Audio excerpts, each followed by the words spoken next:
I.E.L.T.S Training Center. Take your Cambridge book, grammar book for page number 58A. Cambridge for grammar I.E.L.T.S, page number 58A. The topic here is modals. What do you mean by modals? The word modal comes from the mood. Mood, right? What are the modal verbs? Could you tell me? Can and could, shall, should, will, would, may, might, must. All these verbs are called modal verbs, right? These modal verbs generally tell about the future possibility, the future probability, the future. Not only it speaks about the future. When you add, have, it goes in for the past. Could have, should have, would have, must have, might have.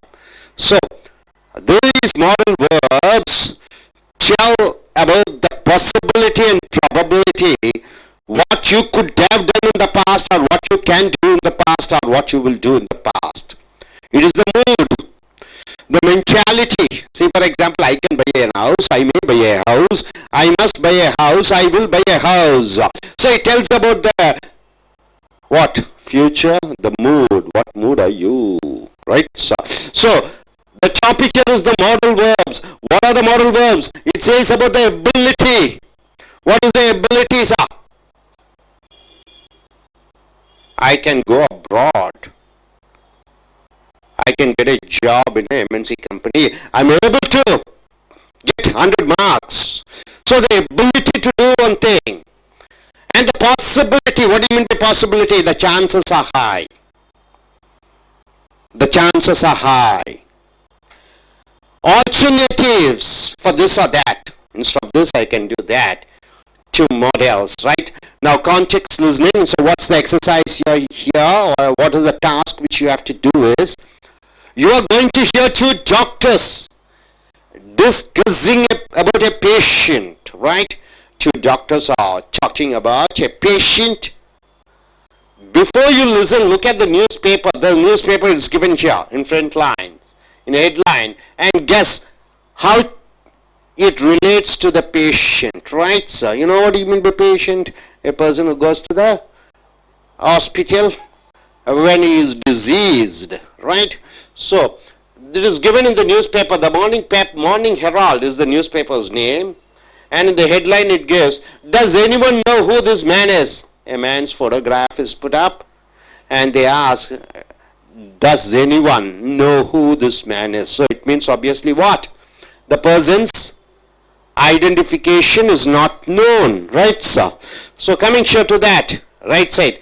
Today's top stories, that's about this man. Then after that, all of the things about the national and international events are given here.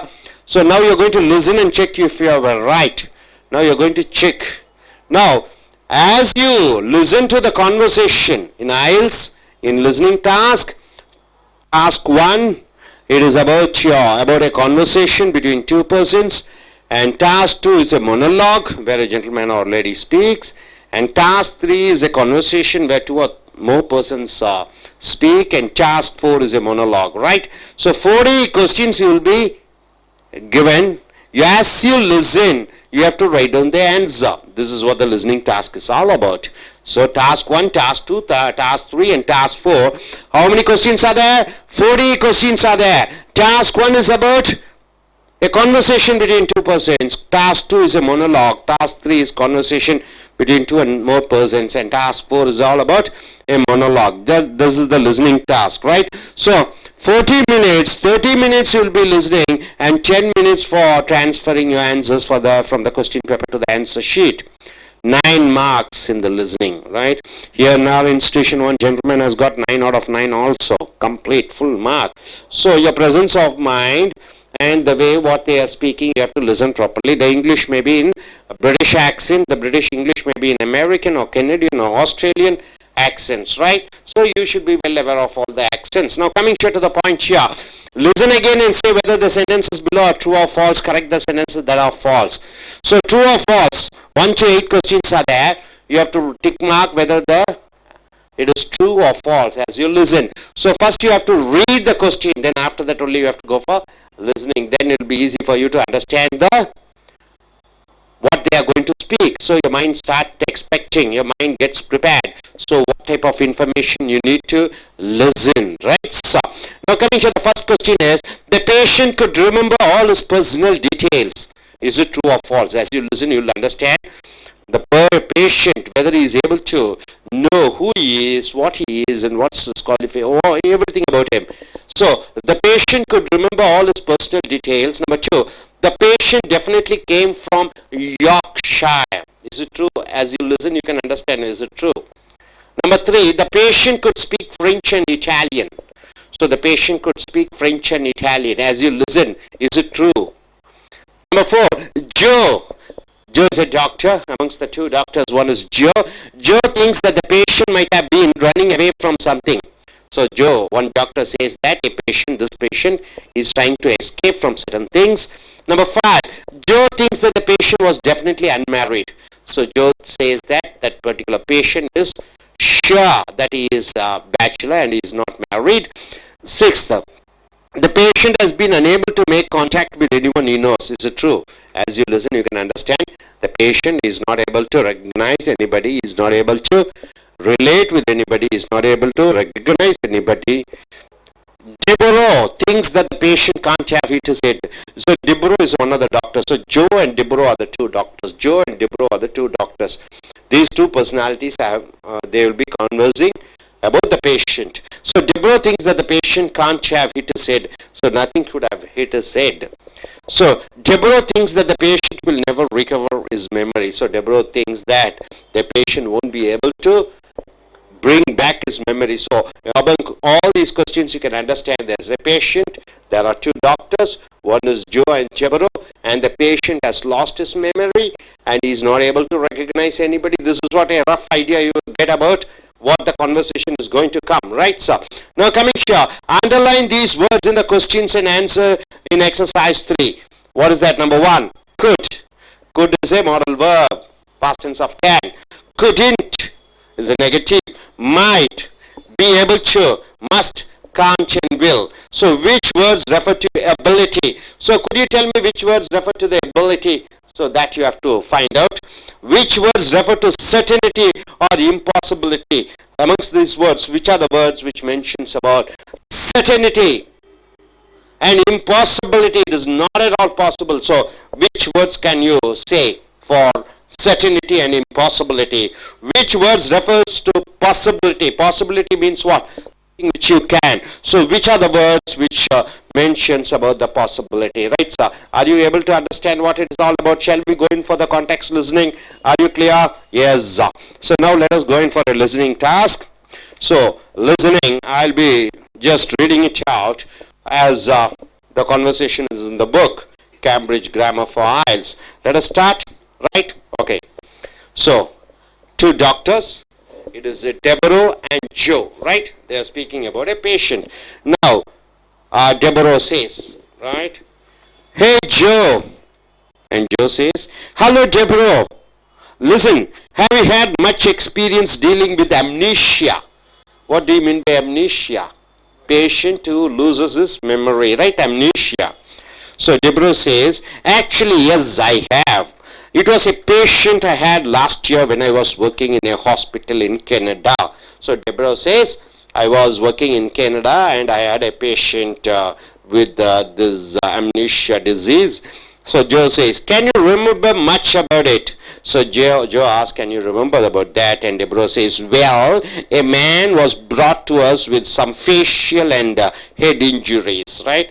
With some facial and head injuries, one patient was brought to us and he couldn't remember who he was. And he was not able to remember who he was, whether he lived or how we came to be in Canada. So he is not sure where he lived or how we came to be in Canada. He doesn't know anything about himself.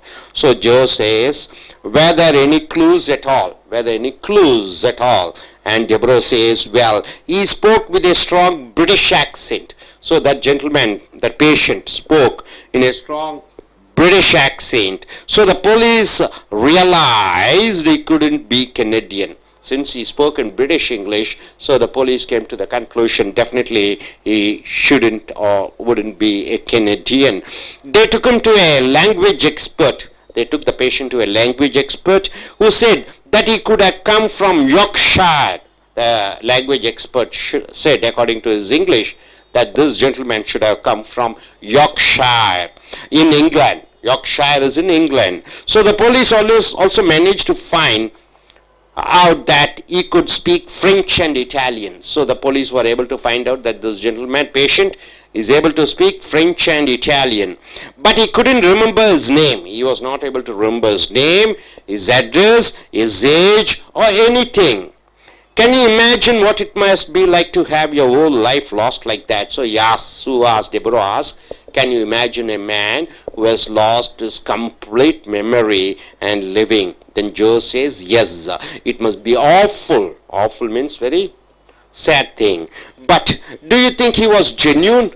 So Joe asked, is he true? Is he genuine? He might have been trying to run away from his past or something. So he may be acting as if he forgets everything. He may be acting. He wants to try to escape from his past.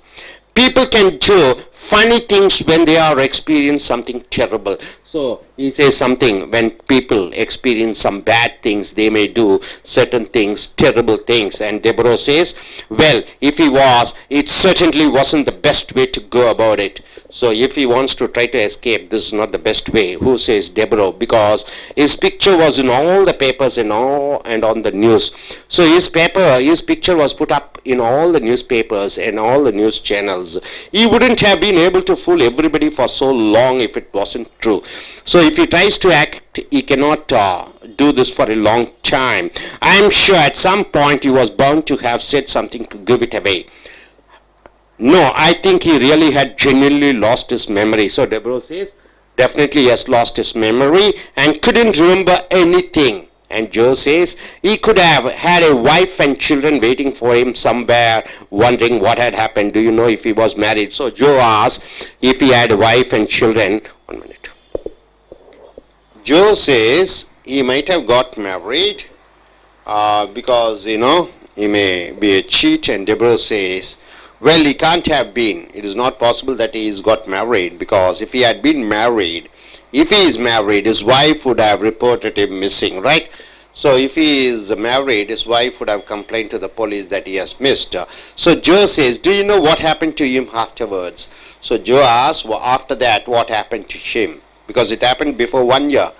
This is what Joe was saying. Deborah was saying, and Deborah says, well, apparently, what do you mean by apparently? It is very clear. He has been able to find his parents, and now he is back in England living with them. So Deborah says, what? He is able to find out his parents, and now he is living with parents. So Joe says, that's amazing. Did you ever work out how he had lost his memory? So Joe asks, can you tell me how he was able to lose his memory? And Deborah says, well, when he arrived at the hospital, he had a head injury and no personal effects. So when he came to a hospital, he had a head injury and no personal effects. No wallet or phone or anything. What do you mean by no personal effects? No personal belongings like identification card or passport or nothing. No wallet, no phone, or anything.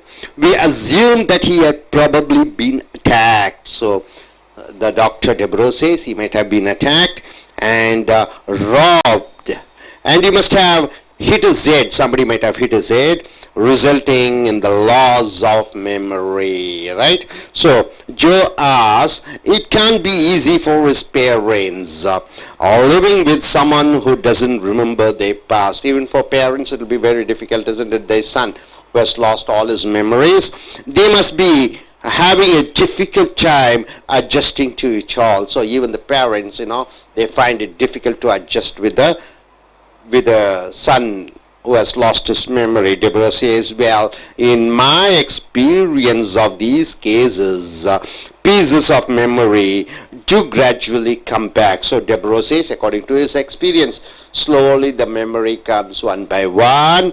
He may remember some things already, and over a few years he'll probably be able to remember quite a lot. So Deborah says, in due course of time, after some time, he may be able to remember quite a lot of things. He couldn't make a total recovery. He could make a total recovery one day.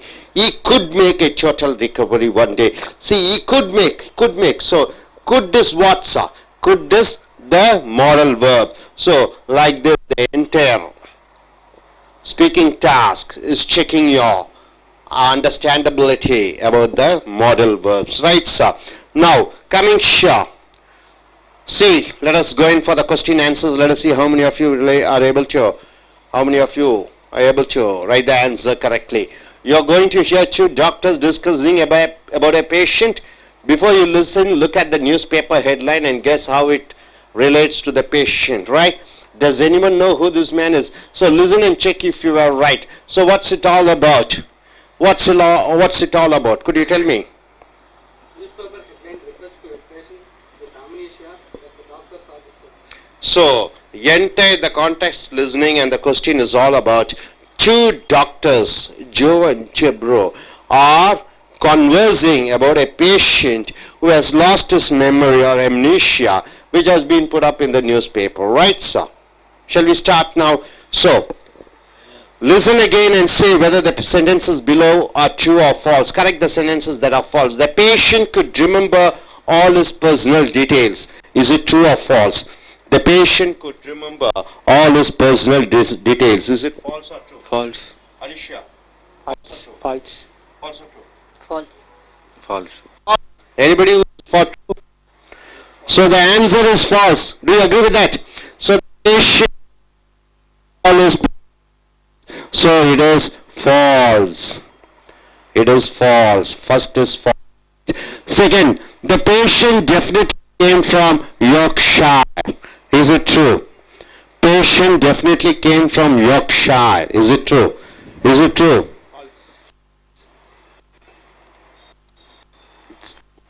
Is it true? False. Why false? They are just guessing, but not definitely they are not very sure, right? They're just guessing. It's not definitely that he is coming from Yorkshire. Where is Yorkshire is in? Is in England, right? Okay, number third. The patient could speak and language. The patient could speak French and Italian. Is it true? True. Are you sure? True or false? So the patient could speak French and Italian. How was he able to speak French and Italian? How they were able to understand? Because the patient was taken to a language expert. So the language expert was able to say that this fellow speaks French and Italian. So it is true. That the patient might have been running away from something. Joe running away from something. Is it true or false? Is it true? Okay, Joe, two doctors were discussing about the patient.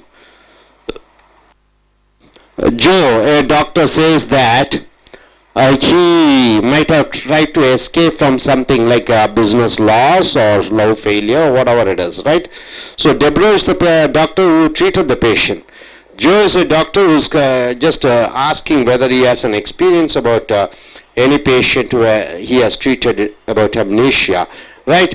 Joe thinks the patient was definitely unmarried. Joe thinks the patient was definitely unmarried. Fifth one, is it false or true? Joe, doctor thinks that the patient was unmarried. Huh? False. Why?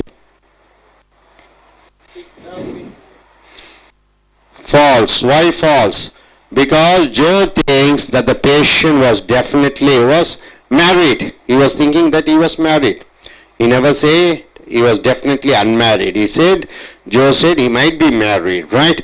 So number 6, the patient has been unable to. So the patient has been unable to make contact with anyone he knows. Number 6, what is the answer? Is it correct? Is it correct? The patient was not able to contact with anyone. True. True. Is it true or false? It's true. False. False. Why? He was able to contact with his parents. Right? The patient was able to contact with his parents. So, the patient has been unable to make contact with anyone, it is false. So you have to listen properly what they are speaking. According to that, you have to go, right? So the patient was living with his parents. So he was able to contact his parents and go and live with them. So number 7, Deborah, the doctor who treated the patient, thinks that the patient can't have hit his head. Can't have hit his head means what? Head injuries. Is it true or false? Is it true or false? False. Why? Deborah, the patient can't have it. Why? Because Deborah, when he met the patient, he had a head injury, but no personal effects. He was not having any wallets. So he was hit in the head, right? Injury on the head. So it is true. False.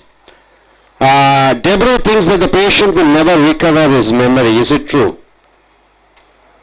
The doctor who treated his patient. Why?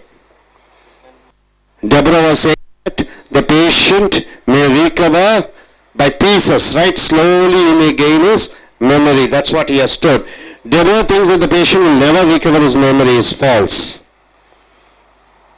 You able to understand? First is false, second is false, third is true, fourth is true, fifth is false, sixth is false, seventh is false, and eighth is false, right?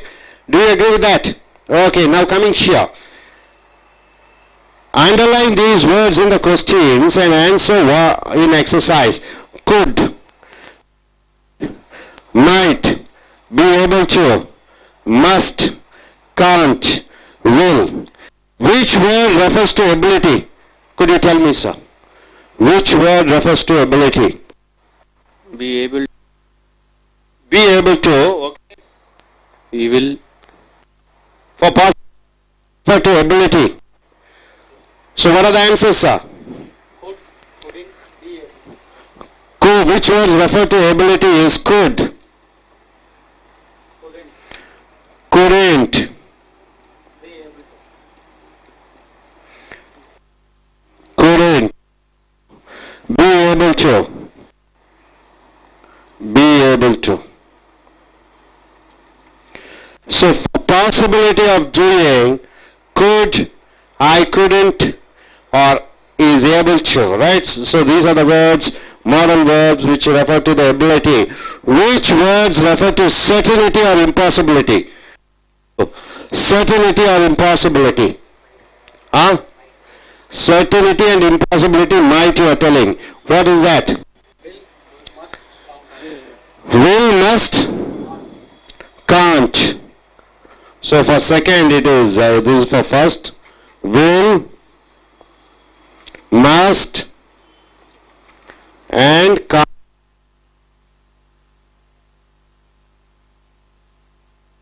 So, which words refer to certainty? I will come. Impossibility, I can't. Certainty, I must study well, right? So certainty and impossibility, will, must, and can't. Now coming here, which words refer to possibility? Could and might, possibility, could and this is third. Could.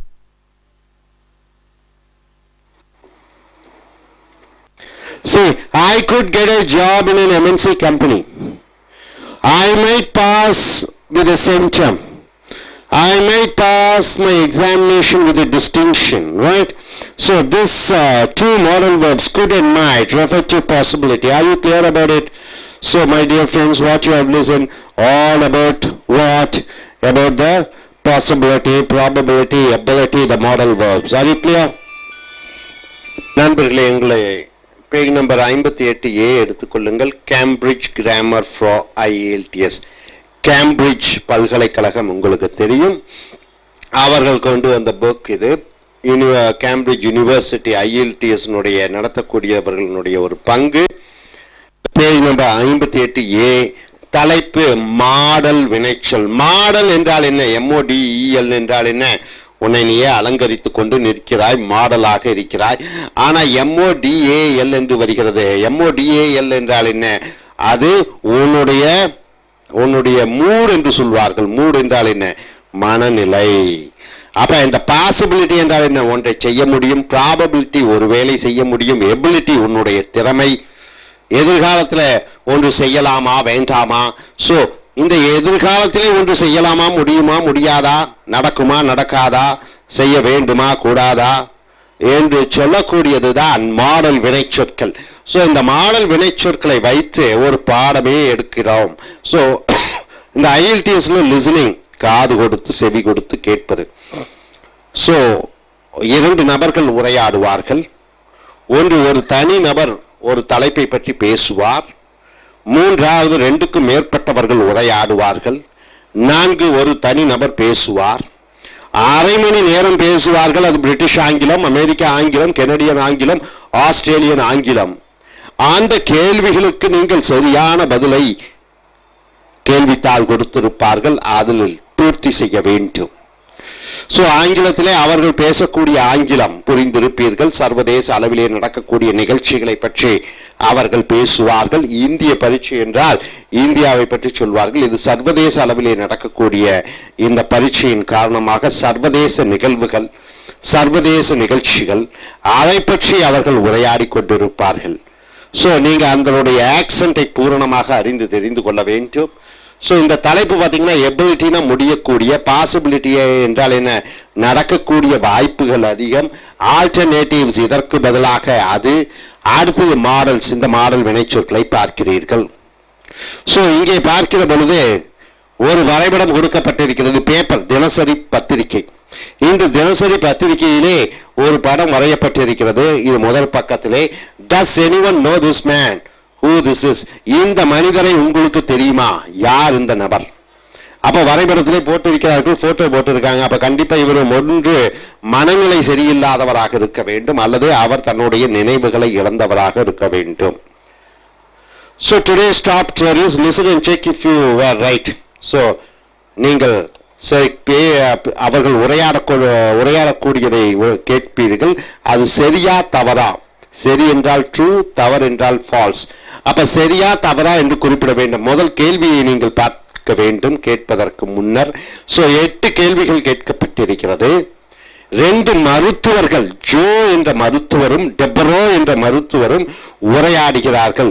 இந்த Joe என்ற மருத்துவர் இந்த paper செய்தியை பார்த்து டெபரோ என்ற மருத்துவரிடம் வந்து சொல்கிறார், டெபரோ, நீங்கள் இதற்கு முன்னாடி மனநலம் அதாவது பழைய நினைவுகளை மறந்த ஒரு நோயாளியை நீங்கள் குணப்படுத்தி இருக்கிறீர்களா என்று கேட்க, இந்த டெபரோ என்ன சொல்கிறார்? 1 ஆண்டு காலம் 2 ஆண்டு காலத்திற்கு முன்னாடி கனடாவிலே ஒரு நோயாளியை நான் பார்த்தேன். அவர் பழைய நினைவுகளை மறந்து விட்டார். அவருக்கு நான் சிகிச்சை அளித்தேன். அவர் எங்களிடம் கொண்டு வரப்பட்ட பொழுது அவருக்கு தலை காயங்கள் இருந்தது. ஆனால் அவரிடம் அவருடைய பாஸ்போர்ட்டோ விசோவோ ஒன்றும் கிடையாது. அப்ப யாரோ ஒருவர் அவரை மண்டையிலே தாக்கி அவருடைய தனிப்பட்ட அந்த பர்ஸு, பாஸ்போர்ட்டை எல்லாம் கொள்ளையடித்து இருப்பார்கள் என்று ஊகிக்கிறோம் என்று சொல்ல, மேலும் அவர்கள் உரையாடி கொண்டிருக்கிறார்கள். அந்த நோயாளியை போலீஸிடம் ஒப்படைத்து போலீஸ் விசாரித்த பொழுது கூட அந்த நபர் அவர் சரியாக பேச முடியவில்லை. இந்த நிகழ்ச்சி கனடாவிலே நடந்தது.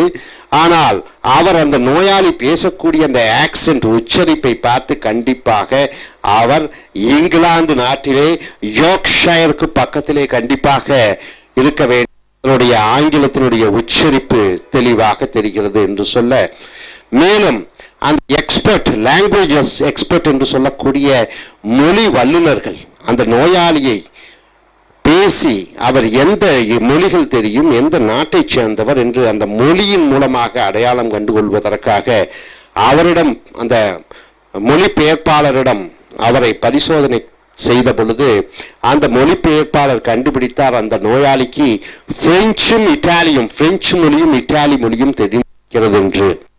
சோ இவர்கள் ஜோ சொல்கிறார்கள் நிச்சயமாக திருமணம் செய்தவராகத்தான் இருக்க வேண்டும் என்று.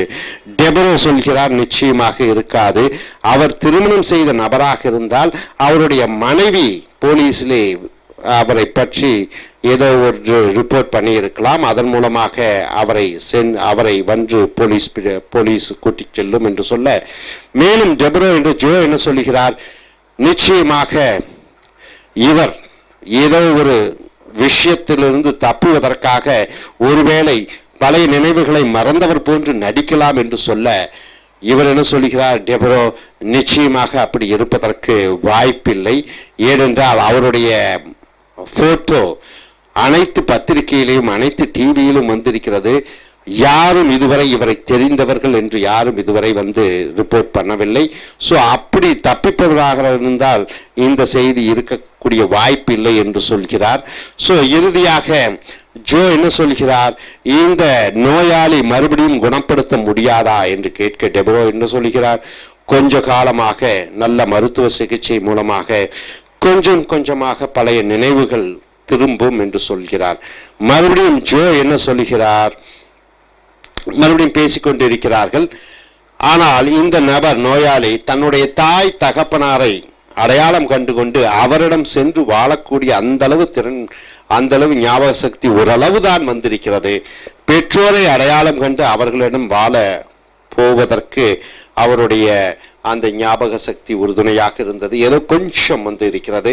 மேலும் ஜோ சொல்கிறார், இந்த மாதிரி ஒரு பழைய நினைவுகளை மறந்த ஒரு நோயாளியுடன் இருப்பது பெற்றோர்களுக்கும் சிரமம் என்று சொல்ல, ஸோ இதுதான் அந்த உரையாடல் அவர்களுக்குள். முதல் கேள்வி, the patient could remember all his personal details. அந்த நோயாளி தன்னுடைய தனிப்பட்ட விஷயங்கள் அனைத்தையும் அறிந்திருக்கிறார், புரிந்திருக்கிறார். இதுவா நீங்கள் உரையாடலில் கேட்டது கிடையாது, ஃபால்ஸ் என்று. ஏனென்றால் அந்த தனிநபர் அந்த நோயாளி தன்னை பற்றி எந்த தகவலும் அறியாதவராக இருக்கிறார், அதைத்தான் கேட்டீர்கள். ஸோ இது ஃபால்ஸ், தவறு என்று எழுத வேண்டும். The patient definitely came from Yorkshire. அந்த நோயாளி கண்டிப்பாக இங்கிலாந்தில் இருக்கக்கூடிய யோர்க்ஷயரில் இருந்துதான் வந்திருக்க வேண்டும் என்று இந்த உரையாடலில் எங்காவது இருக்கிறதா, கிடையாது. அவர் அங்கிருந்து வந்திருக்கலாம் என்று ஊகம்தான் இருக்கிறது ஒழிய கண்டிப்பாக வந்திருப்பார் என்று சொல்வதற்கில்லை. ஆக அதுவும் ஃபால்ஸ், தவறு. The patient could speak French and Italian. அந்த நோயாளி பிரெஞ்சு மொழியும் இத்தாலி மொழியும் பேசக்கூடிய திறமை பெற்றவராக இருக்கிறார். உண்மையா பொய்யா? ஆமாம், கண்டிப்பாக உண்மை. ஏனென்றால் அந்த மொழி வல்லுனர் அவருடன் பேசுகிற பொழுது அந்த நோயாளி பிரெஞ்சும் இத்தாலியும் பேசக்கூடிய திறன் பெற்றிருந்தவராக இருக்கிறார். ஆகையால் ட்ரூ என்று போட வேண்டும். 4, Joe thinks that the patient might have been running away from something. இந்த ஜோ என்ற மருத்துவர் சொல்கிறார், இந்த நோயாளி ஏதோ ஒன்றிலிருந்து தப்பிப்பதற்காக இந்த போன்று மறதி இருப்பது போல் நடிக்கிறார் என்று சொல்ல, ஆமாம் உண்மை, ஜோ அதைத்தான் சொன்னார். So 5, Joe thinks that the patient was definitely unmarried. Joe என்ன சொல்கிறார், கண்டிப்பாக இந்த நோயாளி திருமணம் ஆகாதவராக இருக்க வேண்டும். தவறு. ஏனென்றால் ஜோ என்ன நினைக்கிறார், நிச்சயமாக இவர் திருமணம் செய்தவராக இருக்க வேண்டும் என்று ஜோ சொல்லுகிறார். ஆக ஃபால்ஸ் என்று போட வேண்டும். The patient has been unable to make contact with anyone he knows. அந்த நோயாளி பழைய நினைவுகளை மறந்தவர், யாருடனும் அடையாளம் கண்டு அவர்களுடன் தொடர்பு படுத்த முடியவில்லை என்று இந்த கேள்வி கொடுக்கப்பட்டிருக்கிறது. இது உண்மையா, தவறு. ஏனென்றால் அந்த நோயாளி தன்னுடைய தாய் தகப்பனாரை அடையாளம் கண்டு கொண்டு அவர்களிடம் சென்று வாழ்கிறார். ஸோ இது ஃபால்ஸ். 7, டெப்ரோ என்றால் என்ன, அந்த நோயாளியை குணப்படுத்தி அந்த மருத்துவர் thinks that the patient can't have it said. நிச்சயமாக நோயாளி தன் தலையிலே காயங்கள் ஏற்படுவதற்கு வாய்ப்பில்லை என்று சொன்னாரா, கிடையாது. அவர் என்ன சொன்னார், அந்த நோயாளி தலையிலே காயம்பட்டு வந்திருக்கிறார், ஆனால் தனிப்பட்ட வேலட்டோ பாஸ்போர்ட்டோ அவரிடமிருந்து எடுக்கப்பட்டிருக்கிறது. அந்த பொருட்களை எடுப்பதற்காக அவர் தலையிலே அடித்து அவரை இந்த நிலைமையில் ஆக்கி இருக்கிறார்கள். ஸோ தலையிலே அடிக்கப்பட்டது என்று டெப்ரோ சொல்கிறார். ஆக இது false. 8, Debro thinks that the patient will never recover his memory. Debro என்று அந்த நோயாளியை குணப்படுத்தக்கூடிய டாக்டர் சொன்னாரா, மருத்துவர் சொன்னாரா, இந்த நோயாளி நினைவுகள் வரவே வராது என்று சொன்னாரா? நிச்சயமாக கிடையாது. அவர் என்ன சொல்கிறார், கண்டிப்பாக நினைவுகள் வர வாய்ப்புகள் அதிகமாக இருக்கிறது, கொஞ்சம் கொஞ்சமாக நினைவுகள் வரக்கூடியதாக இருக்கிறது. ஆக அவர் சொன்னதுக்கும் இந்த கேள்விக்கு வித்தியாசமாக இருக்கிற காரணத்தினாலே நீங்கள் ஃபால்ஸ் என்று போட்டுவிட வேண்டும். அடுத்ததாக underline these words in the questions and answer in exercise 3. Good என்றால் என்ன, முடியும். ஒரு காரியத்தை செய்ய முடியும். I could buy a car என்றால் என்ன, என்னால் கார் வாங்க முடியும். I couldn't buy a car என்றால் என்ன, என்னால் கார் வாங்க முடியாது. வாங்க முடியும், வாங்க முடியாது. ஏதாவது முடியும் முடியாது என்று சொல்லும் பொழுது couldn't சொல்லிக்கிறாய். might என்றால் என்ன, ஒருவேளை I might get 90 marks, எனக்கு 90 மார்க் பெறக்கூடிய வாய்ப்பு இருக்கலாம்.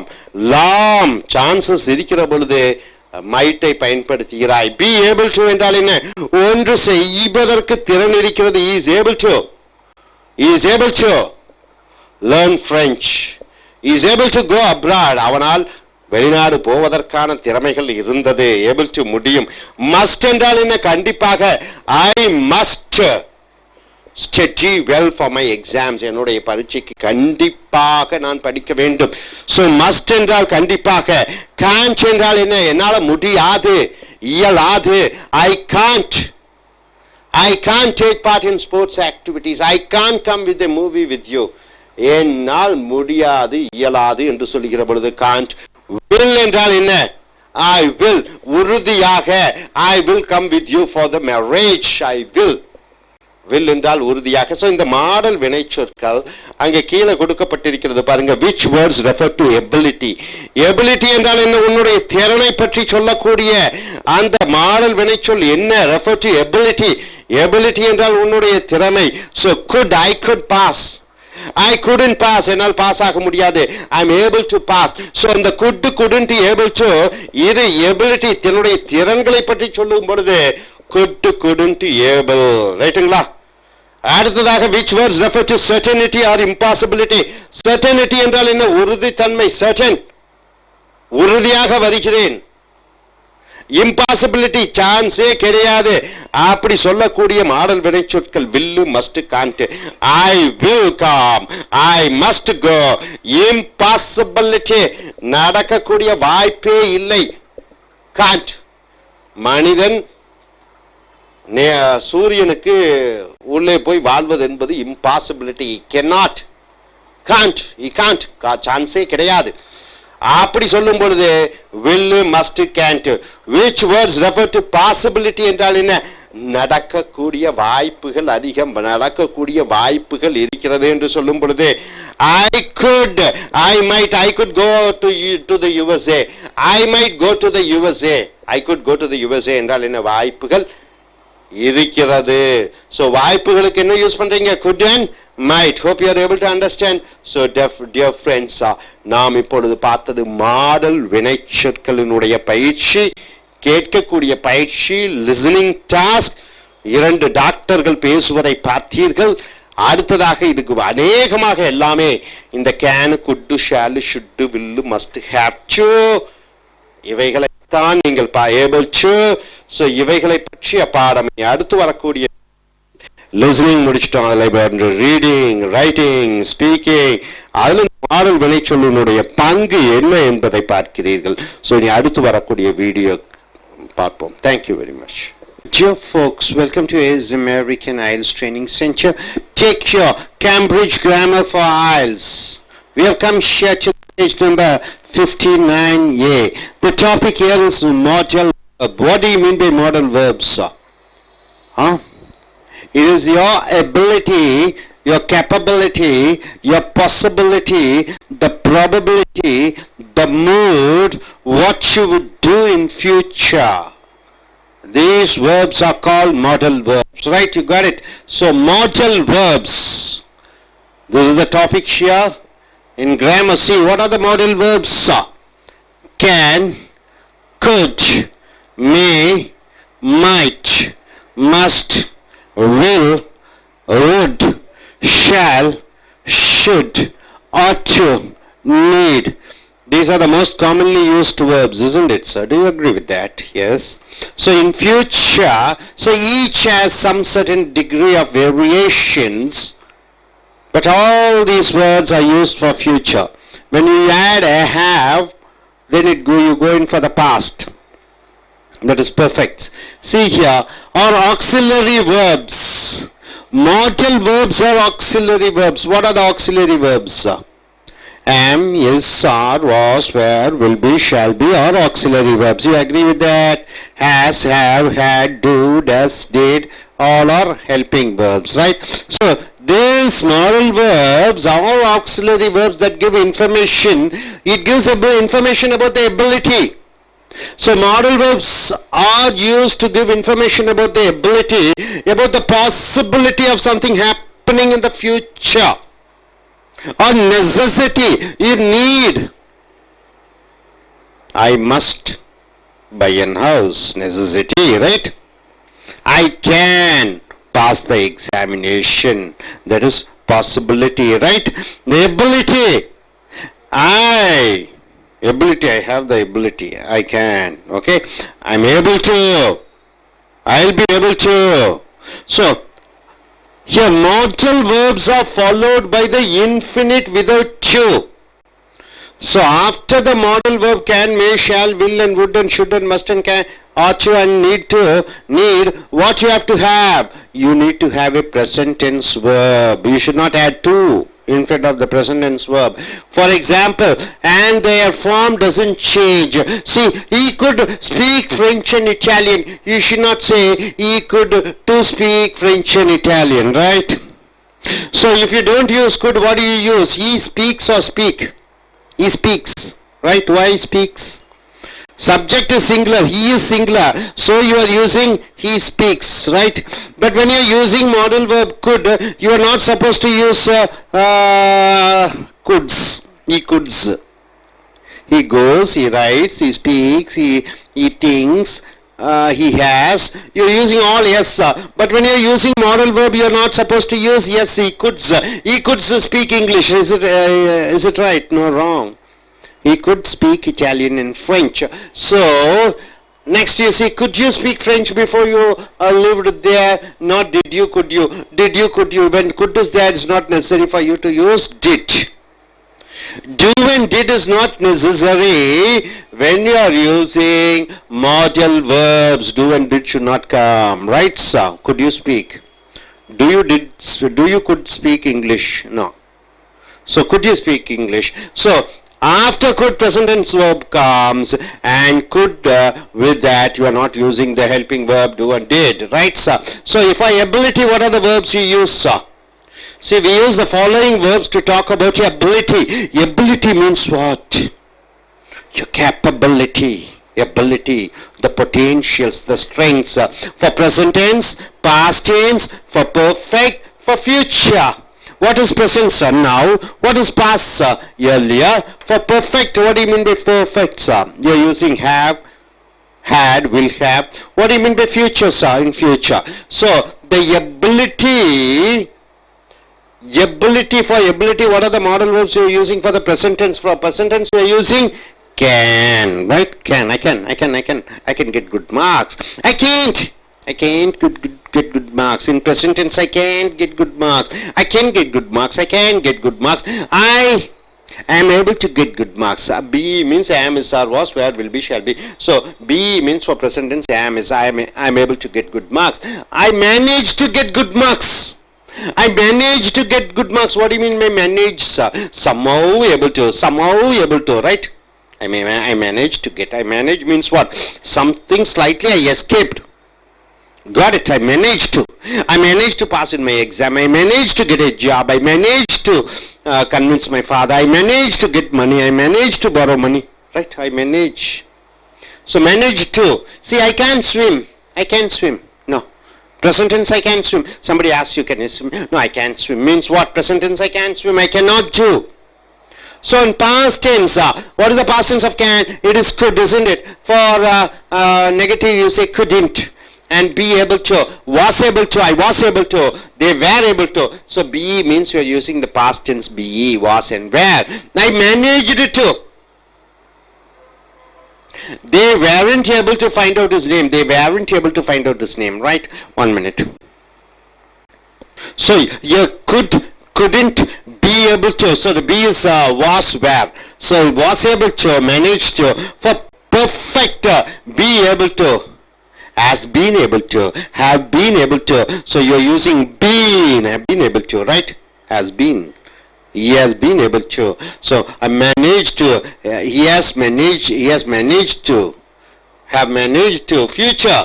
Will be able to. Instead of be, you are using will be able to. Will be able to manage. He will manage to. He will manage to. So see. They weren't able to find out his name, and they weren't able to. The weren't is the past tense, right? Past tense of are is were. For negative, they weren't. Have you managed to finish the report? Have you managed? For perfect. For perfect, always you should have. Have. What do you mean by have? It relates to the past, tries to bring the matter to the present. Have you managed to find the report? Yet. You are using yet. So perfect. You have to use have plus past participle. Manage changes into manage, right? Have you managed? Have you seen? Like that, have you managed to? In future, be able to, will be able to, or won't be able to. I won't be able to meet you later. I won't be able to. I will be able to meet you tomorrow. I'll manage to. I'll manage to. I'll be managed to, right? So, dear friends, so the modal verbs we divide into present tense, past tense, present tense, past tense, perfect and future. So you're able to understand where all we are using. These are used to say about your ability, the potential, what you can do. So it is more common to use can and could to talk about general ability in the present and past than be able to. So when you have the strength to do, when you have the ability to do, instead of using able to, you are using can and could for present tense to talk about general ability in the present and past. In the present, in the past, the ability to do, what are you using? You are using can and could instead of able to. I was able to, instead of that I could, I can, right? Okay, now, can you remember much about it? Can you remember much about it? Are you able to remember much about? No. Can you able to remember? Can you remember much about it?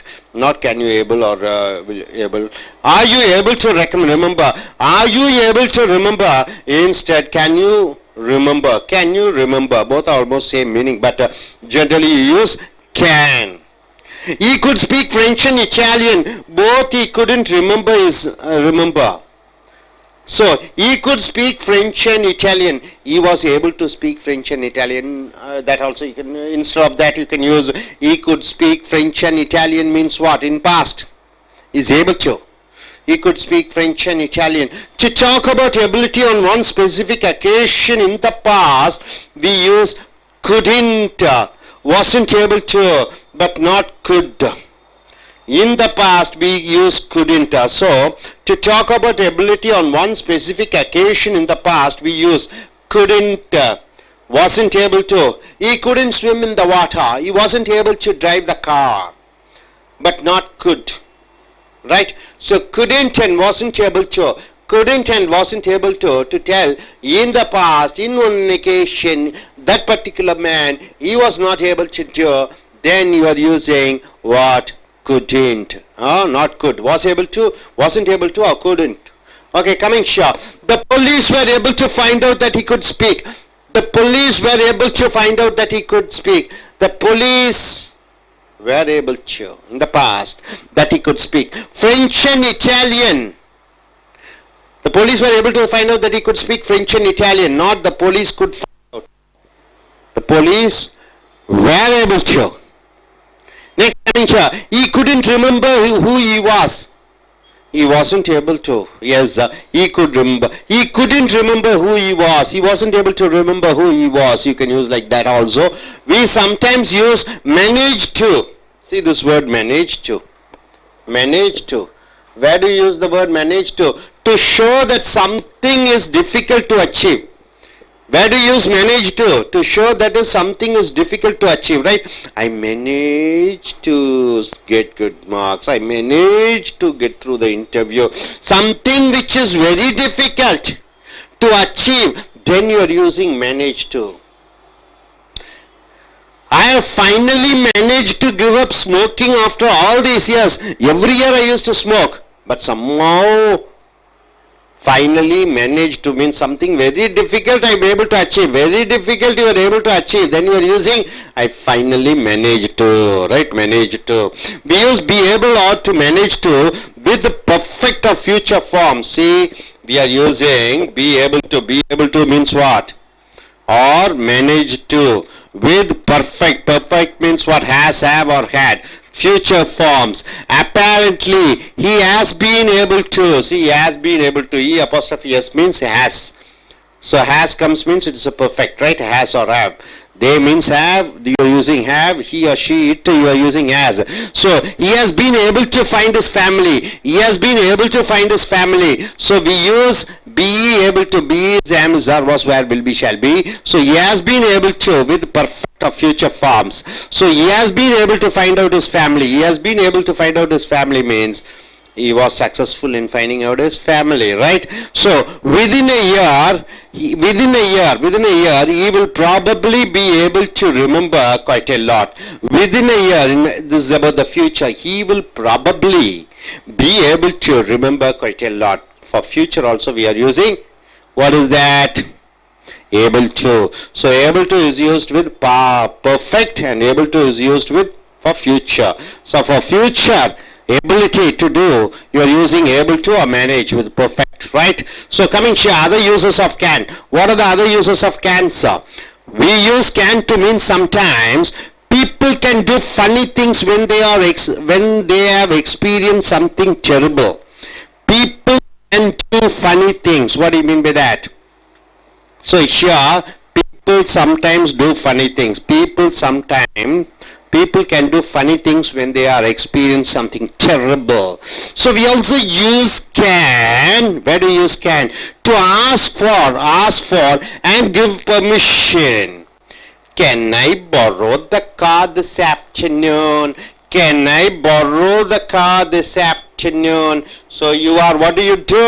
You are asking for something. Can I have your bicycle please? Can I have your book please? So you are asking for, and that is for requisition and for permitting. You can borrow it, but I need it later this evening. Yes, you can borrow it. Then you are giving permission, right? For asking something, you are using can, and for giving permission, you are using can. Yes, you can use the car. Yes, you can use the car. Can I use the car? Yes, you can use the car. So giving, asking and giving permission, you are using can. So hope you are able to understand. What did you understand, sir? The modal verbs can, could, may, might, must, will, would, should, shall, ought to, need to. For the ability in present tense, past tense, perfect and future. What are the words you are using? Then what you have seen here, able to, manage. So the can is used for asking permission and giving permission. Can you give me some money? Yes, you can have the money, right? When you ask permission and give permission, you are using can. Hope you are able to understand. So what did we see today? Is the modal verb can, could, may, will and shall and should, right, sir? So let us go in for a Tamil version. So நண்பர்களே, உங்களுடைய page number 59A எடுத்துக்கொள்ளுங்கள். Cambridge grammar for I.E.L.T.S 59Aக்கு வருகிறீர்கள். Model வினைச்சொற்கள். Model வினைச்சொற்கள் என்றால் என்ன? எதிர்காலத்தை பற்றி, எதிர்காலத்திலே உன்னால் செய்ய முடியுமா? எபிலிட்டி என்றால் என்ன? உன்னுடைய திறமையை பற்றி சொல்லும் பொழுது பாசிபிலிட்டி என்று சொல்லக்கூடிய வாய்ப்புகள் அதிகமாக இருக்கிறது ஒன்று நடைபெற. நெசசிட்டி தேவை என்று சொல்கிற பொழுது கேன் பயன்படுத்துகிறோம். கேன் என்றால் என்ன? முடியும். குட் என்றால் என்ன? முடிந்தது. மே என்றால் லாம். மைட் என்றாலும் லாம். மஸ்ட் என்றால் என்ன? கண்டிப்பாக. வில் என்றால் என்ன? வேண்டும். would என்றால் என்ன? நடைபெற முடியும். should என்றால் என்ன? கண்டிப்பாக ஒன்று நடைபெற வேண்டியதாக இருக்கிறது. should. ought to என்றால் என்ன? அவசியமாக இருக்கிறது. need என்றால் என்ன? தேவையாக இருக்கிறது. ஸோ எதிர்காலத்தை பற்றி இது வார்த்தைகளை பற்றி உபயோகப்படுத்த வேண்டுமென்றால் உன்னுடைய திறமையை பற்றி சொல்லும் பொழுது எபிலிட்டி, பாசிபிலிட்டி நடக்கக்கூடிய வாய்ப்புகளை பற்றி சொல்லும் பொழுது, நெசசிட்டி ஒன்று தேவை என்று சொல்கிற பொழுது இந்த can, could, may, must, shall, should, would, ought to இதை பயன்படுத்த வேண்டும். ரைட்டுங்களா? Are auxiliary verbs. Auxiliary verbs என்றால் என்ன சார்? ஆக்சிலரி என்றால் துணை என்று சொல்கிறோம். துணை வினை சொல் என்னென்ன? am, is, are, was, were, will be, shall be துணை வினை சொற்கள். has, have, had துணை வினை சொற்கள். do, does, did துணை வினை சொற்கள். that give information அது சொல்கிறது செய்கை தகவலை. see modal verbs are followed by the infinitive without to. Modal வினைச்சொற்கள் கேன், ஷுட், வுட் கூட என்ன யூஸ் பண்ணும்? நிகழ்கால வினைச்சொல் தான் பயன்படுத்த வேண்டும். Eat, sleep, talk, go, write இதுதான் பயன்படுத்த வேண்டும். I could speak French and Italian. இங்க பாருங்க, குட்டுக்கு பக்கத்துல நிகழ்கால வினைச்சொல் ஸ்பீக் தான் வருகிறது. I could speak French and Italian, not I coulds speak. பொதுவாகவே ஈ ஸ்பீக்ஸ் சொல்றோம், ஆனா குட்டுக்கு கூட எஸ் சேர்த்தக்கூடாது. I could speak French and Italian. could you speak French before you lived there? Right, wrong. இங்க நாட், டிட், யூ, குட். அப்ப good, should, would எல்லாம் வரும்பொழுது டு, டிட், டஸ் பயன்படுத்த கூடாது. ரைட்டா சார்? குட் யூஸ் பண்ணும்போது டு, டிட், டஸ் எல்லாம் யூஸ் பண்ணக்கூடாது. So good you speak French? he could speak French. ரைட்டா? he could speaks சொல்லக்கூடாது, he could's சொல்லக்கூடாது. ஸோ எபிலிட்டி என்றால் என்ன? உன்னுடைய திறமையை பற்றி சொல்லும் பொழுது அது நிகழ்காலத்தில் உன்னுடைய திறமையை சொல்லுகிறாய், பாஸ்ட் டென்ஸ்ல உன்னுடைய திறமையை சொல்லுகிறாய். பெர்ஃபெக்ட் என்றால் என்ன? இறந்த காலத்திலே உன்னுடைய திறமையை சொல்லி நிகழ்காலத்துக்கு கொண்டு வருகிறாய். ஃபியூச்சர் எதிர்காலத்திலே சொல்லும் பொழுது உன்னுடைய திறமையை சொல்லுகிறாய். நிகழ்காலத்திலே உன்னுடைய திறமையை பற்றி சொல்லும் பொழுது எபிலிட்டி, உன்னுடைய திறமையை பற்றி என்ன சொல்லுவாய்? ஐ கேன் பாஸ், என்னால் பாஸ் ஆக முடியும். ஐ கேன் பாஸ் என்றால் என்ன? என்னால் பாஸ் ஆக முடியாது. I am able to pass என்றால் என்ன? என்னால் பாஸ் ஆக முடிந்தது. ஐ மேனேஜ் டு பாஸ் என்றால் என்ன? ஓரளவு சமாளித்து பாஸ் ஆக முடிந்தது. ஸோ பிரசன்ட் டென்ஸ்ல உன்னால முடியும் என்று சொல்லுகிற பொழுது கேனு, முடியவில்லை என்றால் கேன்ட், முடியும் என்றால் ஏபிள் டு, சமாளித்து வர முடியும் என்றால் மேனேஜ் டு. பாஸ்ட் இறந்த காலத்திலே உன்னால முடிந்தது என்று சொல்லும் பொழுது I could pass, I couldn't pass, I was able to pass, I manage to pass. ரைட்டா? I manage to pass. Perfect இறந்த காலத்திலே ஒன்று முடிந்து விட்டது, அது நிகழ்காலத்திலே கொண்டு வருகிற பொழுது he has been able to pass, he has managed to pass. present perfectly use பண்றீங்க. பாஸ் பண்ண முடிந்திருக்கிறது அவனால். ஃபியூச்சர்ல எதிர்காலத்தில் சொல்லும் பொழுது he will be able to pass, he will manage to pass, he will manage to come, he will manage to buy. எதிர்காலத்திலே சொல்லும் பொழுது will be able to, he will manage to என்று சொல்ல வேண்டும். நண்பர்களே, இந்த எபிலிட்டி என்றால் திறமை. இந்த திறமையை நிகழ்காலத்திலே சொல்லும் பொழுது, இறந்த காலத்திலே சொல்லும் பொழுது, பெர்ஃபெக்டாக இறந்த காலத்திலே முடிந்து போன விஷயத்தை நிகழ்காலத்தில் கொண்டு வந்து சொல்லும் பொழுது, எதிர்காலத்திலே ஒன்று செய்ய முடியும் என்று சொல்கிற பொழுது நாம் பயன்படுத்தக்கூடிய இந்த வாசகங்கள். உதாரணத்துக்கு நிகழ்காலத்தில் பாருங்க, கேன், ஐ கேன் ஸ்விம் என்றால் என்ன? என்னால் நீந்த முடியாது. ஐ கேன் ஸ்விம் என்றால் என்ன? என்னால் நீந்த முடியும். They weren't able to find his name. அவர்களால் அவனுடைய பெயரை கண்டுபிடிக்க முடியவில்லை இறந்த காலத்திலே. They weren't able என்று போட்டு விடுகிறாய். Have you managed report yet? இன்னும் உன்னால அந்த ரிப்போர்ட்டை சமாளிக்க முடியவில்லையா? ஐ won't be able to meet you later. உன்னை நான் சந்திக்க முடியாது எதிர்காலத்திலே. So it is more common to use can, could to talk about general ability in the present and past than be able to. பொதுவாகவே நிகழ்காலத்திலோ அல்லது இறந்த காலத்திலோ ஒருவருடைய திறமையை பற்றி சொல்லுகும் பொழுது கேன், குட் பயன்படுத்துகிறோம். புரிந்ததா? I could get a job என்று சொல்கிறோம். ஐ was able to get a job என்று சொல்லுவதை தவிர்க்க வேண்டும். I can get a job என்றால் என்னால் வேலை கிடைக்க முடியும். ஐ ஆம் able to get a job, அதை தவிர்க்க வேண்டும். ஸோ நிகழ்காலத்திலும் இறந்த காலத்திலும் உன்னுடைய திறமையால் ஒன்று செய்ய முடியும் என்றால் கேனும் குட்டும் பயன்படுத்த வேண்டும். Able to understand.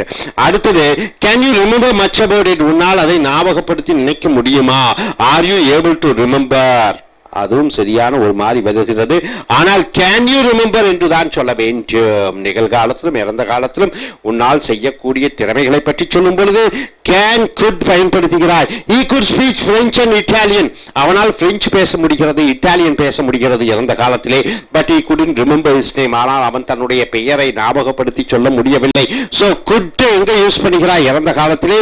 ஒன்று செய்ய முடிந்தது என்று சொல்லும் பொழுது. to talk about ability on one specific occasion in the past we use couldn't, wasn't able to, but not could. இறந்த காலத்திலே ஒன்று செய்ய முடிந்தது.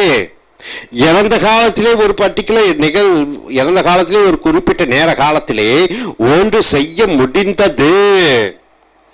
அப்ப முடியவில்லை என்று சொல்லும் பொழுது we couldn't, we wasn't able to, but not could என்று சொல்லக்கூடாது. we couldn't buy a house, we wouldn't, அல்லது we couldn't, we were not able to get a admission, we were not able to get an admission. எங்களால் admission பெற முடியவில்லை. அப்ப இறந்த காலத்தில் முடியவில்லை என்று சொல்லும் பொழுது couldn't அல்லது weren't able to, wasn't able to என்று சொல்கிறாய். சோ நண்பர்களே, அடுத்து வரக்கூடியது இங்கே பாருங்கள். the police were able to find out that he could speak. Police கண்டுபிடித்தது அவனால் பேச முடியக்கூடிய திறமை இருந்தது என்று were able to என்று போடுகிறாய். French and Italian, என்ன ரெண்டு மொழிகள், French and Italian. he couldn't remember who he was. அவன் யார் என்று அவனுக்கே அறிய முடியாததாக இருந்தது இறந்த காலத்திலே. he couldn't, அப்ப இறந்த காலத்திலே முடியவில்லை என்று சொல்லுகிற பொழுது couldn't பயன்படுத்துகிறாய். we sometimes use manage to என்றால் என்ன? சமாளிக்க முடிகிறது, ஓரளவு சமாளிக்க முடிகிறது என்று சொல்லுகிற பொழுது manage to என்று சொல்லுகிறோம். ரைட்டா? able to என்றால் என்ன? முடியும். can என்றால் என்ன? முடியும். could என்றால் என்ன? முடியும். manage to என்றால் என்ன? ஓரளவு சமாளிக்க முடிந்தது. ஒரு கஷ்டமான சூழ்நிலையை சமாளித்து மீண்டு வருகிற பொழுது ஆங்கிலத்திலே manage to என்று சொல்கிறோம். அது மிக முக்கியம். can could போன்றே. so we sometimes use manage to show that something is difficult to achieve. ஏதோ ஒன்று சாதிப்பதற்கு கடுமையாக கஷ்டமாக இருக்கிற பொழுது நம்ம என்ன யூஸ் பண்ணிக்கிறோம்? manage to என்ற வார்த்தையை பயன்படுத்துகிறோம். உதாரணத்துக்கு I have finally managed to give up smoking after all these, வருட கணக்கிலே புகைப்பிடிக்கும் பழக்கத்தை வைத்திருந்தேன், அதை விடக்கூடிய அந்த திறமையை நான் எப்படியோ நான் பெற்றுவிட்டேன். I manage to. அப்ப மேனேஜ் டு என்றால் என்ன? கஷ்டமான ஒரு காரியம், முடியாததை சாதிக்கிற பொழுது நாம் ஆங்கிலத்திலே என்ன வார்த்தையை பயன்படுத்துகிறோம்? ஐ manage to. somehow I have managed to pass the examination. we use be able to or manage to with perfect. perfect என்றால் என்ன? has have வர வேண்டும் சார். perfect என்றால் என்ன? இறந்த காலத்திலே ஒரு காரியம் முடிந்து விட்டது, அந்த இறந்த கால காரியத்தை நிகழ்காலத்துக்கு கொண்டு வருகிற பொழுது அதை perfect என்று சொல்லுகிறாய். அப்ப இந்த perfect படுத்துகிறாய். able to, manage to. for future forms. apparently என்றால் என்ன? தெளிவாக. he has been in his family, அவனால் தன்னுடைய குடும்பத்தை கண்டுபிடிக்க முடிந்தது. he has been, apostrophe s போட்டு விட்டீங்கன்னா he has, எப்படியோ அவனால குடும்பத்தை கண்டுபிடிக்க முடிந்திருக்கிறது. he will probably be able to remember quite a lot. ஒரு வருடத்திற்குள் அவனால் ஓரளவு சமாளித்து தான் யார் என்பதை கண்டுபிடிக்க முடியும். not within probably remember quite தவறு. அதர் யூசஸ் ஆஃப் கேன் உடைய மற்ற பயன்பாடுகள் என்ன என்று கேட்கிற பொழுது யாரிடமாவது அனுமதி கேட்கிறாய், யாரிடமாக ஒரு தேவை என்று விண்ணப்பிக்கிறாய், யாரிடமாவது தயவு செய்து என்று கேட்கிறாய், அங்கே என்ன யூஸ் பண்ணுகிறாய்? Can you give me a pen. என்ன சொல்லுகிறாய்? தயவு செய்து உன்னால பேனா கொடுக்க முடியுமா? Can you give me a pen. இந்த கேன் என்று வார்த்தையை யூஸ் பண்ணுகிறாய். ரிக்வெஸ்ட் பண்ணி கேட்கிற பொழுது அங்கே அனுமதி அளிக்கும் பொழுது கேன் யூஸ் பண்ணிக்கிறாய். Yes you can get the pen, yes you can go, yes you can buy the car, yes you can eat the food. Can என்பது அனுமதி கோரும் பொழுது, கேன் என்பது அனுமதி வழங்கும் பொழுது இந்த கேன் பயன்படுத்துகிறாய். உதாரணத்துக்கு என்ன? we use can to make sometimes people can do funny things when they are experiencing something terrible. உதாரணத்துக்கு பாருங்க, can I borrow the car this afternoon? இன்று மதியத்திற்கு உன்னுடைய காரை நான் இலவசமாக கொஞ்சம் தூரம் ஓட்டி செல்வதற்கு கொடுக்க முடியுமா? can I borrow the car? you can borrow it. நீ வாங்கிக்கலாம், நீ வச்சுக்கலாம், நீ பெற்றுக்கொள்ளலாம், நீ ஓட்டி செல்லலாம். but I did it later this evening. ஆனா சாயந்தரத்துக்குள் கொண்டு வந்து விடு. அப்ப கேன் என்பதை அனுமதி கேடும் பொழுது, அனுமதி வழங்கும் பொழுது can பயன்படுத்துகிறாய். hope you are able to understand. so நண்பர்களே, மிக மிக முக்கியமான சாப்டர். இந்த மாடல் வெர்ப் என்பது என்ன என்று பார்க்கிற பொழுது, எபிலிட்டி உன்னுடைய திறமையை பற்றி சொல்லும் பொழுது, நடக்கக்கூடிய வாய்ப்புகள் அதிகமாக இருக்கிற பொழுது பாசிபிலிட்டி, நெசசிட்டி தேவை என்று வருகிற பொழுது நீ என்ன யூஸ் பண்ணுகிறாய்? Can, could, may, might, must, will, would, should, ought to, need என்று பயன்படுத்துகிறாய். நிகழ்காலத்திலே உன்னால முடியும் என்று சொல்கிற பொழுது கேன், முடியவில்லை என்று சொல்லும் பொழுது கேன், சமாளிக்க முடியும், பி ஏபிள் டு மேனேஜ், சமாளிக்க முடியும் என்று சொல்கிறாய். பாஸ்ட், இறந்த காலத்திலே உன்னால் முடியும், முடியவில்லை என்று சொல்லும் பொழுது good, couldn't, be able to manage to perfect என்று சொல்கிற பொழுது மிக மிக முக்கியம். இறந்த காலத்தில் முடிந்து போன செய்கையை நிகழ்காலத்தில் சொல்லும் பொழுது he has been able to, he has managed to என்று சொல்ல வேண்டும். has கூட இறந்த கால வினையச்சத்தை பயன்படுத்துகிறாய். எதிர்காலத்தில் ஒன்று செய்ய முடியும் என்று சொல்லும் பொழுது will be able to, will manage to என்று பயன்படுத்துகிறாய். அதே போன்று இந்த கேனு கொண்டினுடைய பயன்பாடுகள், அதே இது மேனேஜ் டு என்றால் என்ன? ஏதோ ஒரு கஷ்டமான விஷயம், அதை எப்படியோ சமாளித்து கஷ்டமான காரியத்தை நீ சமாளித்து வெற்றிகரமாக முடித்து விட்டாய் என்று சொல்லுகிற பொழுது ஐ மேனேஜ் டு என்று சொல்கிறாய். சோ அதற்கு அடுத்ததாக இறுதியாக கேன், கேன் எங்கே யூஸ் பண்ணுவாய்? அனுமதி கோரும் பொழுது, அனுமதி வழங்கும் பொழுது கேன் யூஸ் பண்ணுகிறாய். hope you are able to understand. are you clear? yes sir. thank you very much. Check your page number 59p. Grammar for I.E.L.T.S. the Cambridge grammar for I.E.L.T.S. take your book, grammar Cambridge book 59p. What you're seeing is the modal. What do you mean by modal? There are 4 types of verbs. Number 1 is action verb. Eat, sleep, talk, go, right? Come. The second type of verb is auxiliary verb. Am, is, are, was, were, will be, shall be. The third type of verb is helping verb. Do, does, did, has, have, had. And the fourth type of verb is the modal verb. What are the modal verbs? May, can, shall, should, will, would, may, must, have, need, ought to. So the action verb, auxiliary verb, helping verb, modal verb, all these verbs play an important, very important role. Especially modal verb tells about the ability, the possibility, the probability. Then what? Ability, probability, possibility, then capability to do certain thing, necessity, whether it is necessary or not, right? The ability, what are the words you use for ability? Can, could, will. What is the possibility word? May, might. Necessity, should. So these modal verbs tells about the mood of the person, about future, what should I do? So in these circumstances you are using the modal verb. Now coming here to the possibility, we use must, we use may, might, could, couldn't and can't when there is some evidence. When there is some evidence, when there is proof, when there is something solid thing behind what you want to say, there you are using must, may, might, can, could, couldn't. He must be a doctor because he has studied his MBBS course. He may be an actor because he acts very well. He might be a politician because he speaks very well. He could get 90 marks because he studies well. He couldn't get good marks because he doesn't study well. There is some proof, some evidence. And when there is some evidence, when there is some information, when there is some belief, there you are using must, may, can, could, should, couldn't, and that something is probably or possibly true. That may be possibly true, that may be probably true. When something possibly and probably it is true, the evidence is there, then you are using all these modal verbs. The modal verb we choose depends on the strength of the evidence. What is the strength of the evidence? See, India can be a superpower because the GDP, gross domestic product, are the people working hard, and the Indian companies are f***ing. So India must be a superpower, should be a superpower, would be a superpower. So India is very weak in everything. Agriculture weak, monsoon failure, industry is a failure. So India may be a superpower. The chances of being a superpower is less. So according to the proof, according to the evidence, how strong it is, then you are using the modal verbs.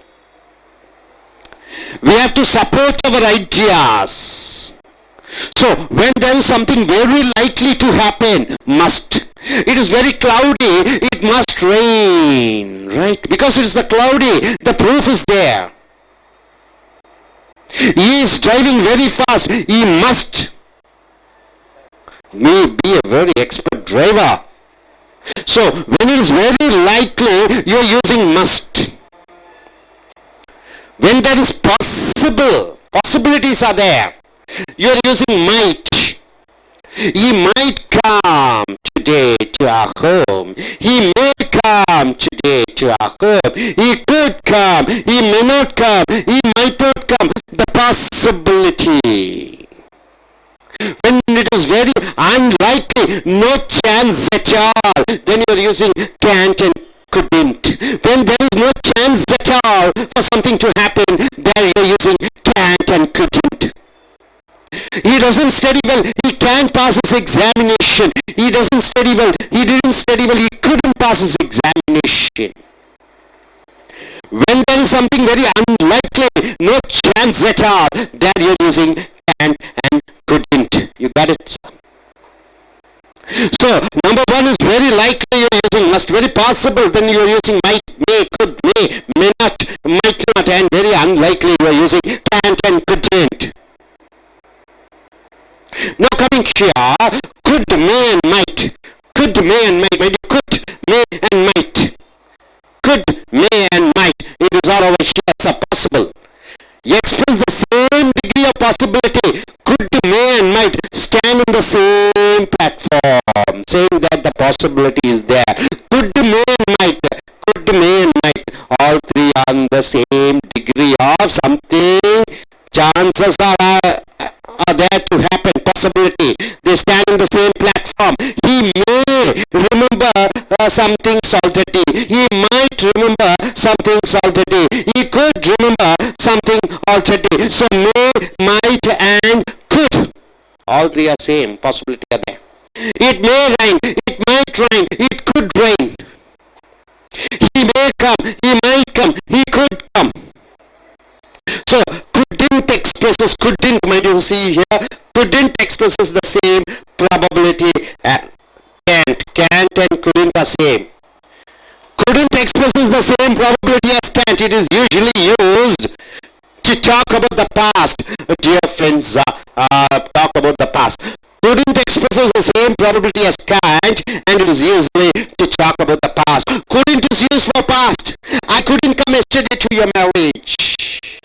You don't say I can't come yesterday to your marriage. I couldn't come to yesterday to your marriage. I couldn't attend the class yesterday. I couldn't eat the food yesterday. So couldn't say something that is not possible in the past, and couldn't and can't are in the same platform of the probability. You got it? Couldn't is used to say the past. I couldn't go with my family last week, right? Couldn't is used to say about the past. So the police realized he couldn't be Canadian. So police was inquiring, and finally they came to a conclusion that he couldn't be a Canadian. It was very unlikely that he was a Canadian. So he's not a Canadian. Police came to a confirmation that he couldn't be a Canadian, means in the past. In the past they were inquiring, and they were found that it is not possible that he could be a Canadian. He couldn't be a Canadian.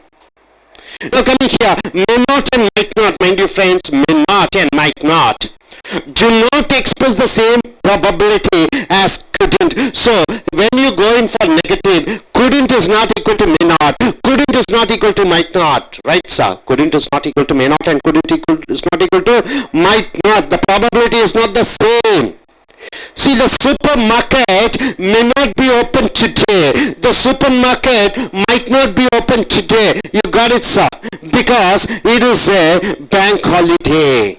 You don't say the supermarket couldn't be open today. The supermarket may not be open today. The supermarket might not be open today because it is a bank holiday. You cannot substitute may not or might not with couldn't. The supermarket couldn't open today because it is a bank holiday. No, the supermarket may not open today. The supermarket might not be or might not open today, but you cannot use the supermarket couldn't open today. You got it, sir? Are you clear? So couldn't is not equal to may not and might not. Couldn't is not equal to may not and might not. Both are not the same. So what you are able to understand in this side?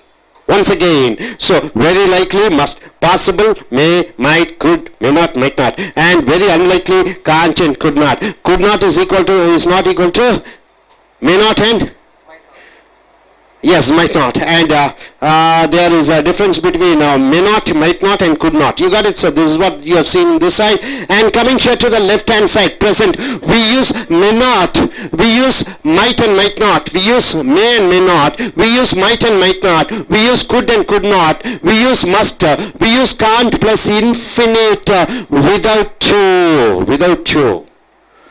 To talk about possibility in the present. Possibility in the present. For example, he may remember some things already. So we use may, might, could. Plus may not, might not, could not.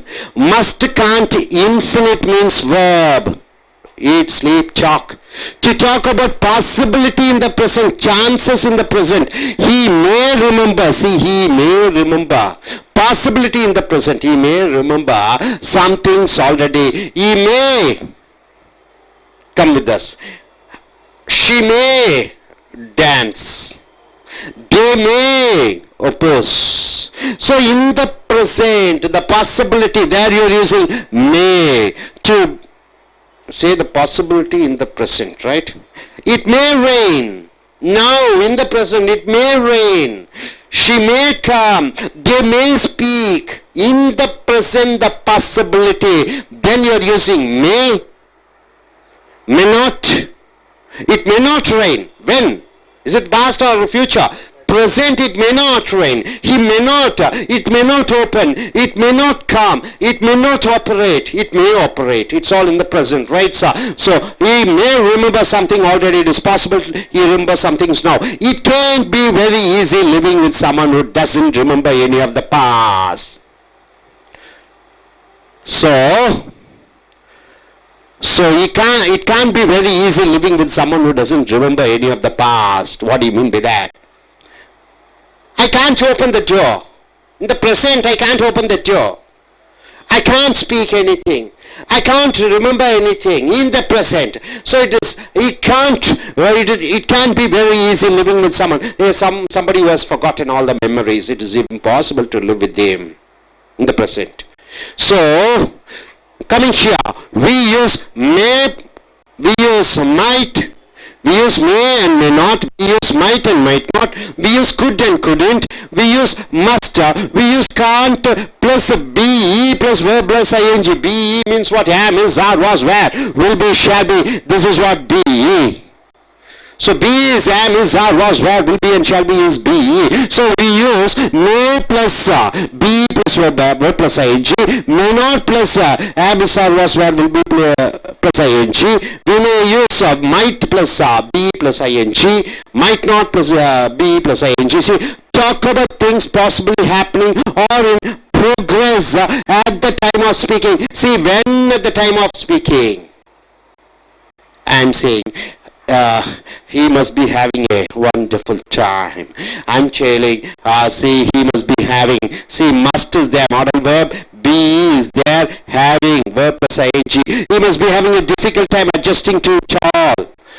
The phone is engaged. She might be talking to a sister on the phone. I'm phoning up to my wife and the phone is engaged, and I tell to you, she might be speaking. She might be speaking with her sister, might be speaking. So might plus be plus verb plus ing. Here you see must plus be plus verb plus ing at the time of speaking when something is continuously going on. Able to understand? Are you clear? Are you clear? Now coming here to the past, we can use may plus not, might plus not, could plus not, must, can't plus have plus past participle. Very, very important to mention about the past. To mention about the past. All these are mentioning about the present. Could plus be plus verb plus ing. He could be dancing. She may be watching television. So all these things are the present. When you are talking, something is going on. But when you use may not, might not, could not, must, can't plus have plus past participle, not verb plus ing, not present tense plus ing. It is past participle plus have, the modal verb. It means what, sir? It means something, possibility in the past. In the attack, somebody attacked. He must have hit, said, hit. Present tense hit, past tense hit, past participle is hit. See, he speaks good English. He might have come from an international school. He looks very tall. He must have been a football player. Right? Where we use must plus have plus been plus verb plus past participle to say that something in the past, some possibility are there. Possibility in the past. See, for example, what do you mean by I must have studied? I might have spoken. So where do you use all these words? It says that in the past some possibilities are there. See, evidence, he could have had a wife and children. What do you mean by he could have had a wife and children? This is the possible situation in the past.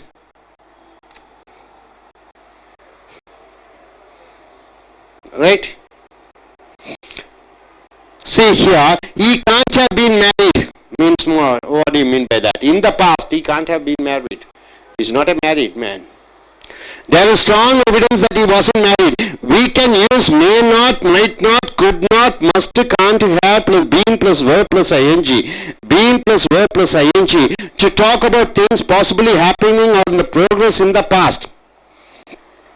He might have been trying to run away from his past. So he might have been trying means what? In the past he was trying to get away from. So India, see, India got its freedom. India got its freedom. The freedom fighters must have been fighting hard for the independence in the past. The freedom fighters must have been fighting, must have been working, must have been, see, this company, which company? TCS. It has, Bill Gates is the richest man in the world. Okay, for an example. He must have been working hard in his young days. He could have been working hard in his young days. He should have been working hard in his young days. He must have been working hard. He might have been working hard in his young days. You got it, sir? So in the past, something was continuously happening. Then you are using must have been plus verb plus ing. So in the present, something simultaneously it is going on. What do you say? He may be talking, he might be talking, he might be seeing, he must be speaking, right, sir? See, when I am here, something is going on continuously over there. Then you are using what? Can, could, may, might, plus be, plus verb by, plus ing. My friend might be playing tennis. Means what? This particular time, he might be playing tennis. You got that? Right? So, in the past, see, in the past, something has happened. That because of that only, it has resulted in like this. So, for example, what happened? Modi has become the chief minister. Modi has become the Chief Minister. He might have worked hard. Means what? He might have worked hard means what? He must have worked hard means what? He may have worked hard means what? In the past he has done the work, right? Able to understand? So must have plus past participle. Suppose must have been plus verb plus ing means what? Modi has become the Chief Prime Minister of India. He must have been working hard during the election time. During the election time, he must have been working hard, right? He must have been working, right? You got it, sir. So able to understand simultaneously when I am speaking something is going on in the present tense, then I am using he may be plus verb plus ing. He may be watching television. When something I am speaking in the past, something was continuously happening, then what do you say? He must have been, or they must have, or they could have been verb plus ing. You got it, sir? Something in the past might have done over. He or she or whatever it is, subject, could or may or whatever it is, have been plus past participle. Are you clear about it? Are you clear? Okay. Now coming here, so far what have we understood? For all the possibilities, the modal verbs are, possibilities means the chances are high. May, must, might, could, couldn't, and can't. All these are, what is that? Possibility with proof, not without proof, with some evidence, right? Evidence. With some evidence. What is evidence? He is a basketball player. Right? He is a basketball player. He plays well. He must have been a champion. He must be playing well. He must have worked very hard.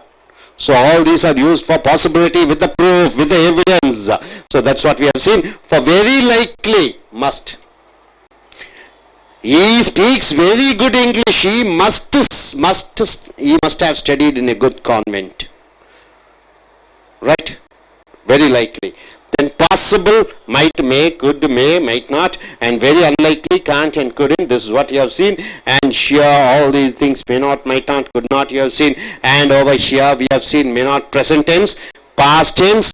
For present tense and past tense, may, can, could, may not, could not, should not, would not, must not, how it is used. That's what you have seen in present and past, right? We have two things, present and present continuous. Past, you are used with perfect and perfect continuous. Are you clear? Are you clear? Are you clear? Very clear? Yes, good. So, let's go in for a Tamil version. So, we have two of our students who will come here and tell what they are able to understand. Please come, sir. And please come, both of you. You say what is it, what we have taught in the right hand side of the board. You say what you have taught in the left hand side of the board. Please come, sir. Please come, sir. Please come, sir. Yes, sir. You start. Look at the camera and see. Look at the camera. Look at the camera. Models. Come. Introduce yourself. What's your name? Yeah, I am Sai Krishna. What's the purpose of you coming? Yeah, I am come here for preparing for I.E.L.T.S. Which country are you planning to go? I am planning to go to Japan Okay. to study baby here. Tell what you understand very fast. Look at the camera and see. This is models. Models means probability. We use in models must, might, can, could, couldn't, and can't. These are with some evidence and information or belief that something is probably or possibility true. Very likely means we will use must, or possibility means we will use might, may, could, may not, might not. But very unlikely means cannot, couldn't. Cannot and couldn't. We will use the police realized he couldn't be an Canadian. They after conclusion they have come to can't and cannot and couldn't be past, and may not and might be is used in the present. Fourth. You take the mic. You can take a seat. Introduce yourself. Good evening, friends. This is Manoj. Today we are going to see about. Tell about what's your qualification. I'm pursuing my BTech in BTech final year in mechanical engineering from Bharat University. I am from Andhra Pradesh. Andhra Pradesh. Okay. What do you do? What do you plan to do in future? First of all, I want to get job. After that, I want to experience it for 2 years. Then I will go for MBA. I want to do MBA. Okay. Stand at the left side and show the board what you have learned at the left side of the board. Just point it. Okay. Today we are going to see about modal verbs. How the modal verbs are using in present tense and past tense. Present and past. In present, we will use may not, might not, could not, must not, can't, and without. These we will use in present tense. He may remember some things already. It says that he may. Possibility is there that he may remember some things already. It is happening in the present. That's why we use may, and it can't be very easy living without someone who doesn't remember any of the past. It says that we can't living with someone who doesn't remember the past. It is happening in the present. That's why we use can't be. And next we are going to see about the things which are happening right now. Progress right now in the present. Right? They must be having a difficult time adjusting to it all. It says that in the other side he must be having difficult time. That's why we are using must be plus ing form. We will use in the present. We will use must plus be plus ing form. And in the past, if it is past, we can use may not, might not, and could not, must, and can't. It says in the attack they must have it his. In the attack, he must have hit his head. It says that in the past, while he was in something, he must have hit his head hardly. That says it happened in the past. That's why we use must plus participle. Must have plus participle we will use in the past forms. That's all, I think.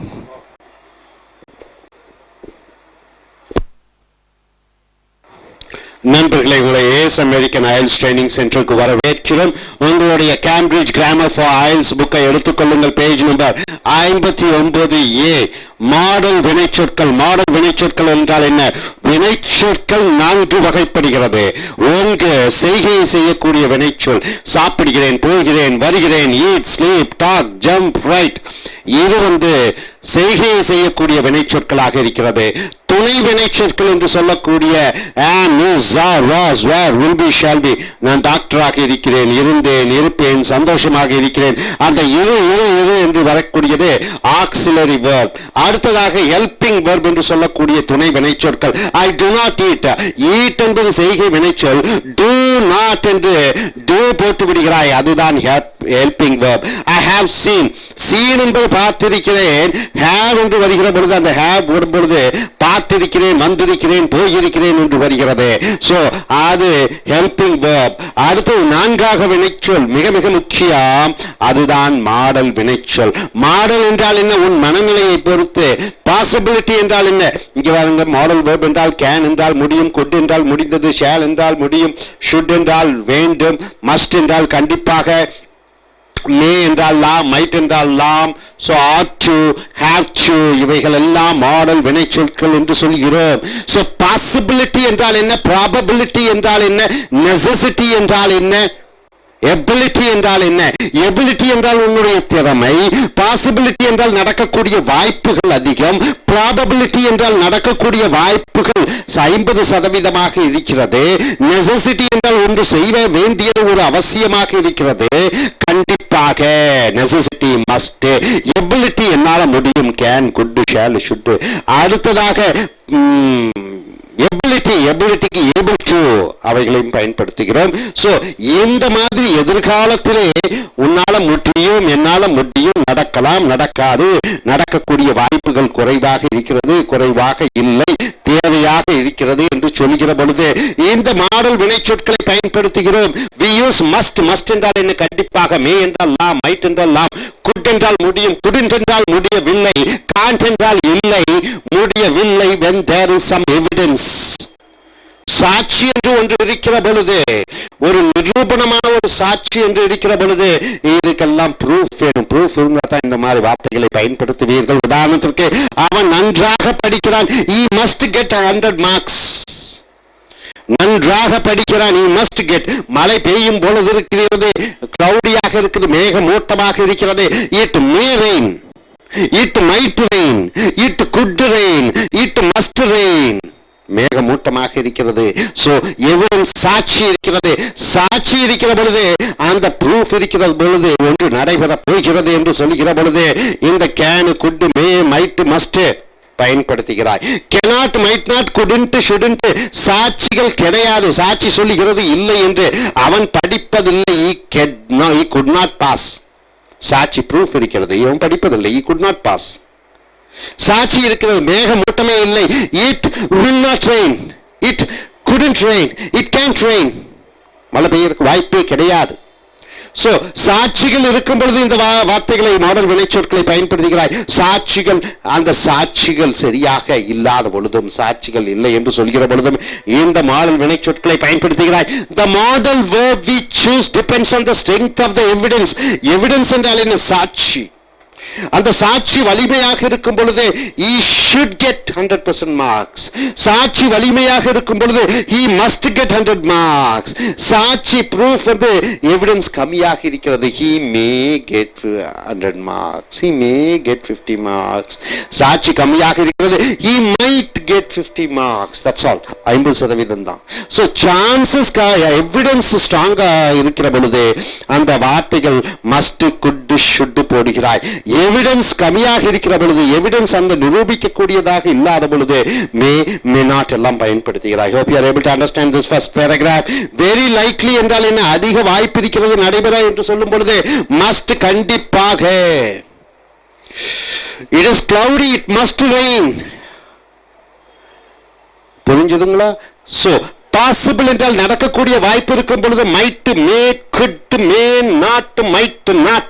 might என்றால் லாம், may என்றால் லாம், could என்றால் முடிந்தது, may not என்றால் நடப்பதற்கு இல்லாமல் இருக்கலாம், might not.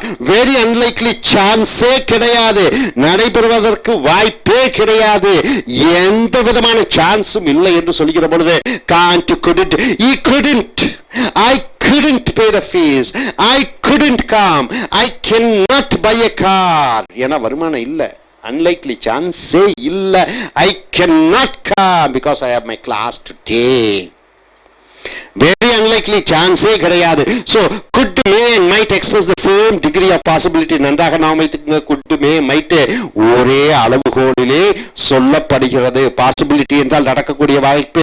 he may remember some things already, he might remember some things already, he could remember something already. உதாரணத்துக்கு he may come, he might come, he could come. அப்ப may, might, could நடக்கக்கூடிய வாய்ப்புகள் இருக்கிற பொழுது இந்த may, might, could மூன்று ஏதோ ஒன்றை சொல்லலாம். மூன்று முறை அர்த்தத்தை தான் கொடுக்கிறது. couldn't expresses the same probability as can't. can'tum சொல்லலாம், couldn'tum சொல்லலாம். ரெண்டும் வார்த்தைகளும் can'tum, couldn'tum அதனுடைய அந்த percentage அளவுகோல் ரெண்டும் ஒன்றுதான், probability. it is usually used to talk about the past. can't, couldn't எங்கே யூஸ் பண்ணுகிறாய்? இறந்த காலத்திலே முடியாததை சொல்லும் பொழுது couldn't யூஸ் பண்ணுகிறாய். நீ என்னை மேலே திருமணத்துக்கு அழைத்தாய், I couldn't come, I couldn't come. அப்படி என்றால் என்ன? I couldn't eat yesterday in the party என்றால் என்ன? வயிறு ஃபுல்லா இருந்தது, சாப்பிட முடியல. I couldn't attend the program. இறந்த காலத்திலே ஒன்று நடைபெற முடியவில்லை, இறந்த காலத்திலே முடியக்கூடிய வாய்ப்பில்லை, இறந்த காலத்திலே பாசிபிலிட்டி இல்லை என்று சொல்லுகிற பொழுது couldn't என்றால் பாசிபிலிட்டி இருந்தது. I could, இறந்த காலத்தில் I couldn't, இறந்த காலத்தில் I couldn't, என்னால முடியவில்லை. so the police realized he couldn't be a Canadian. Police அவனை விசாரித்த பொழுது அவன் நிச்சயமாக கனடா நாட்டுக்காரனாக இருக்க முடியாது என்று உறுதியாக முடிவு செய்து விட்டார்கள். it was very unlikely that he was a Canadian. அடுத்தது may not and might not do not express the same probability as couldn't. may not, might not. may not, might not could not equal கிடையாது. may not, might not is not equal to could not. I may not pass the exams, I could not pass the exams. ரெண்டுக்கும் difference இருக்கிறது. I might not pass the exams, I could not pass the exams. ரெண்டுக்கும் அந்த probability நடக்கக்கூடிய வாய்ப்புகளை பார்க்கிற பொழுது ரெண்டும் equal கிடையாது. The supermarket may be open today because it is a bank holiday. The supermarket might be open today, might not open today because it is a holiday. The supermarket could not open today because it is a bank holiday. தவறு. So may not, might not is not equal to could not, right? He may not come, he might not come, he could not come. ரெண்டுக்கு equal இல்லை. மே நாட்டுக்கும் might நாட்டுக்கும் good நாட்டுக்கும் மே நாட்டு might நாட்டுக்கும் ஒரு சைடில் இருக்காங்க, குட் நாட் இன்னொரு சைடில் இருக்காங்க. So could not is not equal to may not and might not. So அடுத்ததாக பிரசன்ட் டென்ஸ் நிகழ்காலத்திலே இல்லை என்று சொல்லுகிற பொழுது லாம் பாசிட்டிவாக சொல்லும் பொழுது மே மைட் குட், ஆனால் இல்லை என்று சொல்லுகிற பொழுது cannot, cannot, might not, could not, can't. என்ன யூஸ் பண்றீங்க? Infinite without you to talk about the possibility in the present. நிகழ்காலத்திலே நடக்கக்கூடிய வாய்ப்புகள் இருக்கிற பொழுது இல்ல நடக்கக்கூடிய வாய்ப்புகள் இல்லாத பொழுது can plus present tense I can speak என்றால் என்ன? present tenseல எனக்கு possibility இருக்கிறது. can விட present tense verb speak. I cannot speak, cannot விட speak. so present tenseல எனக்கு possibility இல்ல, I cannot speak now. so cannot, may not, might not, could not, must not, plus verb plus ing அல்லது may plus present tense, might plus present tense, could plus present tense, must plus present tense use பண்ணீங்கன்னா presentல possibility இருக்கிறது இல்லை. He may remember some things already, it is possible he remembers some things now. He can be very easy living somewhere with someone who doesn't remember any of the past. So நண்பர்களே, இந்த ஒரு 4 லைனை நீங்க ரொம்ப முக்கியமாக அறிந்து கொள்ள வேண்டும். may கூட present tense நிகழ்காலத்தில் நடக்கக்கூடியது. may speak, may not plus present tense verb நிகழ்காலத்தில் இல்லை. might plus present tense verb might speak இப்ப, might not speak இப்ப இல்லை. could speak இப்ப முடியும், could not speak இப்ப முடியாது. so must speak இப்ப, must not speak இப்ப கூடாது. so present tense verb use பண்ணும்போது இது present tenseக்கு வருகிறது. we use may not, might not, could not, must, can't be, ing to talk about things possibly happening or in progress at the time of speaking. நான் ஒன்று பேசிக் கொண்டிருக்கிற பொழுது அந்த பையன் தாளமிட்டு கொண்டிருக்கிறான். என்ன பண்ணி கொண்டிருக்கிறான்? I am taking class, he is drumming. அப்படிதான் பண்ணி கொண்டிருக்கிறான். so he must be dreaming. நான் கிளாஸ் எடுத்துட்டு இருக்கிறேன், எங்கேயோ பார்த்துட்டு இருக்கான். he must be dreaming. அப்படி என்றால் என்ன? ஒன்று நடைபெற்று கொண்டிருக்கிற பொழுது இன்னொன்று சைமல்டேனியஸாக அங்கே நடந்து கொண்டிருக்கிறது. என்ன நடந்து கொண்டிருக்கிறது? நான் பாடம் எடுத்துக் கொண்டிருக்கிறேன், I am taking classes. He must be dreaming something. That's why he is not able to answer the question. He must be dreaming. He may be dreaming. He could be dreaming. He can be dreaming. So ஒன்று நடந்து கொண்டு இருக்கும் பொழுது ஒன்று நடந்து கொண்டு இருக்கிறது. உதாரணத்துக்கு நான் பேசுறேன், they might be having a difficult time adjusting to what the phone is engaged. இப்போ நான் பேசுறேன் என்னுடைய நண்பனுக்கு, அவன் யாரோடையும் பேசிட்டு இருக்கான். அப்ப எப்படி சொல்லுவேன்? I phoned up. He engaged இருக்கு phone. He must be talking to somebody. So present tense is something going on.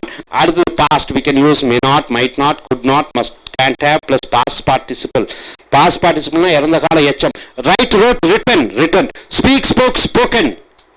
so to talk about possibility in the past, இறந்த காலத்திலே ஒன்று நடைபெறக்கூடிய வாய்ப்பு இருக்கிற பொழுது இந்த may not கூட, might not கூட, could not அல்லது may, might, could கூட, have கூட இறந்த கால எச்சம் யூஸ் பண்றீங்க.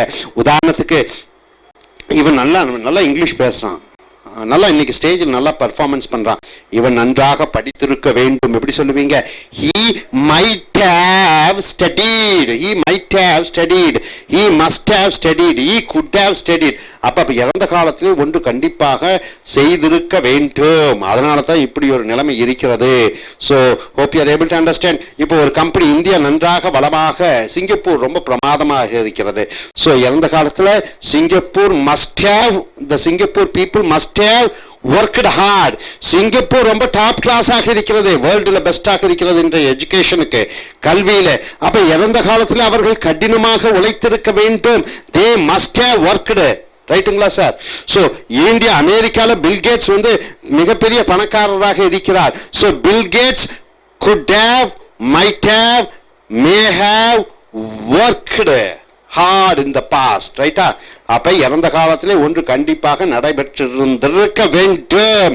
பாசிபிலிட்டி அதிகமாக இருக்கிறது என்று சொல்லும் பொழுது must would have plus past participle. இங்க என்ன எழுதிக்கிறோம்? he could have had a wife and children, he can't have been married. so என்ன இருக்கிறது? இவன் மார்க் ரொம்ப லோவா வாங்கியிருக்கான். his examination results show he got very poor mark. ரொம்ப குறைந்த மதிப்பெண் பெற்றிருக்கிறான். he mustn't have studied during the exam time. mustn't have studied என்றால் என்ன? பரீட்சை நேரத்தில் நன்றாக படித்திருக்க மாட்டான். ஆகையால் தான் மார்க் ரொம்ப குறைவாக இருக்கிறது. ஸோ இறந்த காலத்திலே ஒன்று நடைபெற்றிருக்கக்கூடிய வாய்ப்புகள் இல்லை. இறந்த காலத்திலே நடைபெற்றிருக்கக்கூடிய வாய்ப்புகள், பாசிபிலிட்டி அதிகமாக இருக்கும் பொழுது must have studied, must not have studied, may have studied, may not have studied, might have studied, might not have studied. இந்த might கூட have கூட இறந்த கால எச்சங்களை use பண்ணிக்கிறாய். hope you are able to understand. Are you clear? Thank you very much. Welcome to AS American I.E.L.T.S Training Center. Take your Cambridge Grammar for I.E.L.T.S, page number 60A. Coming here, the topic here is modal verbs. What are the modal verbs? Can, could, may, might, shall, should, will, would. All these verbs are called modal verbs, right? You understand about it? Okay, modal verbs. Can it come alone? No. It needs a action verb, right? Could sleep, could go, may come, might go. So the modal verbs are very important verbs. It says about the speakers or the writers what he wants to say in a strong way or in a soft way, right?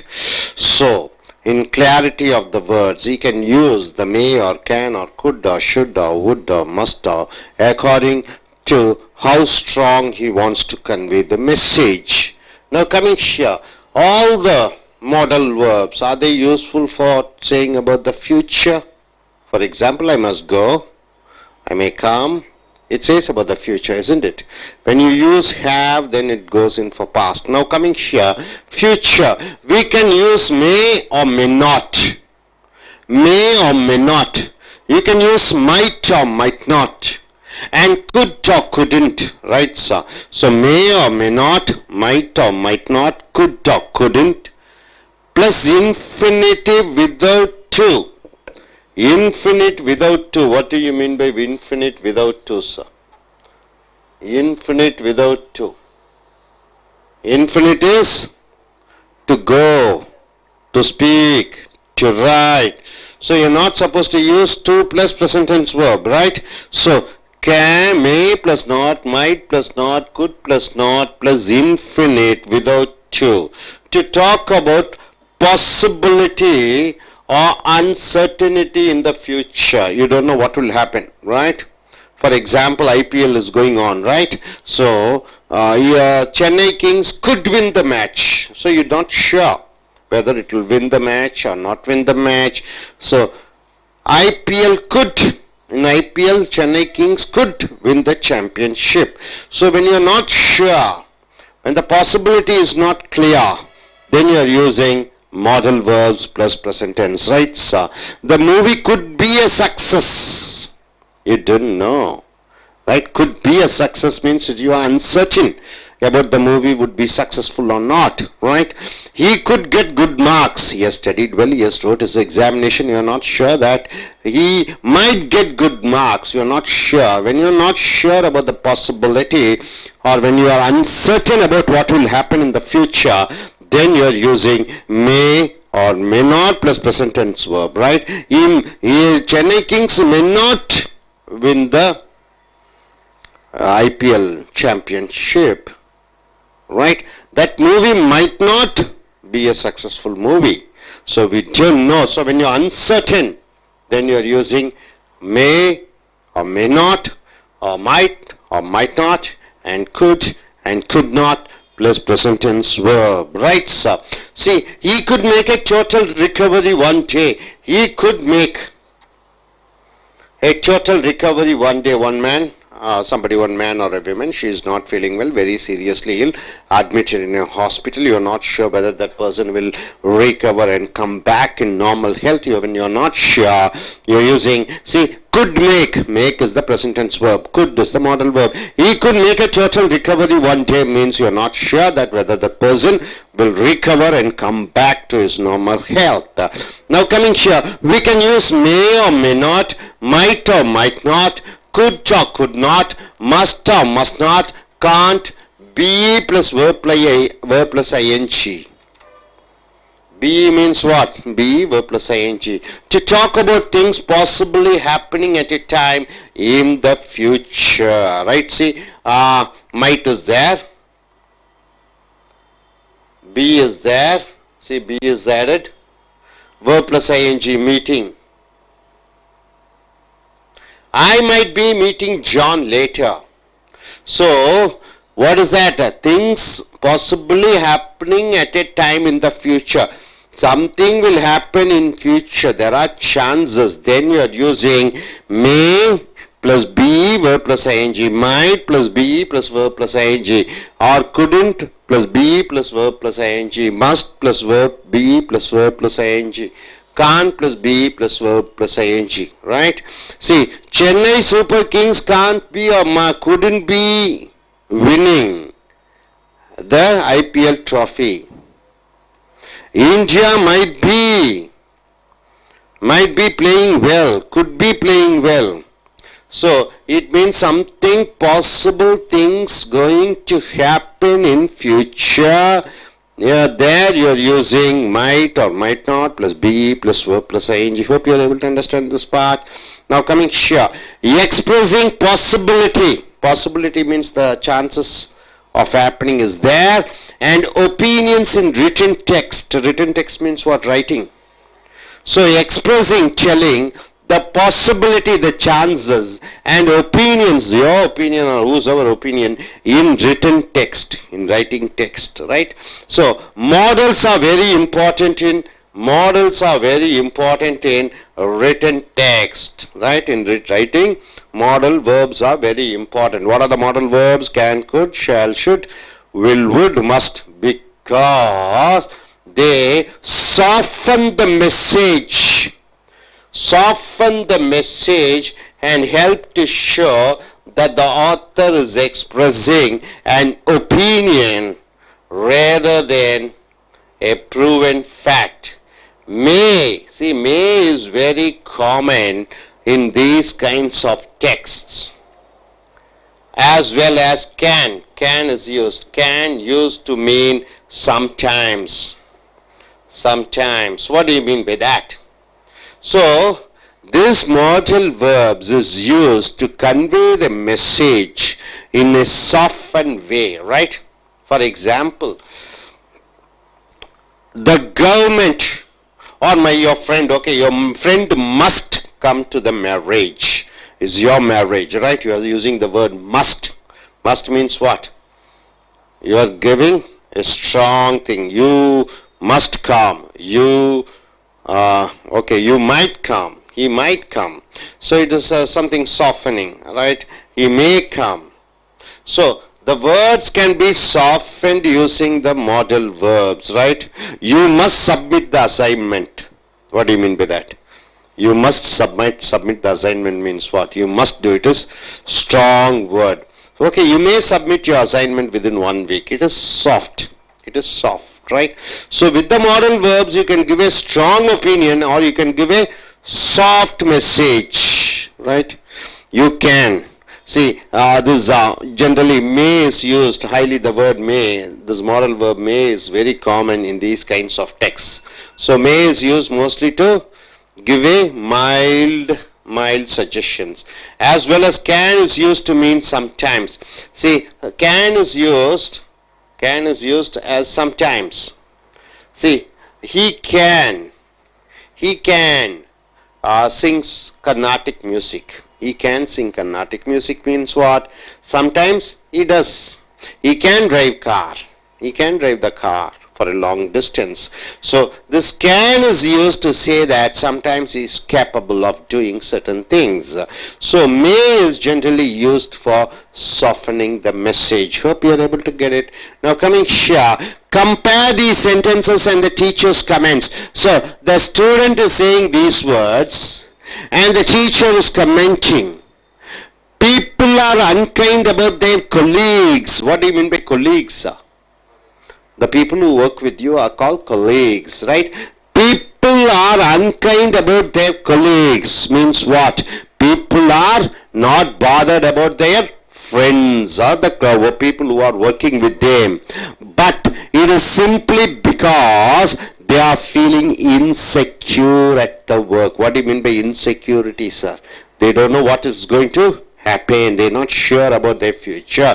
So people are unkind about their colleagues, but it's simply because they are feeling insecure at work. So the teacher has commented, how do you know this? How do you know this? The same sentence is given like this.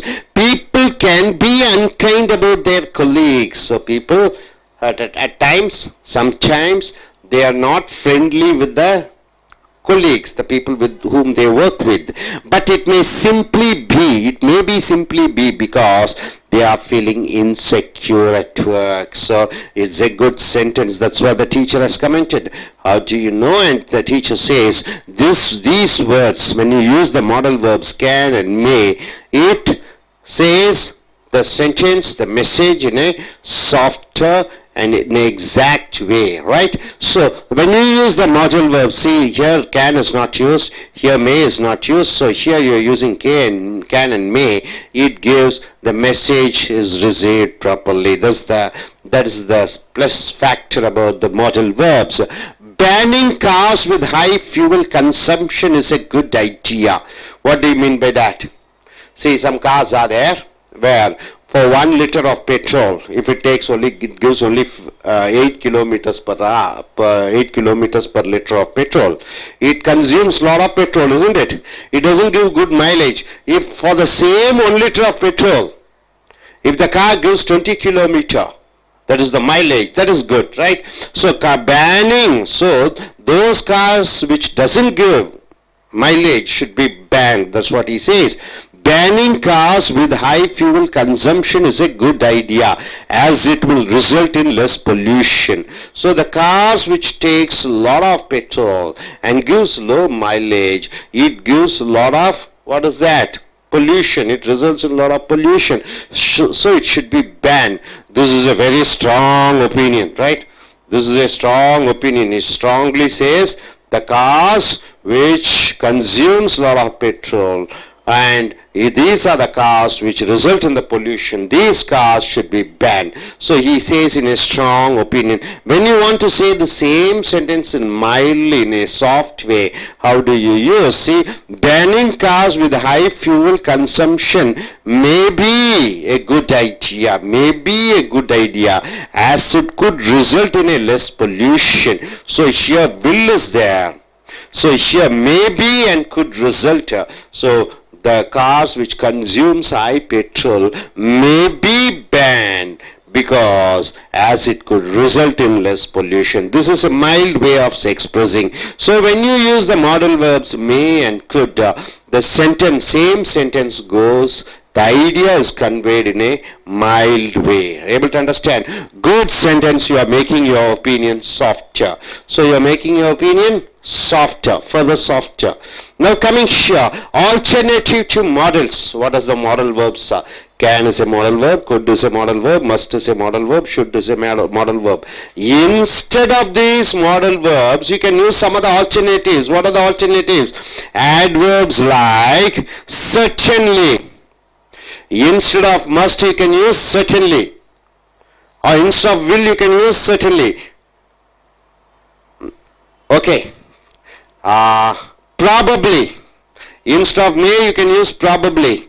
Possibly you can use. perhaps. What do you mean by perhaps? What do you mean by perhaps? Maybe, right? The maybe. So instead of modal verbs, you can use the words adverbs certainly, probably, possibly, perhaps, and maybe can be used, to express similar ideas to modal verbs. See, for example, he had probably been attacked and dropped. He had probably been. See, probably is used. Instead of what? Must have been attacked. Instead of using he must have been attacked, you can use he had probably been attacked and dropped. So, the possibility, instead of must have been, you are using probably been attacked. Instead of have been attacked, you are using probably been attacked. So probably is an alternative for must, right sir? Able to understand? Now, we can use it plus be plus certain or likely or probably, probable or possible or impossible to express ability, to express probability and to express possibility. Very important sir. You are using it. What do you mean by it as a pronoun? Something, it is a pen, right? This it stands for a pen, right? It stands for some other ideas also. It stands for some objects, it stands for place, it stands for something, okay, some ideas also. See, it is possible. It is possible. See, it is used. Be means am, is, are, was, where, will be, shall be. It is called it. It's called auxiliary verb be. Instead of be, you are using is, right? It is used. It is. Then you are using, you can use certain, you can use likely, you can use probable, you can use possible, you can use impossible, right? It is impossible. It is possible. It is probable. It is certain. So it is possible is here, to program your computer to translate text automatically. It is possible to program your computer to translate text automatically.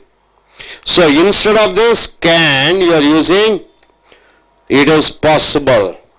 See, you can program your computer. See, you can join in a multinational company. It is possible to join in a multinational company, right? It is possible to join in a company, in a multinational company. You can join in a multinational company. See, it is possible you can start your own business. It is possible that you can start your own business. You can start your own business. So it is possible to start your own business. You can start your own business. Both are same, isn't it? So here you are using it is possible to start your own business. So instead of it is possible, you are using can. Right? You got it? So next coming here. It is possible that the train will be late. The train might be late. Instead of using the train might be late, you are saying that it is possible that the train might be late. It is impossible you start your own business. It is impossible you start your own business. How can you use with can't? You can't start your own business, right? Instead of you cannot start your own business or you can't start your own business, you are using it is impossible to start your own business, right? Able to understand? See, you cannot get good marks or you cannot pass in the I.E.L.T.S exams. So how do you use with impossible? It is impossible for you to pass in the I.E.L.T.S examination. It is impossible for you to pass in the I.E.L.T.S examination. You got it? Are you clear about it? Are you clear about it? So what do you understand by it, sir? See, may and may not, might and might not, could and could not, plus present tense verb. It is used to talk about the possibility in future or uncertainty about the future. You got it, sir? Are you clear about it? Are you clear about it? he could make a total recovery one day. I could start a business. I could go to America. So the future possibility are there. That's what you have seen. Then you are using may not, might not, or could not, or may, or might, or could, plus be plus verb plus ing to say in future something is going to happen. It might be raining. He might be winning the election next year. Next year he might be winning the election, right? Then after that, what you have seen in written text, what do you do? Certain modal verbs are used to soften and give the message. Generally may is used. Can is used to mean to what? Sometimes in future something can be done. For example, sometimes he can dance means sometimes at times he can dance, and same way you have seen this left hand side and right hand side sentences are there. When you give the modal verb, it shows that you are sending the message very clearly, and if the modal verbs are not there, it shows that a strong opinion is given. And coming here to the alternative to modals, certainly, probably, possibly, perhaps, and maybe. These are the adverbs which are used instead of modal verbs, right? And we can use it plus be plus it plus be plus certain, likely, probably, possible, impossible instead of modal verbs. It is possible to get good marks. You can get good marks. It is impossible to get good marks. You cannot get good marks, right? Instead of could not and cannot, you are using it is possible and it is impossible. It is certain and non-certain, right? So, are you clear about it? Shall we go in for a Tamil version? Yes, sir. நண்பர்களே, ace American ஐஎல்ஸ் training சென்டருக்கு வரவேற்கிறோம். உங்களுடைய Cambridge grammar for ஐஎல்ஸ் எடுத்துக்கொள்ளுங்கள். Page number 60A. இப்போ பார்த்தீங்கன்னா model வினைச்சொற்கள் ஏற்கனவே பார்த்தோம். மாடல் வினைச்சொற்கள் என்றால் என்ன? கேன் என்றால் முடியும், குட் என்றால் முடிந்தது, வில் என்றால் வேண்டும், ஷுட் என்றால் வேண்டும், மஸ்ட் என்றால் கண்டிப்பாக, மே என்றால் லாம். இவைகள் ரொம்ப முக்கியம் ஆங்கிலத்தில். அப்போ இவைகளுடன் எதை பயன்படுத்துகிறீர்கள்? நிகழ்கால வினைச்சொல். He may come, he could come, he may passed, he should passed, he must get. அப்போ அந்த கெட்டு, பிளே, ஈட் எல்லாமே இந்த மாடல் வெர்புக்கு பக்கத்தில் ப்ரெசன்ட் டென்ஸ் தான் யூஸ் பண்ணிக்கிறீர்கள். புரிந்ததா? அது ரொம்ப முக்கியம். இந்த மாடல் வினைச்சொற்களை எதை பற்றி சொல்லுகிறோம் என்று பார்க்கிற பொழுது நம்ம சொல்லக்கூடிய தகவலை ஸ்ட்ராங்காக சொல்லும் பொழுது you must come, you may come. ரெண்டுக்கு என்ன வித்தியாசம் பாருங்க. மே கம்னா சாஃப்டா சொல்றீங்க, யூ ஷுட் கம்னா கொஞ்சம் அன்பா சொல்றீங்க, you must come, you will come என்றால் கொஞ்சம் மிரட்டுறீங்க. அந்த மிரட்டல், அன்பா பேசுறது எல்லாமே இந்த மாடல் வினைச்சொற்களை பயன்படுத்தி நம்ம யூஸ் பண்ணிக்கிறோம். தெளிவா தெரிஞ்சுட்டீங்களா? அப்ப மாடல் வினைச்சொற்களுடைய இம்பார்ட்டன்ஸ் என்னவென்று அறிந்து கொண்டீர்களா?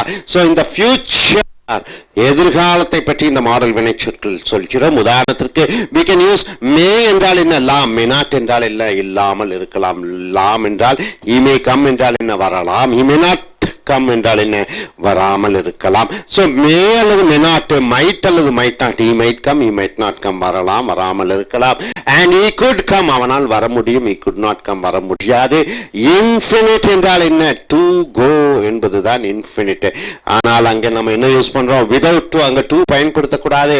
to talk about possibility or uncertainty. possibility என்றால் என்ன? நடக்கக்கூடிய வாய்ப்புகள் அதிகம். அன்சர்டனிட்டி என்றால் என்ன? வாய்ப்புகள் இல்லை. he might come என்றால் என்ன? பாசிபிலிட்டி இருக்கிறது. he might not come என்றால் என்ன? அன்சர்டனிட்டி, உறுதியாக சொல்ல முடியாது, வருமா வராதா. it might rain என்றால் என்ன? அது மழை பெய்யும். it might not rain என்றால் என்ன? மழை பெய்யாது. he could பாஸ் என்றால் என்ன? அவன் பாஸ் ஆக முடியும். he couldn't பாஸ் என்றால் என்ன? அவனால் பாஸ் ஆக முடியாது. ஸோ பாசிபிலிட்டி, நடக்கக்கூடிய வாய்ப்புகள் அதிகம், அன்சர்டனிட்டி வாய்ப்புகளே கிடையாது என்று சொல்லுகிற பொழுது இந்த மாடல் வெர்பு கூட என்ன யூஸ் பண்றீங்க? நிகழ்கால வெர்பு. அது நெகட்டிவா இருந்தா may not, could not, might not என்று போட்டு விடுகிறீர்கள். இந்த ஃபியூச்சர், எதிர்காலத்திலே நடக்கக்கூடிய வாய்ப்புகள் இல்லை என்று எதிர்காலத்திலே சொல்லும் பொழுது மே கூட பிரசன்ட் டென்ஸ் அல்லது மே நாட் கூட பிரசன்ட் டென்ஸ். அடுத்ததாக he could make a total recovery one day. ஒருத்தர் உடம்பு சரியில்லாமல் இருக்கிறது, எதிர்காலத்திலே உடம்பை தேடி கொண்டு வந்து விடுவார் என்று சொல்லும் பொழுது he could make a total recovery one day. குட்டுக்கு பக்கத்துல என்ன வருகிறது பாருங்க, present tense verb தான் வருகிறது, ரைட்டா? past tense verb வருவதில்லை. so he could make a total recovery one day. he could get good marks என்றால் என்ன?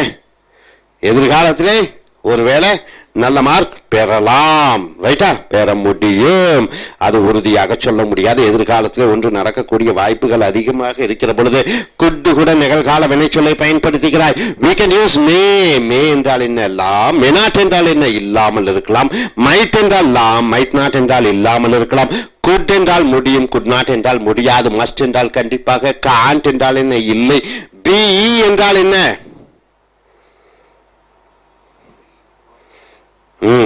verb be-னா am is or was அதனுடைய குழந்தைகள் be-ன்னு போடலாம். ing என்றால் என்ன? verb plus ing to talk about things possibly happening at a time in the future. எதிர்காலத்தில் ஒரு நிகழ்ச்சி நடந்து கொண்டிருக்கும், எதிர்காலத்தில் ஒரு நிகழ்ச்சி நடந்து கொண்டிருக்கும் என்று சொல்லும் பொழுது மாடல் verb be கூட verb plus ing. இந்த உதாரணத்துக்கு இவர் டோக்கியோ போலான்னு இருக்கிறார், அவர் சிங்கப்பூர் போலான்னு இருக்கிறார். அடுத்த ஆண்டிலே எதிர்காலத்திலே அவர்கள் ஜப்பானிலே அல்லது சிங்கப்பூரிலே படித்துக் கொண்டு இருப்பார்கள். they might be studying in Singapore next year. they might be studying, they could be studying in Singapore. திடீர்னு இந்த பையனுக்கு சிங்கப்பூருக்கு பதிலாக அமெரிக்காவுக்கு வாய்ப்பு கிடைக்கிற பொழுது he could not be studying in Singapore next year because he will be studying in America, right? he might be studying in America. அப்ப எதிர்காலத்தில் ஒன்று நடந்து கொண்டிருக்கும் என்று சொல்லுகிற பொழுது அந்த could, might, may கூட be கூட verb plus ing பயன்படுத்துகிறார். able to understand sir? என்ன புரிந்து கொண்டீர்கள்? எதிர்காலத்தில் ஒன்று நடந்து கொண்டிருக்கும். tomorrow it might be raining, tomorrow it may not be raining. எதிர்காலத்தில் நடந்து கொண்டிருக்கும், எதிர்காலத்திலே நடந்து கொண்டிருக்காது என்று சொல்லும் பொழுது may, might plus be கூட verb plus ing. புரிந்ததா? ரைட். அடுத்தது expressing past. இங்க என்ன? I might be meeting John later. நான் ஜானை பின்னாடி எதிர்காலத்திலே அல்லது இன்னும் 1 மணி நேரத்தில் 2 மணி நேரத்தில் நாளைக்கு சந்தித்து கொண்டிருக்கலாம் என்று வருகிறது. அடுத்தது expressing possibility and opinions in written text. Text என்றால் என்ன? எழுதுவது, வார்த்தைகளை எழுதுவது, வாக்கியத்தை எழுதுவது, கட்டுரையை எழுதுவது, பேராகிராஃபை எழுதுவது டெக்ஸ்ட் என்று சொல்லிக்கிறோம். ரிட்டன் டெக்ஸ்ட், எழுதக்கூடிய அந்த வாசகங்கள். எக்ஸ்பிரசிங் பாசிபிலிட்டி என்றால் என்ன? நடக்கக்கூடிய தன்மை, பாசிபிலிட்டி. அண்ட் ஒப்பீனியன் என்றால் என்ன? உன்னுடைய எண்ணங்கள் இன் ரிட்டன் டெக்ஸ்ட். நடக்கக்கூடிய வாய்ப்புகள் அதிகமாக இருக்கிற பொழுது எப்படி எழுதுவாய் ஆங்கிலத்திலே? உன்னுடைய ஒப்பீனியன் என்றால் என்ன? எண்ணங்களை எப்படி எழுதுவாய்? எழுத்து ஆங்கிலத்திலே models are very important in written texts. இந்த மாடல் வினை சொற்களான can, could, shall, should, might மிக மிக முக்கியம் எழுத்து ஆங்கிலத்திலே. பிகாஸ் ஏனென்றால் they soften the message. Message என்றால் என்ன? நீ சொல்லக்கூடிய தகவலை மென்மையாக சொல்லிக் கொடுக்கிறது. softening. he may come, he must come. Must கம்னா ஸ்ட்ராங்கா இருக்குது. he may come, he will come ஸ்ட்ராங்கா இருக்குது. he might come, you should come ஸ்ட்ராங்கா இருக்கிறது. அந்த message strong message, soft message. அந்த தகவலை சொல்லக்கூடிய தகவலை மென்மையாக சொல்லும் பொழுது ரைட்டா ஸ்ட்ராங்கா. இப்ப டீச்சரே சொல்றாங்க you must wear the uniform today, you must speak in English, you must get good marks. ரொம்ப ஸ்ட்ராங்கா இருக்காங்க. yes you try, you may get good marks. அப்படி சாஃப்டா சொல்றது, அந்த சாஃப்டா சொல்றது, ஸ்ட்ராங்கா சொல்றது இந்த மாடல் வினைச்சொற்களை வைத்துத்தான். ரைட்டுங்களா? Okay. the message and help to show that the author is expressing an opinion rather than a proven fact. proven fact என்றால் என்ன? மாடல் வினைச்சொற்கள் அவர் ஒப்பீனியனை சொல்றாரு. proved fact என்றால் என்ன? அதுதான் மாற்ற முடியாது. ப்ரூவ்ட் ஃபேக்ட் என்றால் என்ன? 2 + 2 = 4, ரைட்டா? 2 + 2 = 4, அது ஃபேக்ட். 2 + 2 மேபி 4 அப்படின்னு அது உன்னுடைய ஒப்பீனியன், ரைட்டா? உன்னுடைய ஸ்ட்ராங் ஃபேக்ட் சொல்லும் பொழுது மாடல் வினைச்சொற்கள் தேவையில்லை. it might be 4 if you add 2 + 2. no, it could be 4 if you add 2 + 2. no. ஏன்னா அது ஸ்ட்ராங்கா, அது ஃபேக்ட். இது உன்னுடைய ஒப்பீனியன். இந்த ஒப்பீனியன் வந்து ஸ்ட்ராங்கா இல்ல, ஃபேக்ட் வந்து ஸ்ட்ராங்கா இருக்குது. இந்த ஒப்பீனியன் சொல்லும் பொழுது you are using may, might, can and should. May is very common in these kinds of text. May வந்து அதிகமாக யூஸ் பண்ணிக்கிறோம். I may get good marks. I may go to US. They may come for my marriage. And she may see that may. அது என்ன சொல்லுகிறது? Opinion is not a fact. It's not a proven fact. அது நிரூபணமான சாட்சி கிடையாது. மே அதிகமாக உபயோகப்படுத்துகிறாய். எங்க உபயோகப்படுத்துகிறாய்? உன்னுடைய எண்ணத்தை பிரதிபலிக்கும் பொழுது, அது உண்மையா பொய்யா இல்லாத பொழுது, அது இந்த தகவலை மென்மைப்படுத்துகிற பொழுது, அது எதிர்காலத்திலே பயன்படுத்தப்படுகிறது. அந்த மே ரிட்டன் டெக்ஸ்ட்களை பயன்படுத்தப்படுகிறது, ரைட்டா? அதிகமாக. so as well as can used to mean sometimes can இங்கே பயன்படுத்துகிறார். சில நேரங்களில் சொல்லுங்க. I can. He can dance. He can drive car sometimes. He can eat 10 idlis. அப்படி என்றால் என்ன? 10 இட்லி சாப்பிடுவான் சில நேரங்களில் at times, சில நேரங்களில், ரைட்டா? Indian players, Dhoni can hit 100 runs. Dhoni can make India win. சில நேரங்களில் can, எல்லா நேரத்திலும் டோனி பண்ண முடியாது. can, சில நேரங்களில் Dhoni can. What is his name? Kohli can hit centuries. சில நேரங்களில், not always. இது வந்து can என்பது என்ன? சான்சஸ் தான். கோலி வந்து எப்பவுமே ஸ்ட்ரைட்டா பேட் எடுத்துட்டு போனா 100% 100 ரன்ஸ் எடுப்பாரு. then you are not using modal verbs, right? Kohli hits 100 runs அப்படின்னா confirm. Kohli can hit 100 runs. Kohli may hit 100 runs. Kohli could hit 100 runs. Kohli might hit 100 runs என்றால் என்ன? அது chances. Sometimes it is not a complete 100% definite things, right? so இந்த can, could, should எல்லாம் சில சமயம் sometimes என்று வருகிறது. so now coming here, compare these sentences and the teacher's comments. so left hand sideல ஒரு sentences, இந்த சைடுல ஒரு sentence, அந்த பக்கம் ஒரு sentence. இந்த sentence சைடுல பாத்தீங்கன்னா modal verb இல்லாமல் வாக்கியம் அமைக்கும் பொழுது, இங்க அடுத்த வாக்கியம் modal உடன் அமைக்கும் பொழுது, modal இல்லாத வாக்கியங்களை அமைக்கும் பொழுது அந்த டீச்சர் என்ன கமெண்ட் கொடுக்கிறார்? மாடல் வினைச்சொல்லுடன் சேர்த்து வாக்கியங்களை அமைக்கும் பொழுது, சென்டென்ஸ் ஃபார்ம் பண்ணும் பொழுது டீச்சர் என்ன கமெண்ட் கொடுக்கிறார் என்று பார்க்கிறோம். உதாரணத்திற்கு இங்க பாருங்க, people are unkind about their colleagues. Kind என்ன? இறக்க குணமுடைய, ரொம்ப மனசு மற்றவர்கள் மேல் அக்கறையுள்ள. unkind என்றால் என்ன? அக்கறையே இல்லாமல். people are unkind. சில நேரங்களில் மற்றவர்களை பற்றி கவனிக்கவே மாட்டார்கள், மற்றவர்களை பற்றி அக்கறையே பட மாட்டார்கள். unkind about their colleagues என்றால் என்ன? சக வேலைக்காரர்கள். colleagues என்றால் சக வேலைக்காரர்கள்.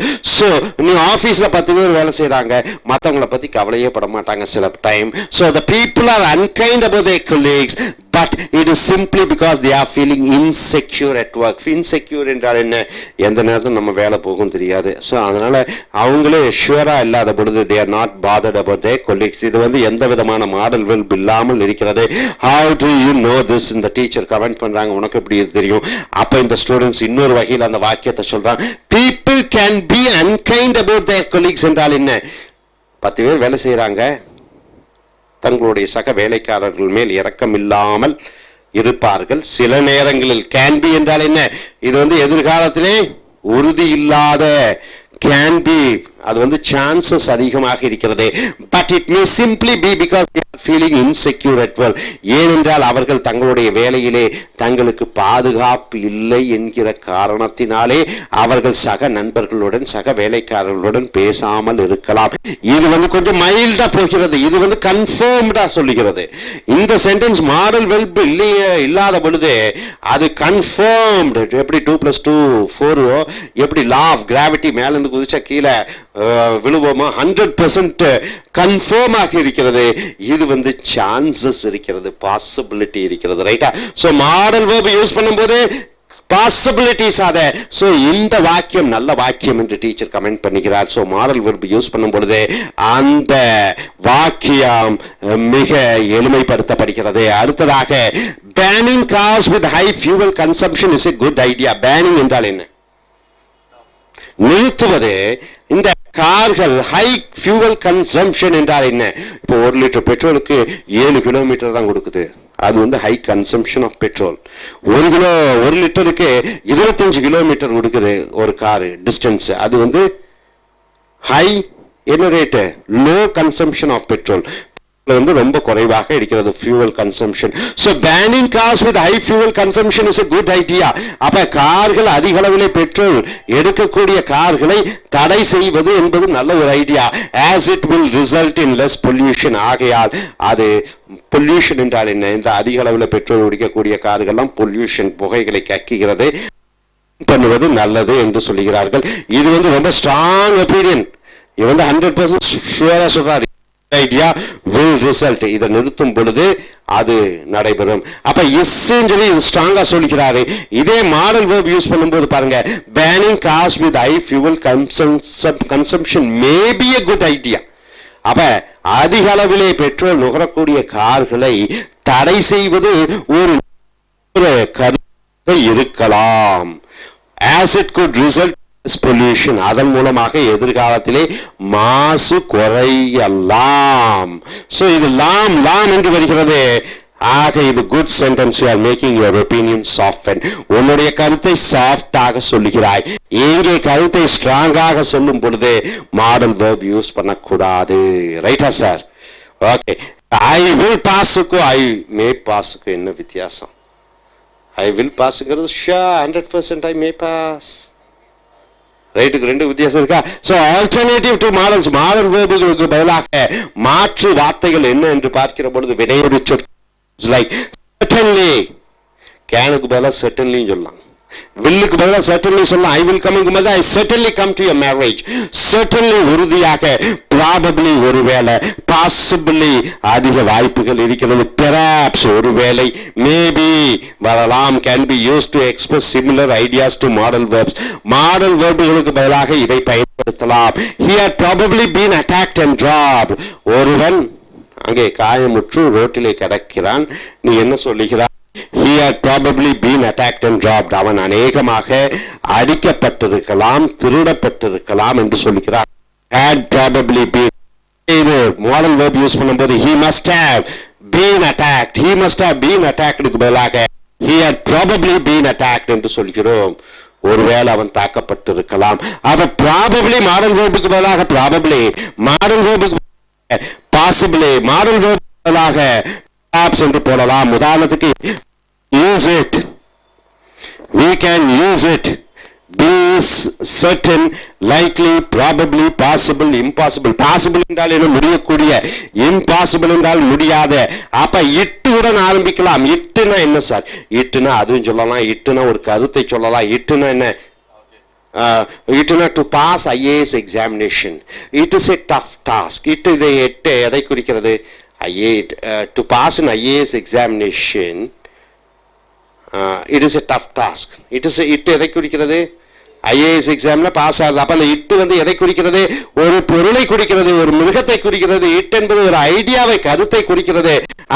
கூட எஸ் போட்டு விடுகிறாய். வாசு அந்த இட்டு கூட இஸ் போட்டுட்டு certain, likely, probable, possible, impossible போட்டு விடலாம். இந்த கேனு குட்டுக்கு பதிலாக it is possible to program your computer to translate text automatically. அப்ப உன்னுடைய கம்ப்யூட்டர்ல ஒரு ப்ரோக்ராமை போட்டு அது மூலமாக அந்த டெஸ்ட், அந்த எழுத்து வடிவத்தை கொண்டு வரலாம். அது முடியக்கூடிய செயல். it is possible க்கு பதிலாக you can program your computer, you can program your computer. it is possible to program your computer என்று சொல்லலாம். it is possible that the train will be late. it is possible, அதுக்கு the train might be late க்கு பதிலாக it is possible that the train might come late. right? it is possible. it is impossible to pass the examination. you can't pass the examination என்றால் என்ன? உன்னால pass ஆக முடியாது. it is impossible to pass the examination. you can get good marks என்றால் என்ன? உனக்கு நல்ல mark கிடைக்கும். அந்த கேனுக்கு பதிலாக it is possible for you to get good marks. it is possible for you to get good marks.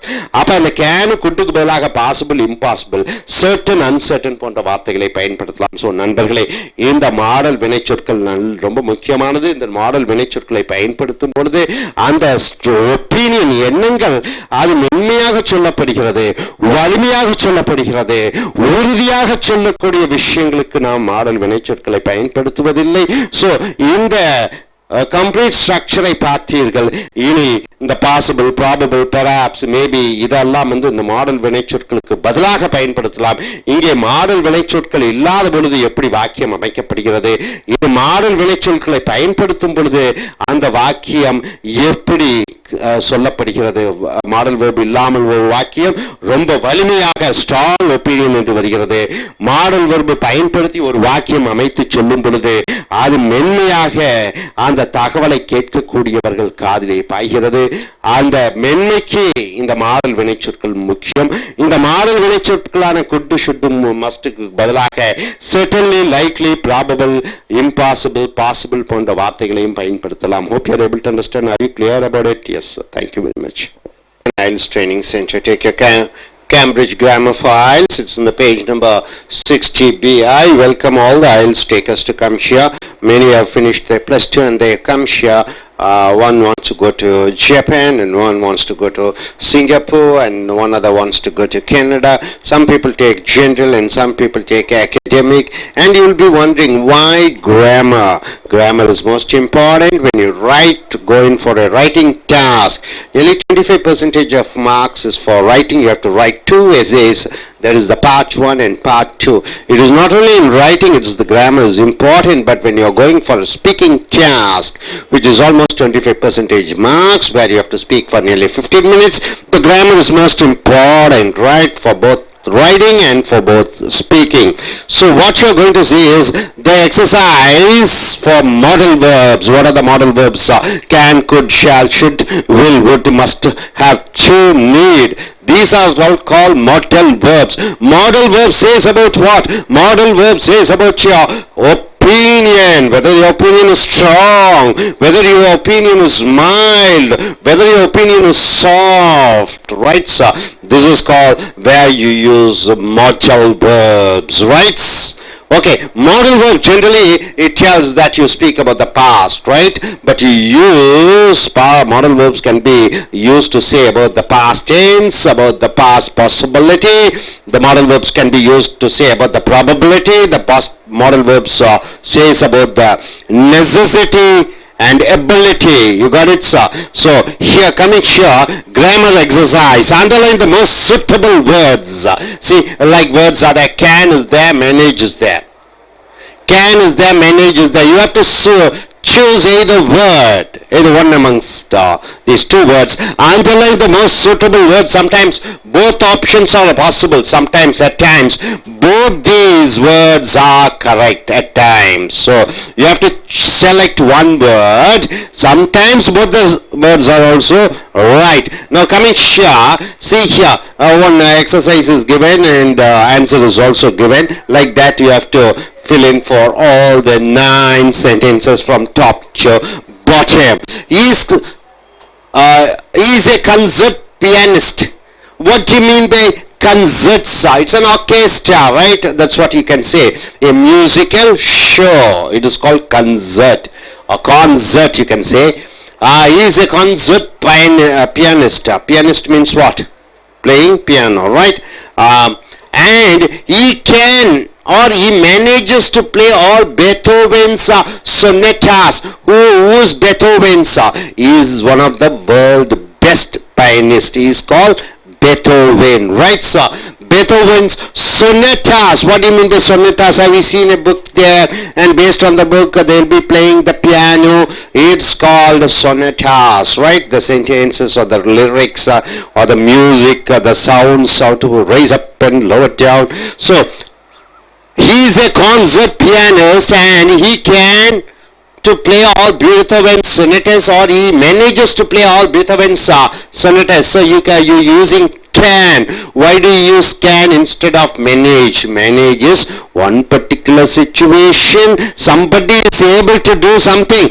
then you're using the word manage, right? So manage cannot be used. He can play all Beethoven sonatas means what? Possibilities are high, right? Possibilities are high, so he can. So can is used instead of manage. So coming to the second sentence, when I lived in a small town, I was able to, or I could walk almost everywhere. So when I lived in a small town, I was able to walk everywhere. But now I live in the capital city, I need a car. What do you mean by that? When I'm in the small town, I was able to walk. I can walk, but now I'm in a city, I need a car. So what is the word you use? Was able to or could walk? What is the correct answer? Huh? I could. Able to. So I could walk. Not I was able to. When I lived in a small town, I could walk. I could walk. Why don't you use I was able to? Could walk. So could walk means what? I had the potential, I had the strength, and I was practicing walking almost everywhere, but now I live in the capital city, I need a car. So was able to is wrong, and you're using could walk. And the third sentence, they worked all night they were working, and could manage and could finish the report just in time, or they work all night and manage to finish the report just in time. Which is the correct answer, sir? Manage to. Why do you use manage to? In a particular situation, something they did it in a particular situation, which is tough, which is difficult, which is some difficult task are there. Somehow they were able to do. So manage to. Where do you use manage to? When the situation is difficult. When the situation is difficult, they are using managed to finish. So manage could finish rather than manage to finish is the correct option. So manage to is the correct answers. The protesters, who are the protesters? The people who are not satisfied with something, who go against certain things, so they agitate.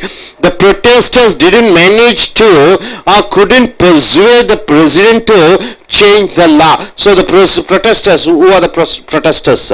You can say Anna Hazare, like social activities, or many social activities, Mata Petka. So the protesters didn't manage or couldn't persuade. What do you mean by persuade? Compel the president to change the law. Which can you use? Didn't manage to or couldn't persuade? So couldn't persuade or manage? Both you can use. Didn't manage also. You can use didn't manage also. You can use couldn't persuade also. Both are correct. So here could is wrong, here was able to wrong. So you can use manage to and couldn't persuade. Both are same.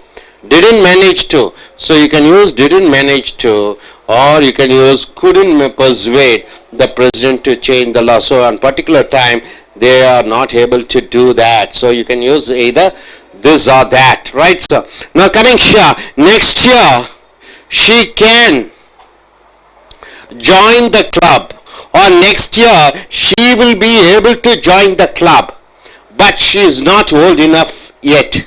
So which is correct? Next year she can join the club, or next year she will be able to join the club. Which is the correct? Both are correct. You can use she can, will be able to join. So both the sentences are correct. Both the sentences are correct. Why both the sentences are correct? Next year. So there is no any hindrance, there is no any problem next year. So she can join, she will be able to join. Both are correct answers, right, sir? Next sentence. In my country, it can get very cold in the winter. In my country, it is able to get very cold in the winter. Which is the correct, sir? Can. Why do you use can? The possibility. The more possibility. So can is correct. Able to get is wrong. So it can get very cold in the winter. So in the month of during the time of winter, it can be cold. So can is used for what? Possibility, high possibilities, right? So next, this is able to is used for what? Ability. Can is used for possibility. Possibility of something can happen or cannot happen. So I was nearly late as the bus didn't come, but luckily I could get a taxi, or I managed to get a taxi. I managed to get a taxi. Why do you use managed to get a taxi rather than could?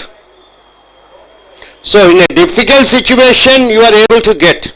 There you are using managed to get a taxi. Because it was very late, bus didn't come, but luckily I managed to get a taxi. See, luckily is using a word luckily.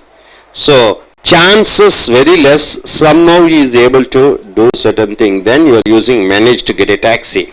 Now coming here, I hope that I'll be able to, or I will manage to do some sightseeing. Sightseeing means what? Going around the places and seeing the buildings, or lakes and ponds and parks and museums. When I'm in New York next week on business, but I have got a busy schedule. So schedule is the program list, itinerary. So he has a busy schedule. So next to do some sightseeing when I am in New York next week. Next week when I am in New York, I'll manage to do some sightseeing, or I'll be able to see some sightseeing, which is a right answer. Both you can use. I'll manage. So next week I am very busy. My schedule is very, very busy. So with that tight schedule, I'll manage to. So somehow I'll try to adjust. I'll be able to. So somehow I'll be able to. So both are correct answers, right, sir? Now coming here, she didn't get good enough grades to go to her first choice of university. See, there is in Chennai you have Anna University, then you have a different private university. So people generally go in for Anna University. That is the first choice, right? If you get a good mark, you get through the merit and get into Anna University. So she didn't get good enough grades. You have to get a good grade. You have to get a good mark to go to her first choice of university. But she could get a place at another one. But she was, she could get a place at other one, or was able to get a place at another one. What is the correct answer, sir? Was able to. This is the ability of that girl to get a place in another university. Goodness, possibility. Able to is ability. So you have to use the ability of her. So she was able to. This is her ability. Hope you are able to understand. So can and could are possibilities. Able is ability. Manage to means what? In some difficult situation, you are doing something. So you managed to. I was not feeling well. I got jaundice during the time of examination. Somehow I managed to get 70% mark. Managed to, right? I was able to know, right? Able to know. I managed to get a good marks. So my dear friends, hope you are able to understand this grammar exercise of modal verbs. And coming here, two sentences are given. Tick the correct sentence. Two sentences are given. You have to tick the correct sentence which matches to the from my side, left hand side, left column of the sentence. So left column of the left column you have different sentences. These sentences should match either one of the sentence over there, in my side, right side column. For example, you see, he must be British. He might be British. So the sentence is, he has a British passport. He has a British passport in his hand. So he might be British, or he must be British, which is the right answer, sir. So definitely the answer is given. He must be British. Must be is a strong word. Strong possibility. Very strong opinion. Only you are a British, you can get a passport, isn't it?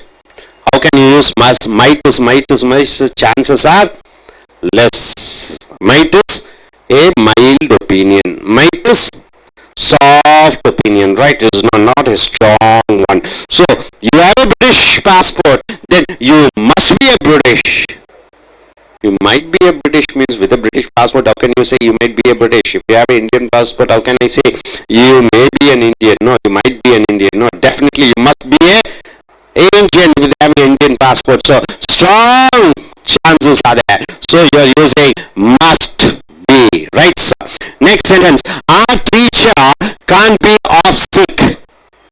The sentence, our teacher may not be off sick. Off sick means what? Suffering from some diseases, some problem, some health problem, right? I just saw him in the corridor talking to a student. What do you mean by corridor, sir?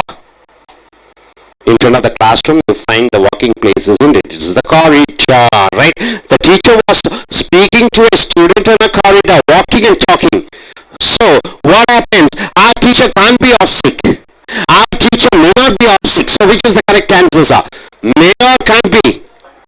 Huh? Yes, the correct answer. Can't be is the correct answer. Why can't be is the correct answer, sir? Why may not? May not is less chances. May not is less chances. So cannot is the more possibility. So you are using a strong word called can't. Our teacher can't be off sick. I just saw him in the corridor talking to a student. Our teacher cannot be sick because I saw him in the corridor. So can and could is used for saying about the past high possibility, right? So next, coming here, may is less possibility. So you are not using may here. So here also this must is correct. May, might be is wrong. So may not is wrong.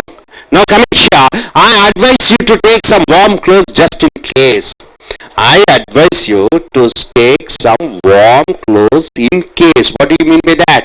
So see, in the month of December, it's going to be very chill in Kashmir. You are going to Kashmir. I'm telling you, take this warm clothes like a sweater, muffler, and jacket. So I advise you to say take some warm clothes just in case. Just in case means suppose if it is necessary. So what is the sentence you can use? It can be cold in Delhi in December, or it must be cold in Delhi in December. It can be cold or it must be.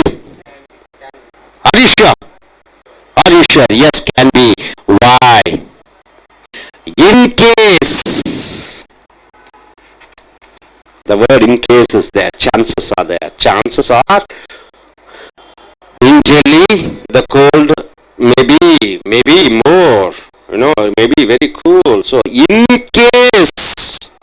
So in case it can be. So must be is using. It's a very very strong word. That in Delhi December definitely is going to be cold. Sometimes it may be warm, sometimes it may be cold. In case, so you're using can be. See, John, next sentence, he wasn't home when I called at 7.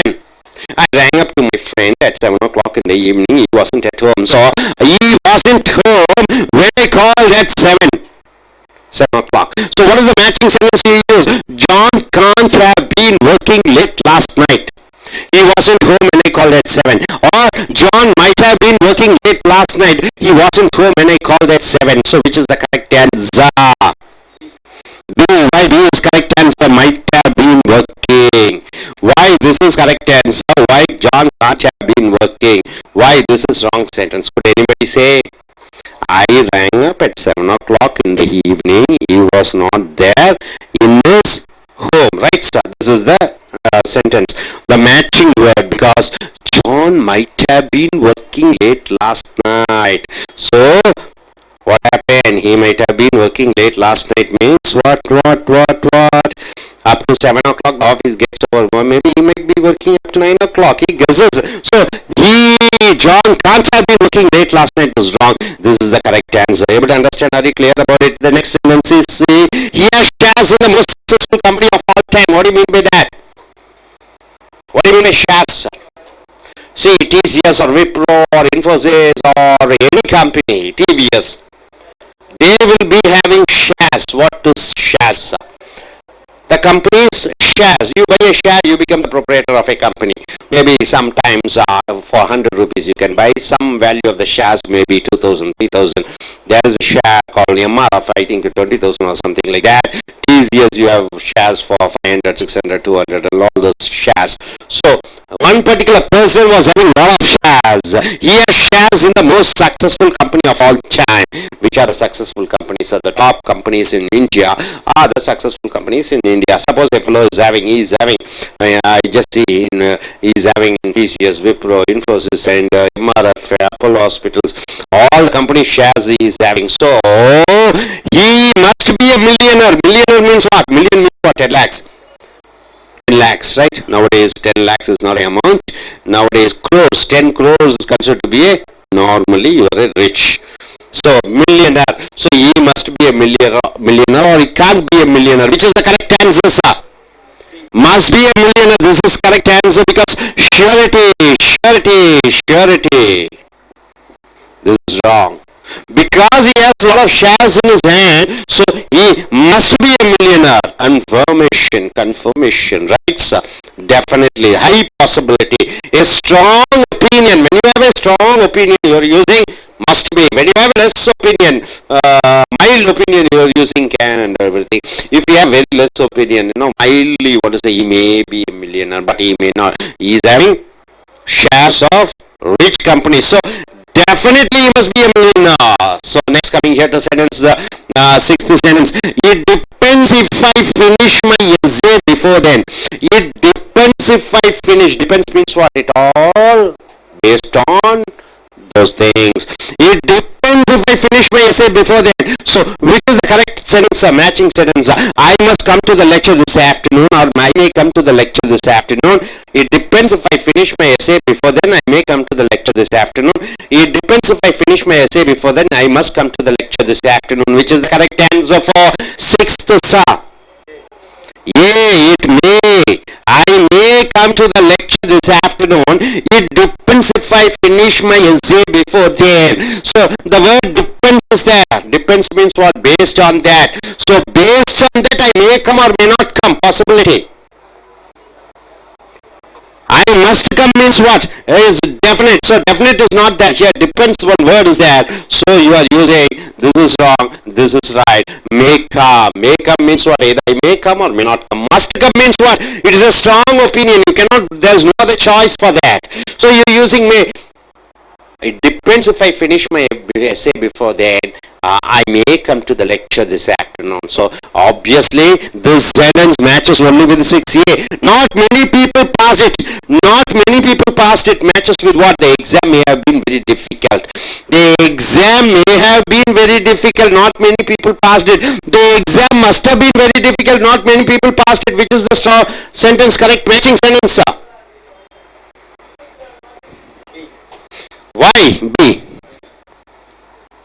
Why this is correct and why this is wrong? Not many passed it, many failed.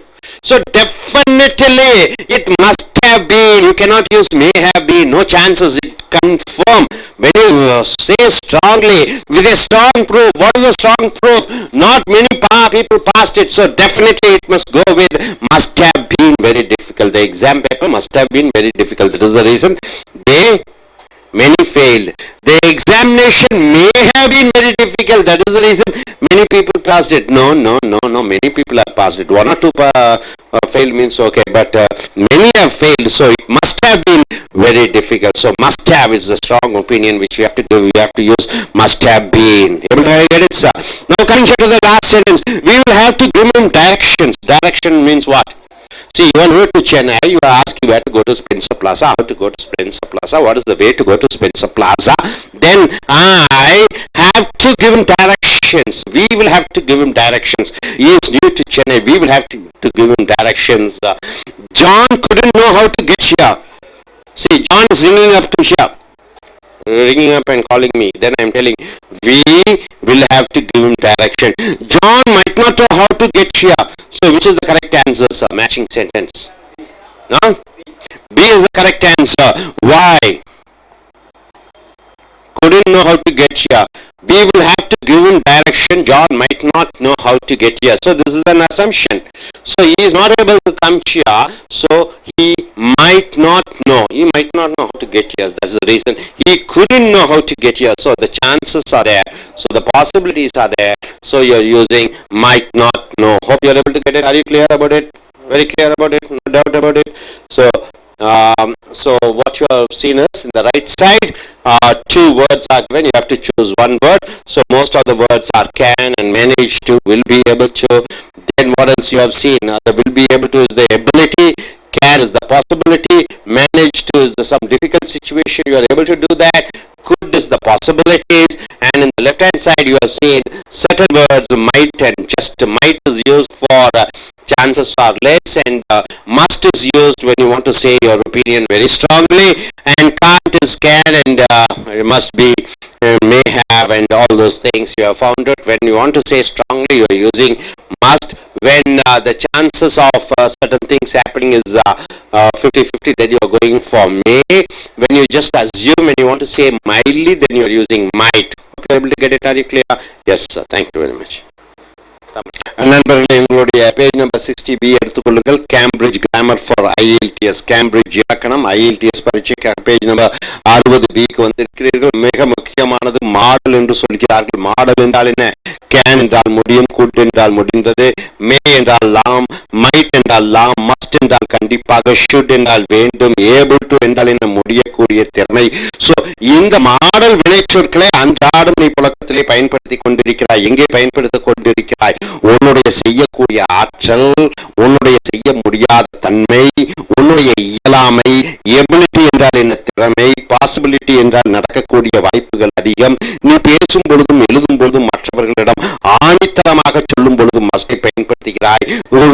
கொஞ்சம் மைல்டாக சொல்லுகிற பொழுது மே சொல்லுகிறாய். உறுதியாக சொல்லும் பொழுது will என்று சொல்கிறாய். கொடூரமாக சொல்லும் பொழுது. ஆக உன்னுடைய மனநிலை பிரதிபலிக்கக்கூடியதுதான் இந்த மாடல் வினைச்சொற்கள். திருமணத்திற்கு நீ அழைக்கிறாய், ஐ வில் கம் என்று சொல்லுகிற பொழுது நான் உறுதியாக வருகிறேன் என்று சொல்கிறாய். கொஞ்சம் ஐ மஸ்ட், நீங்க என்ன சொல்றீங்க? யூ மஸ்ட் கம் என்று சொல்கிறீர்கள். கண்டிப்பாக நீங்கள் வர வேண்டும் என்று சொல்கிறீர்கள். நான் என்ன சொல்றேன்? ஐ மே கம் என்று சொல்கிறேன். வரலாம் என்று மென்மையை பயன்படுத்துகிறேன் என்றால் பிரச்சனைகள் இருக்கிறது. So May, might, can, good, should, would, must மிக முக்கியம். ஏபிள் டு செய்து முடிக்கக்கூடிய திறமை. சோ இவைகளை எங்கு பயன்படுத்துகிறோம் என்பதுதான் இங்கே பயிற்சி கொடுத்திருக்கிறோம். கிராமர் எக்ஸசைஸ், இலக்கண பயிற்சி. Underline the most suitable words. Sometimes both options are possible. இங்க ரெண்டு வார்த்தைகள் கொடுக்கப்பட்டிருக்கிறது. சில சமயம் ஒரு வார்த்தை தான் சரியாக இருக்கும், சில சமயங்களில் ரெண்டு வார்த்தையிலும் பயன்படுத்திக்கலாம். ரெண்டு மாடல் வினைச்சொல்லையும் பயன்படுத்திக்கலாம். மேனேஜ் டு என்றால் என்ன? ஒரு வார்த்தை பாருங்க. மேனேஜ் என்றால் என்ன? நிர்வாகம் செய்தல். மேனேஜ்னா இன்னொரு வாக்கியம், இன்னொரு அர்த்தம் இருக்கிறது. மேனேஜ் என்றால் சமாளித்து செய்து கொள்ள முடியும், சமாளிக்க முடிகிறது. கஷ்டமான சூழ்நிலையில எப்படியோ சமாளித்து ஒரு காரியத்தை செய்கிறேன் என்று சொல்லும் பொழுது உடல்நிலை சரியில்லாமல் இருக்கிறது, பரீட்சை சமயத்திலே கடுமையான நோய் தாக்கி இருக்கிறது. ஐ manage to right my exam என்றால் என்ன? எப்படியோ சமாளித்து செய்ய முடியக்கூடிய திறன் பெற்றிருந்தேன். சோ மேனேஜ் அல்லது கேன் என்றால் என்ன? முடியும். சோ இங்க முடியும் என்றால் என்ன? அவனால முடியும், அதிக வாய்ப்புகள் இருக்கிறது.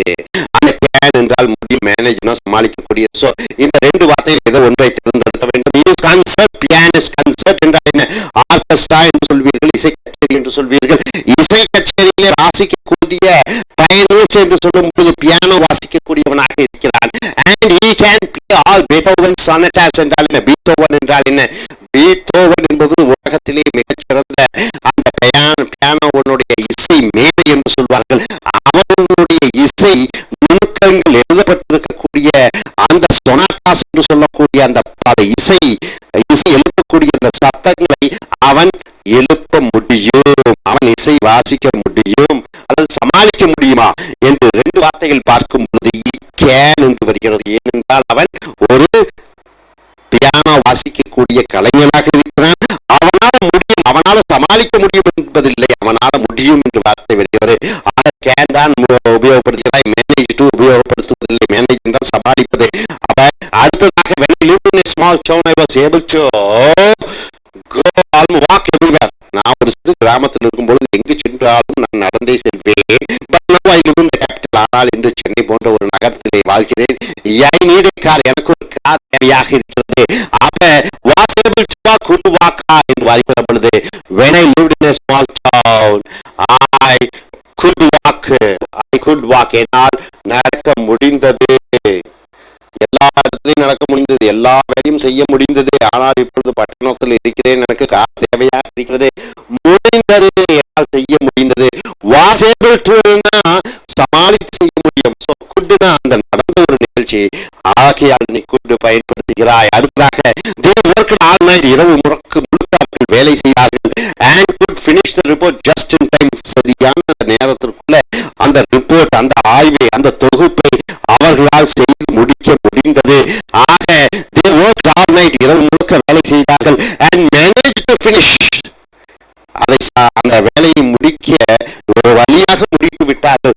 ஆக managed to finish என்றுதான் வர வேண்டும். ஏனென்றால் இரவு முழுக்க வேலை செய்து அந்த குறிப்பிட்ட நேரத்திற்குள் ஒன்று செய்து முடித்து விட்டார்கள். அப்ப அந்த குறிப்பிட்ட நேர காலத்திற்குள் ஒன்று செய்து முடித்து விட்டார்கள் என்று வருகிற பொழுதே மேனேஜ் டு என்ற வார்த்தையை பயன்படுத்துகிறாய். சமாளித்தார்கள் ஒரு முடிப்பதற்கு. The protesters didn't manage to persuade the president to change the law. அல்லது the protesters couldn't persuade the president to change the law. Protesters என்றால் என்ன? போராட்டக்காரர்கள், கலகக்காரர்கள், போராட்டக்காரர்கள். Didn't manage to or couldn't persuade. Persuade என்றால் என்ன? வலியுறுத்த. பிரசிடென்ட் என்றால் என்ன? ஜனாதிபதியை. change the law என்றால் என்ன? ஒரு சில சட்ட திருத்தங்களை செய்ய வேண்டும். ஜனாதிபதிக்கு முழுமையான அதிகாரம் இருக்கிறது.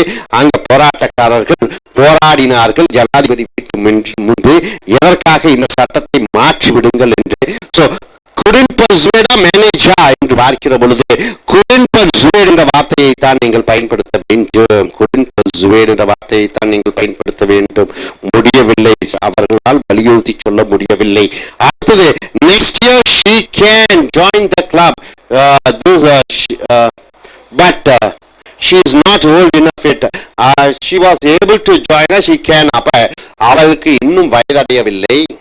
18 வயது ஆனால் தான் கிளப்ல சேர முடியும். அடுத்த வருடம் தான் கிளப்ல சேர முடியும். Next year she can join the club, but she is not old enough yet. இப்பொழுது அவளுக்கு வயது போதுமானதாக இல்லை. அடுத்த ஆண்டு அவ கிளப்ல சேரலாம். அப்பொழுது அவள் வயது அடைந்து விடுகிறாள். அப்ப கேனா will be able to join என்று பார்க்கிற பொழுது will be able to join, அவளால் சேரக்கூடிய தகுதிகளை பெறுபவளாக இருக்கிறார். able to, இதுதான் சரியான விடை. அடுத்தது in my country it can get very cold in the winter. In my country is able to get very cold in the winter. என்னுடைய நாட்டிலே இந்த மழை காலங்கள், குளிர் காலத்திலே, வின்டர் டிசம்பர் மாதத்திலே அதிக குளிருடைய காலமாக இடமாக இருக்கும். கேன் என்று தான் யூஸ் பண்ண வேண்டும். ஏபிள் டு வரக்கூடாது. ஏபிள் டு என்றால் செய்து முடிக்கக்கூடிய திறமை என்று வருகிறது. கேன் என்றால் அது நடக்கக்கூடிய வாய்ப்புகள் அதிகமாக இருக்கிறது. ஆக கேன் தான் பயன்படுத்த வேண்டும். நீங்கள் ஏபிள் டு பயன்படுத்தக்கூடாது. I was nearly late as the bus didn't come, but luckily I could get a taxi, or I managed to get a taxi.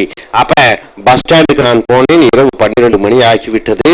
பஸ்ஸே வரவில்லை. எப்படியோ எனக்கு ஒரு டாக்ஸி கிடைத்து சமாளித்து வந்து விட்டேன் என்று சொல்லுகிற பொழுது மேனேஜ் டு என்று தான் போட வேண்டுமே ஒழிய குட் யூஸ் பண்ணக்கூடாது. ஒரு குறிப்பிட்ட சூழ்நிலையிலே, கஷ்டமான சூழ்நிலையிலே வெற்றிகரமாக வருகிற பொழுது, கஷ்டமான சூழ்நிலையிலே வெற்றிகரமாக வருகிற பொழுது மேனேஜ் டு தான் யூஸ் பண்ணுகிறாய். குட் யூஸ் பண்ணக்கூடாது. குட் என்றால் வாய்ப்புகள் அதிகம். So I hope that I will be able to, or I will manage to do some sightseeing when I'm in New York next week on business, but I have got a busy schedule. Schedule என்றால் என்ன? என்னுடைய பயண அட்டவணையிலே ரொம்ப பிஸியாக இருக்கிறேன். அடுத்த வாரம் America போகிறேன். நியூயார்க்கிலே இருக்க போகிறேன்.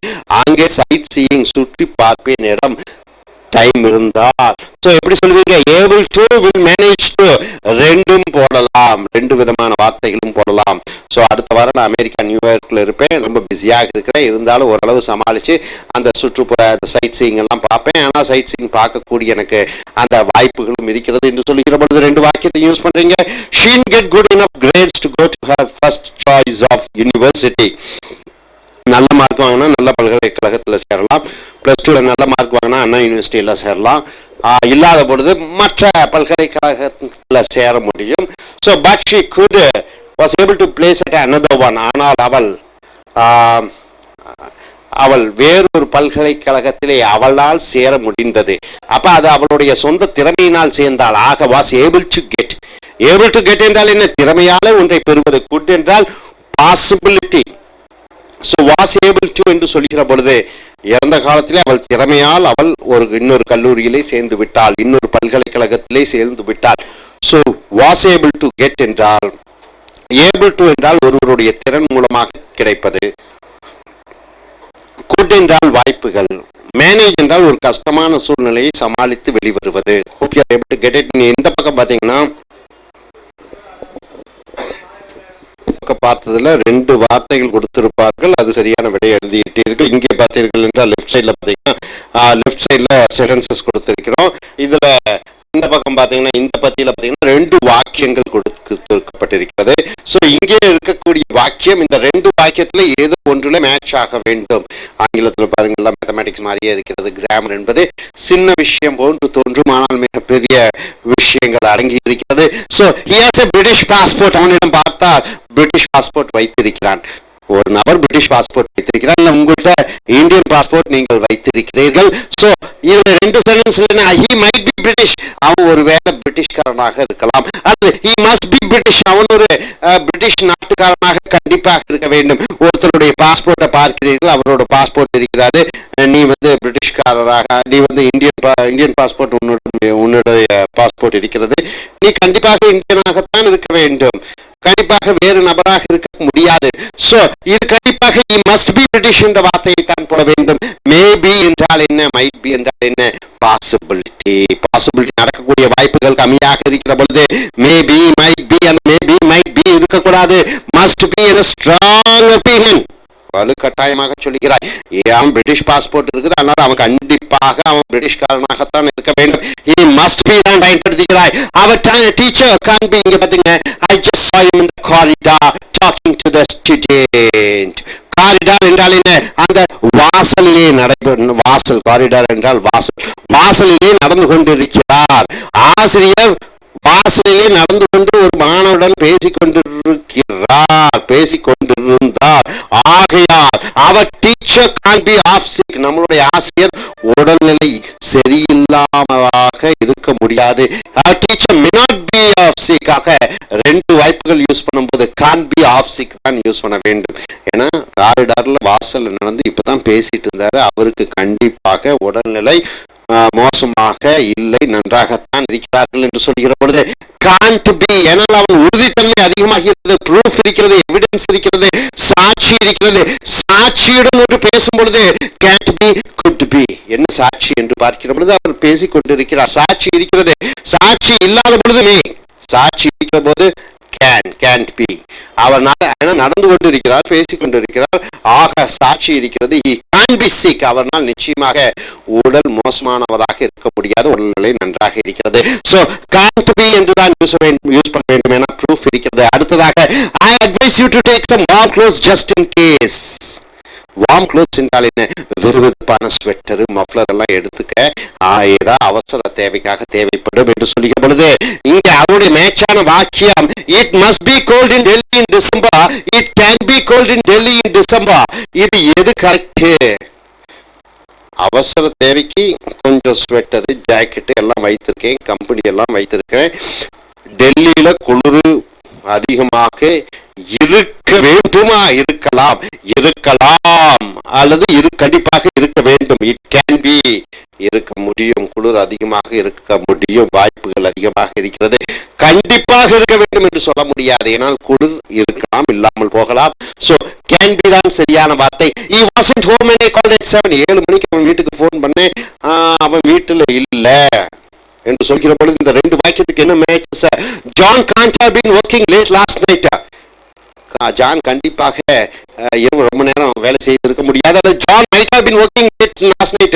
ஜான் கண்டிப்பாக ஆபீஸ்ல 7 மணிக்கு மேல வேலை செய்து கொண்டிருந்தான், ஆகையால் தான் வீட்டுக்கு போன் பண்ணுகிற பொழுது அவன் போன் எடுக்கவில்லை. இதுதான் சரியான வார்த்தை. might have been working, அவன் வேலை செய்து கொண்டிருக்கலாம் லேட்டாக. might have been, can't have been proof வேண்டும், ப்ரூஃப் இல்ல, might have been. சோ அடுத்து he has shares in the most successful company of all time. பெரிய பெரிய கம்பெனி நிறுவனத்தினுடைய பங்குகளை வைத்திருக்கிறான். he must be a millionaire. கண்டிப்பாக அவன் மிகப்பெரிய கோடீஸ்வரனாக இருக்க வேண்டும். can't be இருக்கக்கூடாது, must be, ஏனென்றால் அதிக ப்ரூஃப். அடுத்ததாக it depends if I finish my essay before then. என்னுடைய கட்டுரையை வேகமாக முடித்தேன் என்றால் I may come to the lecture this afternoon. அது முடித்த உடனே வகுப்புக்கு வருவேன். என்னுடைய கட்டுரையை முடித்துவிட்டால் வகுப்புக்கு நான் வரலாம். என்னுடைய கட்டுரையை முடித்திருந்தேன் என்றால் கண்டிப்பாக நான் வாய்ப்புகள் அதிகமாக, வாய்ப்புகள் கம்மியாக, வாய்ப்புகள் சான்சஸ் இருக்கும் பொழுது மேக்கம் மஸ்ட்னா உறுதியாக சொல்கிறாய். இங்கே டிபெண்ட்ஸ் என்றால் அதை சார்ந்திருக்கிறது என்று டிபெண்ட்ஸ் என்ற வார்த்தை இருக்கிற காரணத்தினாலே ஐ மேக்கம் என்று இருக்கிறது. ஏனென்றால் இவர்கள் வருவது இதை சார்ந்திருக்கிறது. எதை சார்ந்திருக்கிறது? அவர்கள் அசைன்மெண்டை முடிக்கக்கூடிய அந்த சான்சஸ் இருக்கிறது. Not many people passed it. அநேக மாணவர்கள் பாஸ் ஆகவில்லை. the exam must have been very difficult. பரீட்சை கண்டிப்பாக கடினமாக இருக்க வேண்டும். ஆகையால் தான் மாணவர்கள் பாஸ் ஆகவில்லை. so exam may have been, வாய்ப்புகளே கிடையாது. அநேக மாணவர்கள் 80% மாணவர்கள் ஃபெயில் ஆகிவிட்டார்கள். so பரீட்சை கண்டிப்பாக அது கஷ்டமாகத்தான் இருக்க வேண்டும். மே ஹேவ் என்ற வாய்ப்புகள் குறையக்கூடிய அந்த மேவை பயன்படுத்தக்கூடாது. மஸ்ட் கண்டிப்பாக இந்த வார்த்தை யூஸ் பண்ணணும். we will have to give him direction. நாம் அவனுக்கு திசைகளை சொல்ல வேண்டும். John might not know how to get here. ஜானுக்கு இங்கே வருவதற்கு வழி தெரியவில்லை. ஆக நாம் அவனுக்கு இதை couldn't know how to get here. அப்ப இதுல எது கரெக்டான sentence? Eva Pia?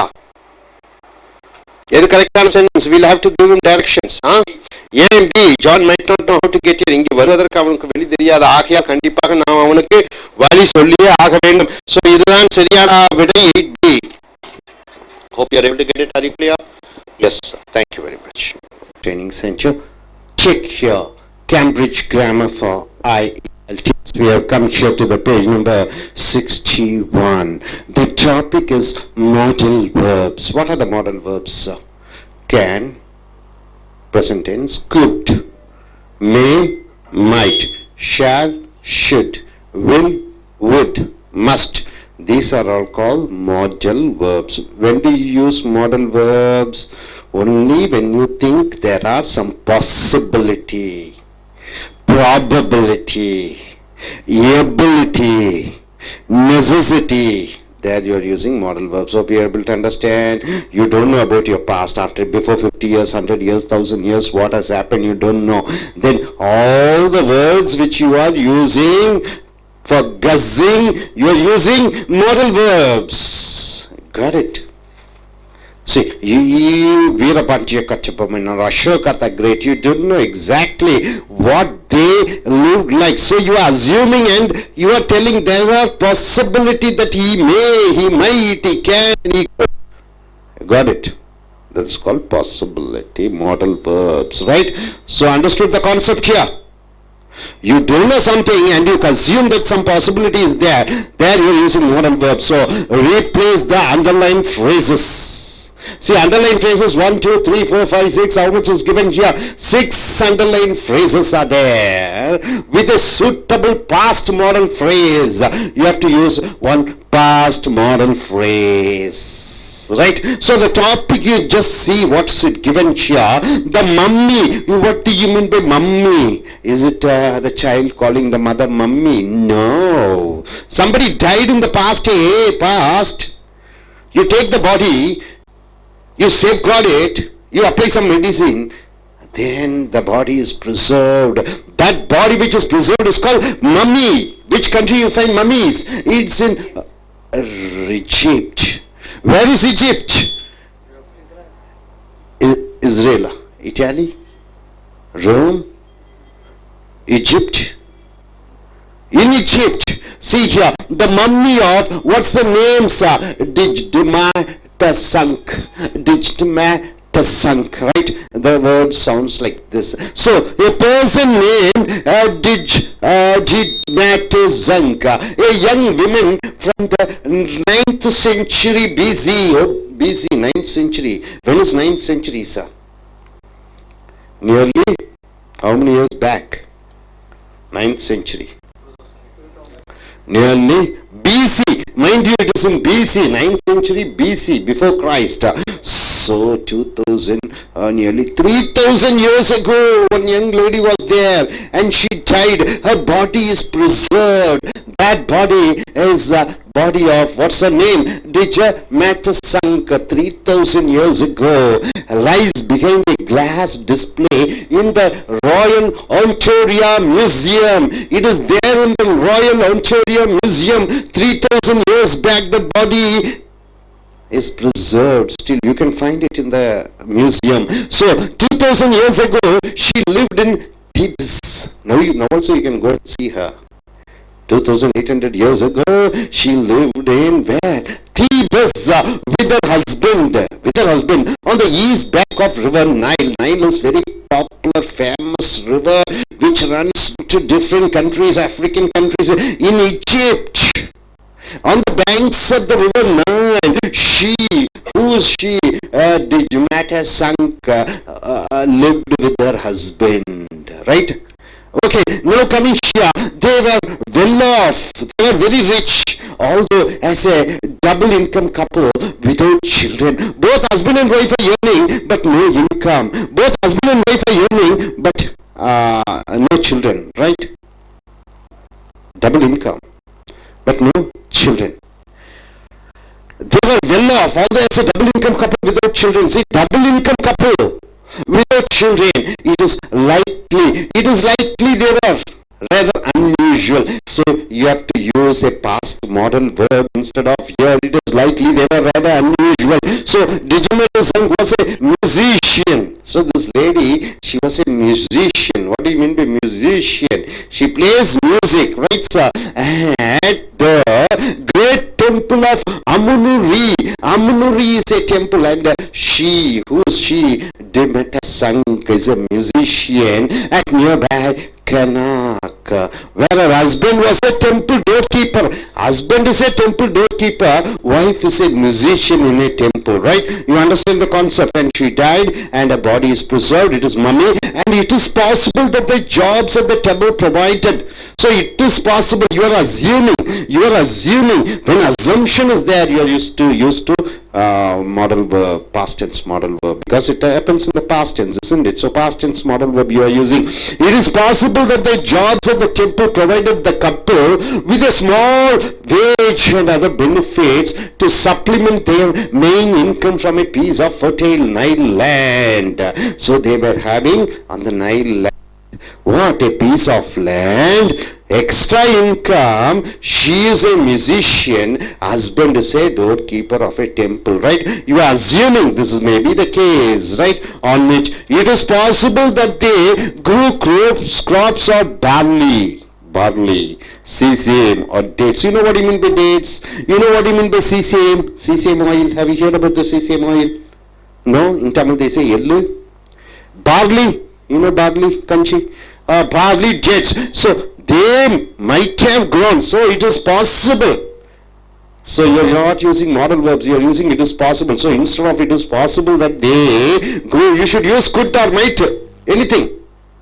Able to understand? So instead of the underlined words 1, 2, 3, you are using the modal verbs. Modal, what verbs? Past tense modal verbs. So what you are going to use, you have to use, we shall come back. We can only guess at what Digimata's life would have been like. So you can guessing 2000 years ago, what is Digimata's life would be. Her husband is there, she doesn't have a children, she had land, she was a musician. Your husband is a doorkeeper. So you can just assume and try to imagine. You are imagining what her problems were. You can imagine what is the problem. So one problem may be what you are telling. It is possible she was anxious about her inability to have children. So she is not able to give birth to a child, right?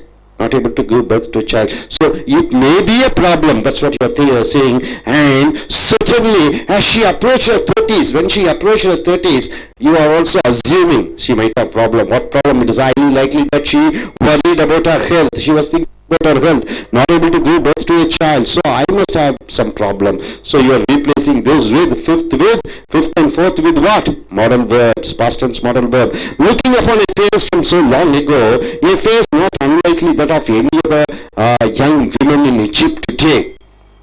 So you go, look at the mummy, look at the face. Whose face? Digimata's face. How many years back? 2000 years back. Who is she? She is a dancer. Who is her husband? Her doorkeeper. What's her problem? She doesn't have child. What, at the age of 30, she might have problems. So look at the face. And just like any other Egyptian female, her face is also like that. Today, ties us no personality to history. So when we see her, we go back to 3 years back. We become part of the 3000. We become a, what is that, witness for the 3000 years back. So, to history in a way that was impossible for her to imagine. She would have never thought after 3,000 years somebody will be seeing our face and they will go back. See the history. She wouldn't have imagined Digimetesco has achieved a degree of fame in our 21st century. This is 21st century. 2015. 21st century, appearing in dozens of newspapers and magazines. So, in most of the newspapers and magazines, we can find and see her face, right, sir? So, you understood this concept, sir? Everybody? Are you clear? Are you clear? Are you clear? Yes? Okay, now, coming here, totally 6 sentences are there. 1, 2, 3, 4, 5, 6. One is, it is likely they were. Second is, it is possible that the jobs at the table provided the couple. So, third is, it is possible that they grew. Fourth is, it is possible, she was anxious. It is highly likely that she worried. And the sixth is, it was possible for her to imagine. So 6 sentences are there. You have to use what? Past modal verbs. For example, the first, what is that here? It is likely they were. So first it's, so they must have been. They must have been. Right on the answers. They must have been. They must have been unusual because double income family, right? Unusual, so they must have been. For second, what can we use? Second here, what is that? It is possible that the jobs at the temple provided. What is the second answer? Second answer, they must have been first. Huh? The jobs at the temple may or might could have provided. The jobs might have provided. The jobs might have provided. You are using instead of it is possible, might have provided. The jobs might have provided. The jobs. What is that?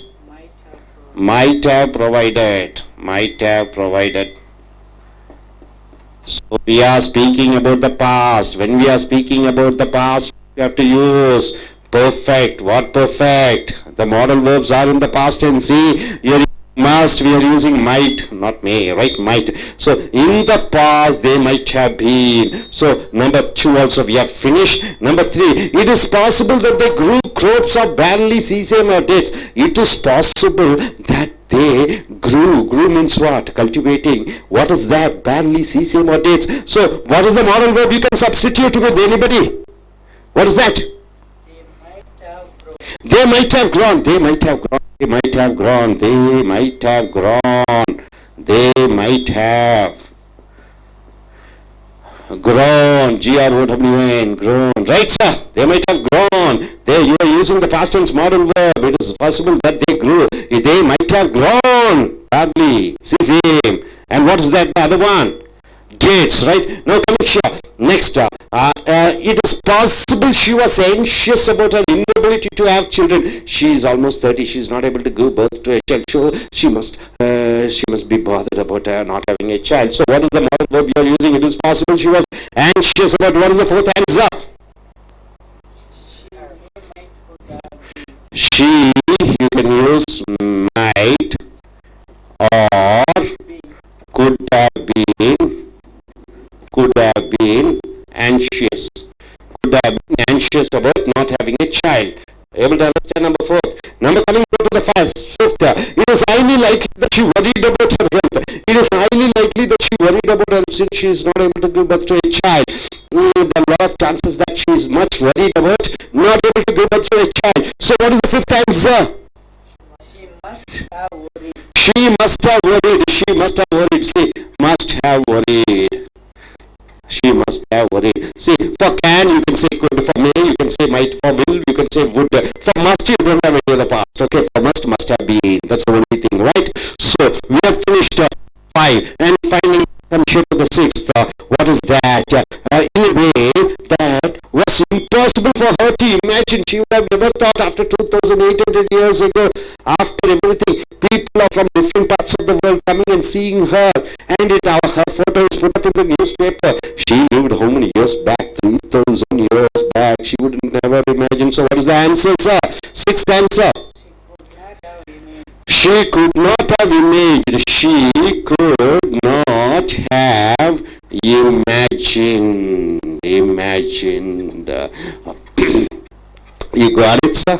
So now what you are able to understand about this is a topic talking about the past tense. When you talk about the past tense, when you don't know what exactly happened, then you're using your mind and using the past modal verb, saying that might have happened, could have happened, should have happened, would have happened, right? Able to understand? In the past, when you're not sure what happened, but you are guessing, this is what it may be, it might be, right? So you're using past tense modal verbs to say that there are chances of something happening in the past in that way. Are you clear? Are you clear? Are you clear? So past tense modal verb is used to go back and imagine and just thinking this must be, this might have been like this. So we have finished. Replace the underlined phrases with a suitable past tense modal verbs. Now coming here, next question. Read the following essay. You have to read the essays.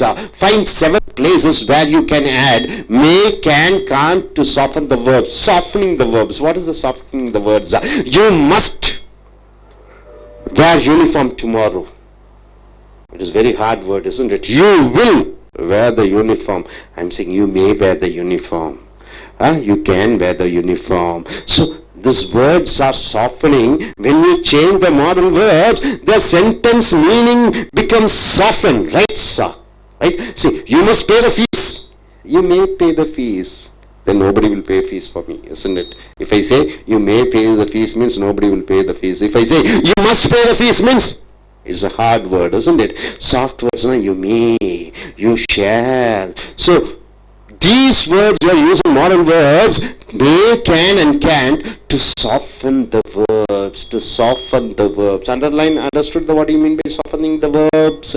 So children can be adversely affected by the influence of television. See, children from 1 to 15 years old, when they watch the television, they are badly affected. This is the topic to what agree with this statement, give reasons for your answer. So if you say no, children are not affected, you have to say the reasons with the examples. No, children are affected, you have to say with the reasons and examples. You got the point here. Now coming here, almost every family has a television these days, right? Every home has a television. Every house has a television. So every family has a television these days.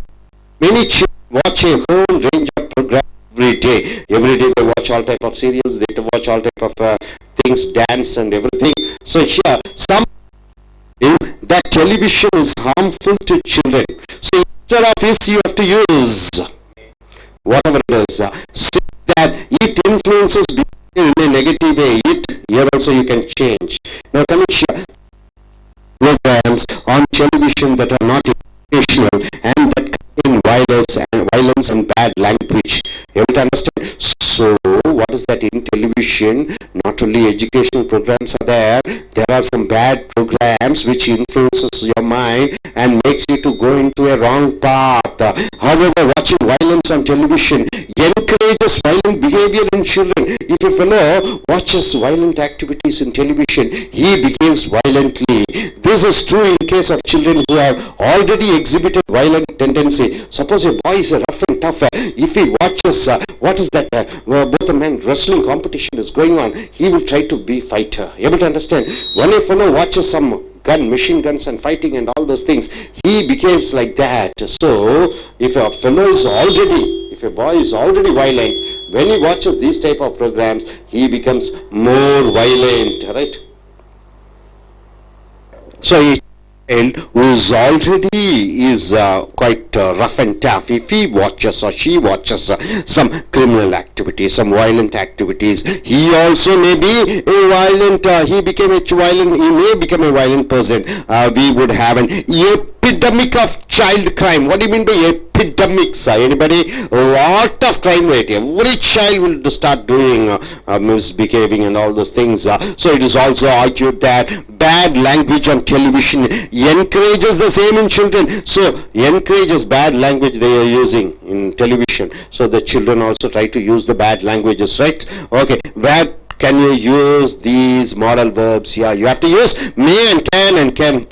Nevertheless, what do you mean by nevertheless? Still, however. Nevertheless means still or however. Nevertheless, overall I believe that restricting children's television viewing to mainly educational programs shown at a time of day when there is no violence or bad language will overcome any risks of television being a bad influence. So what do you have to do? So only educational programs you have to show to the child, right? So only good programs you have to show to the child. Discovery channels can be shown to the child. News can be shown to the child. So he will not turn violent. So how many places can you change these words using modal verbs? Can anybody say yes? Almost every family has a television these days, and many children watch a whole range of programs every day. Some people believe that television is harmful. What is that? Can you change? What's the answer? Huh? What is the answer? First one, the television can be harmful. Okay. Yes, instead of is here you can use can be harmful. Okay. Next, children saying that it influences. It may influence. It may influence. It may influence, or it can influence. You can use anything, right? It may influence, or it can. It can influence the behavior in a negative way. Okay, there are lots of programs on television that are not educational and that contain violence and bad language. However, watching violence on television encourages, may encourages or can encourage. May or can encourage. So you can use, see this may, second is may, this is second, okay. Third, you can use may encourage or can encourage, both you can use can encourage, okay. Then, in children, this is true, this may be true, this may be true. So the fourth is this, here you can use maybe, this may be true, may be true. May be true in cases of children who have already exhibited violent tendencies, but it isn't true of all children. It can't be true. So fifth one is it can't be. It cannot be. It cannot be. Or cannot be or can't be. It cannot be. So it cannot be. Cannot be true of all children, otherwise we would have an epidemic of child crime. It is also argued that bad language on television encourages, here may encourage, may encourage or can encourage. So you can use may encourage or can encourage, may encourage or can encourage. So here it is may encourage or can encourage, right? Okay. The same in children. Nevertheless, overall, I believe that restricting children's television viewing to mainly educational programs shown at a time of day when there is no violence or bad language will overcome any risks of television being a bad influence. What is the word you can use? May overcome. May or can overcome. May, only may?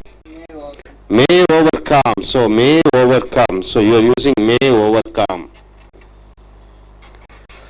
See, instead of these auxiliary verbs, you are using with the modal verbs. You got it, sir.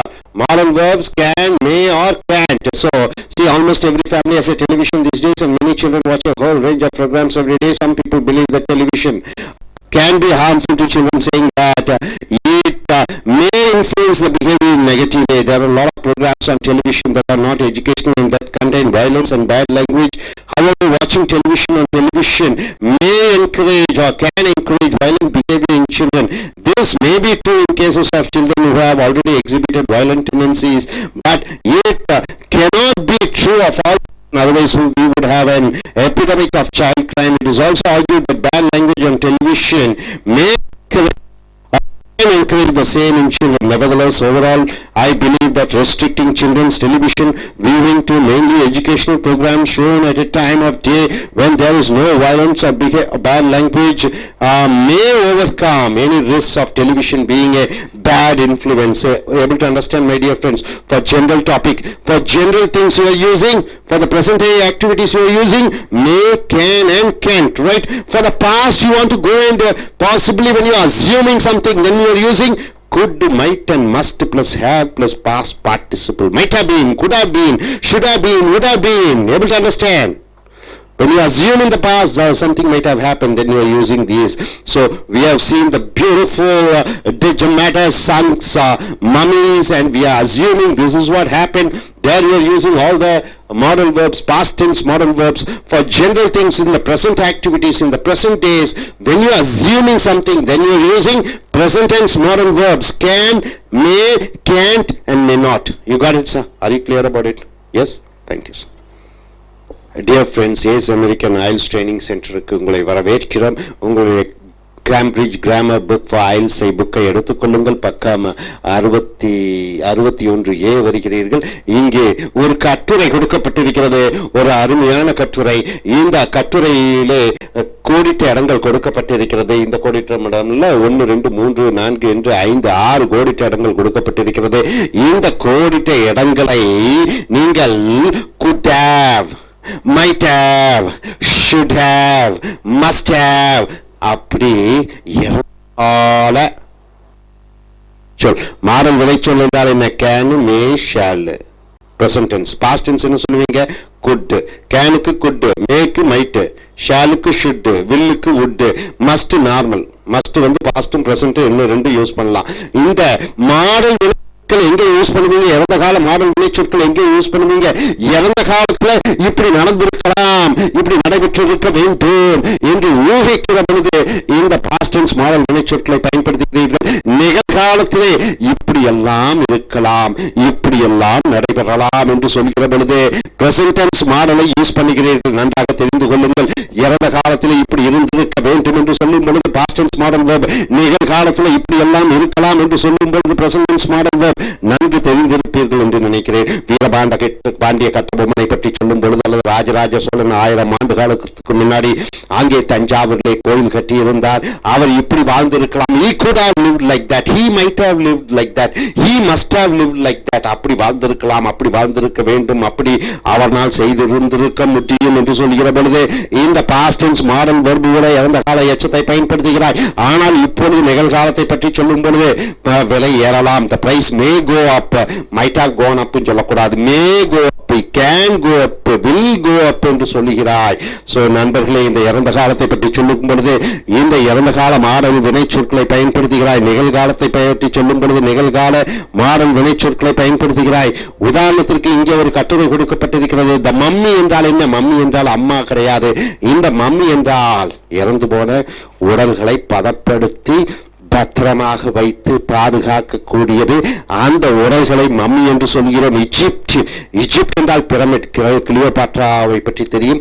அந்த pyramid என்று சொல்லக்கூடிய அந்த பெரிய பெரிய அந்த ஒரு டோம் என்று சொல்வார்கள்.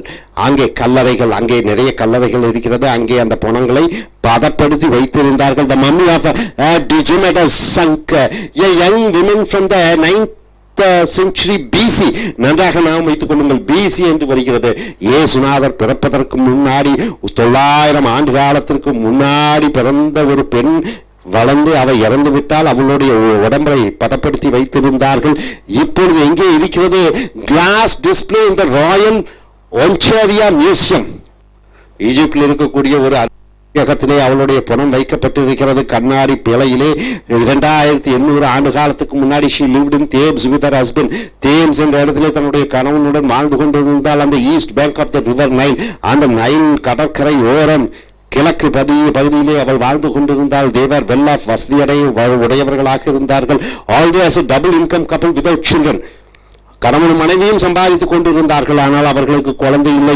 இட் இஸ் லைக்லி, அநேகமாக they were rather unusual, வித்தியாசமானவர்களாக இருக்கலாம். அப்ப it is likely they were rather unusual. அப்ப இதற்கு பதிலாக could, should, would யூஸ் பண்ணோம். அப்ப இங்க என்ன யூஸ் பண்றீங்க? ஆன்சர் பாருங்க. they must have been, அவர்கள் கண்டிப்பாக இருக்க வேண்டும். வித்தியாசமான கணவன் மனைவியாக they must have been என்று போட்டு விடுகிறாய். it is likelyக்கு பதிலாக they must have been. இறந்த காலத்திலே கண்டிப்பாக அவர்கள் இப்படியாக இருந்திருக்க வேண்டும். they must have been rather unusual. unusual என்றால் இது வித்தியாசமானவர்களாக இருக்க வேண்டும். Didymatus was a musician. இந்த பெண்மணி ஒரு இசை வாசிக்கக்கூடியவராக இருந்தார். at the great temple of Amun-Re nearby Karnak, அங்கே ஒரு கோயிலிலே where her husband was a temple doorkeeper, அந்த கோயிலுடைய காவல்காரராக தன்னுடைய கணவன் வேலை செய்து கொண்டிருந்தார். It is possible that the jobs at the temple provided the couple with a small wage and other benefit to supplement their main income from a piece of fertile Nile land. அப்ப இந்த கோயிலிலே மனைவி இசை வாசிப்பவராக, அந்த கோயிலிலே கணவன் காவல்காரராக வாழ்ந்திருக்கிறார்கள். So இது அவர்களுக்கு வருமானம் கொஞ்சம் கூடுதலாக கொடுத்திருக்கப்பட்டிருக்கும்.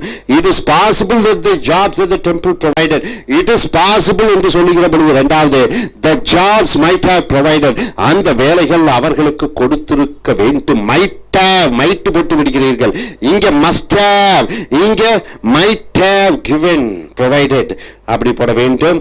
It is possible that they grew crops of barley, sesame or dates. barley என்றால் என்ன? கந்த அரிசி, நெல். சீசேம் என்றால் என்ன? எள்ளு விதை, எள்ளு. டேட்ஸ் என்றால் என்ன? பேரிச்சம்பளம். அவர்களை எல்லாம் வளர்த்தி கொண்டிருந்திருக்கலாம். மூன்றாவது they might have grown, அவர்கள் வளர்த்தி இருந்திருக்கலாம். grown என்று சொல்ல வேண்டும். grown. they might have grown. அப்ப might போட வேண்டும் இங்கே. we can only guess at what Dejameda's life would have been like and try to imagine what her problems were. நாம் கற்பனை பண்ணி பார்க்க முடிகிறது அவளுடைய வாழ்க்கை 2800 ஆண்டு காலத்திற்கு முன்னாடி எப்படி இருந்திருக்க வேண்டும், அவள் சந்தித்த பிரச்சனை என்னவாக இருந்திருக்க வேண்டும். It is possible, ஒருவேளை இப்படி இருக்கலாம். She was anxious about her inability to have children. Anxious என்றால் என்ன? பயம் கலந்த ஆர்வம். அவளுக்கு ரொம்ப பயமாக, ஆர்வமாக, ஒரு ஏக்கமாக இருந்திருக்கலாம் தனக்கு குழந்தைகள் இல்லை என்று. It is possible, நான் காவதற்கு she might have been or she could have been anxious. அவள் அச்சப்பட்டு இருந்திருக்க வேண்டும். she could have been போட்டு விடுகிறாய். It is possible she was ங்கிறதுக்கு பதிலாக she could have been. குழந்தைகள் இல்லை என்று வருத்தப்பட்டிருக்கலாம். and certainly as she approached her 30, தன்னுடைய வயது 30 வயது அடைகிற பொழுது it is highly likely that she worried about her health. அவள் அதிகமாக தன்னுடைய உடல்நிலையை பற்றி கவலைப்பட்டுக் கொண்டிருந்தார். so she must have worried, அவள் கண்டிப்பாக வருத்தப்பட்டிருந்திருக்க வேண்டும். must have, ஒன்று செய்திருக்க வேண்டும். about her health. looking upon a face from so long ago, a face not unlikely that of any other young women in Egypt today, ties its more personality to history. இப்பொழுது அந்த போய் அந்த மம்மியை பார்த்து அந்த முகத்தை பார்க்கிற பொழுது யூரோப்பிய நாட்டிலே நடந்து இருக்கக்கூடிய அத்தனை பெண்மணிகளுடைய முகத்தை போன்று இருக்கிறோம். ஆனால் இது நம்முடன் அந்த வரலாற்றை இணைக்கிறது. 2800 ஆண்டு காலத்திற்கு பின்னாடி இழுத்துச் செல்கிறது. In a way that was possible for her to imagine. Dejameda's she has achieved a degree of fame in the 21st century. 21வது நூற்றாண்டில் 2015 இப்பொழுது கூட அந்த டிஜிமாஸ்கா very popular, famous ஆகிவிடுகிறார் in dozens of newspapers and magazines. ஏகப்பட்ட பத்திரிகைகளும் ஏகப்பட்ட தினசரி செய்திகளிலும் அவள் போட்டோவை பார்க்கிறோம். அவள் கற்பனை பண்ணி கூட பார்த்திருந்திருக்க மாட்டாள். So sixth, she could not have imagined. She couldn't have imagined. She couldn't have imagined. So நண்பர்களே, இது 2800 ஆண்டு காலத்துக்கு முன்னாடி நடந்த நிகழ்ச்சி ஆகையால் they must have been. The jobs might have been provided. They might have grown. She might have been. She could have been. She might have worried. She could have imagined. She couldn't have imagined. So past tense modal verbs use பண்றீங்க. எங்க use பண்றீங்க? past tenseல இப்படியெல்லாம் நடந்திருக்கும், இப்படியெல்லாம் நடைபெற்று இருந்திருக்கும் என்று சொல்லுகிற பொழுது past tense modal verb could, should, would, must, have, past participle. அவ்வளவுதான். ரைட்டா? Okay. now read the following essay. இங்கே கீழே ஒரு கட்டுரை கொடுக்கப்பட்டிருக்கிறது. 7 places where you can add may, can and can't. கீழே ஒரு கட்டுரை கொடுக்கப்பட்டிருக்கிறது. 7 இடத்துல நீங்க can, may, can't யூஸ் பண்ணும். to soften the verb. soften என்றால் என்ன? மென்மைப்படுத்துவது, நிச்சலை மென்மைப்படுத்துவதற்கு நீ கண்டிப்பாக பணம் கட்ட வேண்டும். you must pay அப்படிங்கிற. ஒரு வட்டிக்காரர்கிட்ட ஃபைனான்ஸ் வாங்கிடுறீங்க. அவர் ஃபைனான்ஸ்காரர் என்ன சொல்றாரு? you must pay the interestங்கிறார். அப்படின்னு வட்டியை கண்டிப்பாக கட்ட வேண்டும். அதே ஃபைனான்ஸ்காரர் சிரித்த முகத்துடன் you may pay the interestங்கிறார். வட்டி வேணும்னா கட்டலாங்கிறார். அப்ப எவ்வளவு நல்லா இருக்கும். அப்ப அந்த வினைச்சொல்லை சாஃபன் பண்ணுகிறார். எப்படி? மே, கேன், கேன்ட் யூஸ் பண்ணி. children can be adversely என்றால் என்ன? ரொம்ப மோசமாக. சோ குழந்தைகள் ரொம்ப மோசமாக பாதிப்படைவார்கள். affected by the influence of television. Television மூலமாக குழந்தைகள் மிகப்பெரிய அளவிலே பாதிக்கப்படுவார்கள். to what extent do you agree with this statement? இந்த மேலே கொடுக்கப்பட்டிருக்கக்கூடிய ஸ்டேட்மெண்ட் என்ன ஸ்டேட்மெண்ட்? குழந்தைகள் டெலிவிஷன் மூலமாக பாதிக்கப்படுவார்கள். இது எந்த அளவில் நீ ஒப்புக்கொள்கிறாய்? give reasons for your answers. இல்ல குழந்தைகள் பாதிக்கப்பட மாட்டார்கள் என்றால் you have to give the reasons. இல்ல குழந்தைகள் பாதிக்கப்படுவார்கள் என்றால் you have to give reasons. நீ காரணத்தை சொல்ல வேண்டும். with examples in your answer. உதாரணத்துடன் சொல்ல வேண்டும். சோ இங்க பாத்தீங்கன்னா டாபிக் கொடுக்கப்பட்டிருக்கிறது. ஏழு இடத்துல கேன், மே, கேன்ட் யூஸ் பண்ணும். Almost every family has a television nowadays. எல்லா குடும்பத்திற்கும் டெலிவிஷன் இருக்கிறது இந்த நாட்களிலே. many children watch a whole range of programs every day. அனைத்து குழந்தைகளும் பலவிதமான ப்ரோக்ராம் நிகழ்ச்சிகளை அன்றாடம் பார்க்கிறார்கள் டெலிவிஷனிலே. some people believe that television is harmful to children. சில மக்கள் நினைக்கிறார்கள் இந்த டெலிவிஷன் குழந்தைகளுக்கு பாதிப்படையும் என்று. சோ இந்த இஸ்க்கு பதிலாக என்ன யூஸ் பண்ற? some people believe that television can be harmful. அப்ப can present tense modal verb use பண்ற இஸ்க்கு பதிலாக can be harmful to the children, saying that it influences. இதுக்கு பதிலாக என்ன யூஸ் பண்ணுகிறாய்? it may influence. கெட்டதை கொடுக்கலாம். இன்ஃப்ளூயன்ஸ்னா ஆதிக்கம், கெட்ட ஆதிக்கத்தை அவர்கள் மேல் கொடுக்கலாம். behavior in a negative way. it may influence use பண்ணலாம். it can influence யூஸ் பண்ணலாம். ரைட்டா? so also there are a lot of programs on television that are not educational and that contain violence and bad language. So television எடுத்துட்டுனா பல programmes இருக்கிறது. அது கெட்ட நிகழ்வுகளை காண்பிக்கிறது, பேட் பிஹேவியரை காண்பிக்கிறது. So however watching violence on television encourages violent behavior in children. எப்படியோ கெட்டதை பார்க்கும் பொழுது, கொடூரத்தை பார்க்கும் பொழுது, வேற என்ன பார்க்குறீங்க? இதெல்லாம் பார்க்கும் பொழுது குழந்தைகள் உற்சாக அதை போன்று செய்ய வேண்டும். சோ இங்க மூன்றுக்கு என்ன யூஸ் பண்றீங்க? என்கரேஜஸ்ங்கிறதுக்கு மே என்கரேஜ் or can encourage என்று சொல்ல வேண்டும். This is true in cases of children who have already exhibited violent tendency. ஏற்கனவே கோபதாபமாக இருக்கக்கூடிய குழந்தைகள், அதுக்கு என்ன யூஸ் பண்ணீங்க? this may be true. இது உண்மையாக இருக்கலாம். ஏற்கனவே ரொம்ப கோபக்காரராக இருக்கிற பையன் அவனுக்கு கெட்ட விஷயங்களை டிவியில பார்க்கும் பொழுது அவன் மேலும் கோபக்காரனாக மாறிவிடுவான். so we will have an isn't true violent tendencies, but it isn't true of all children. குழந்தைகளுக்கும் suit ஆனதல்ல. so it cannot be true என்று போட வேண்டும். cannot be true of all children. otherwise we would have an epidemic of child crime. epidemic என்றால் மிகப்பெரிய அளவிலே changes of child crime. it is also argued that bad language on television encourages may encourage. ஒருவேளை அது உற்சாகப்படுத்த முடியும். the same in children. nevertheless, what do you mean by nevertheless என்றால் என்ன? இருந்தாலும் கூட. however, எப்படி எனினும்.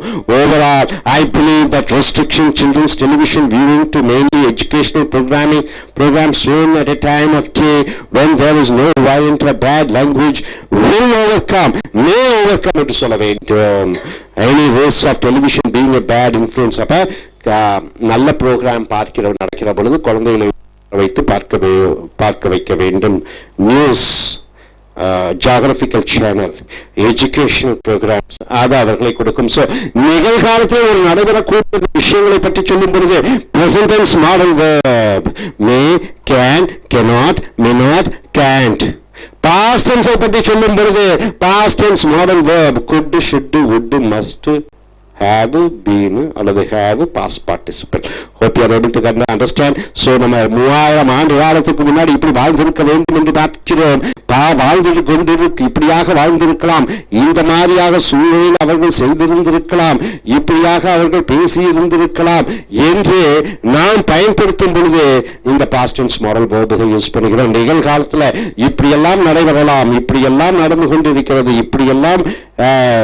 இப்படியெல்லாம் விளைவுகள் வரும் என்று சொல்கிற பொழுது நம்ம present tense modal verbs பயன்படுத்துகிறோம். hope you are able to understand. okay, please stand up and say what do you understand. please stand up. what do you understand? please stand up. Fast, camera is running. what you are able to understand. Please come forward, come forward, come forward. Stand this side, stand this. Okay, what's your name? Sai Krishna. Okay, Sai Krishna, when are you going to take a I.E.L.T.S examination? You're going to take a I.E.L.T.S examination. Which country are you planning to go? I'm planning to go to Japan. I'm going to take the I.E.L.T.S on May 21st. May 21st. Good. What do you understand by this? Please tell.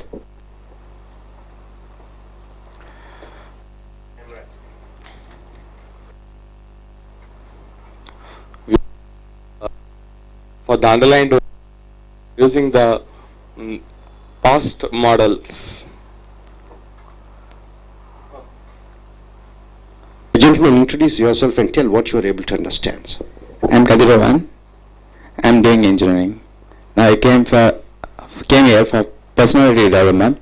Here I understood about where the past model phase we should have used some should, could, must, might, like the things we use for past model phase. Where you are many lines and the lines over here. Here some answers are placed here. Here see, it is likely they were where you use they must have been. In the second point, where it is impossible that the jobs were temporary, where they used the jobs might have been provided. Like that, might, should, could. These are the words are used here. Where here it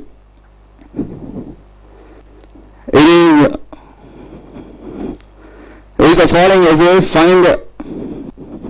Yeah, you can see may, can, can't, like softened verbs have been used here. Whatever softened verbs we have to use means, we can, for example, some financial is asking to the other person, like who got money from him, where he use, you should have to give, you can give, you will have to give, like that you use the point, where you use, you may give, you can give, these are.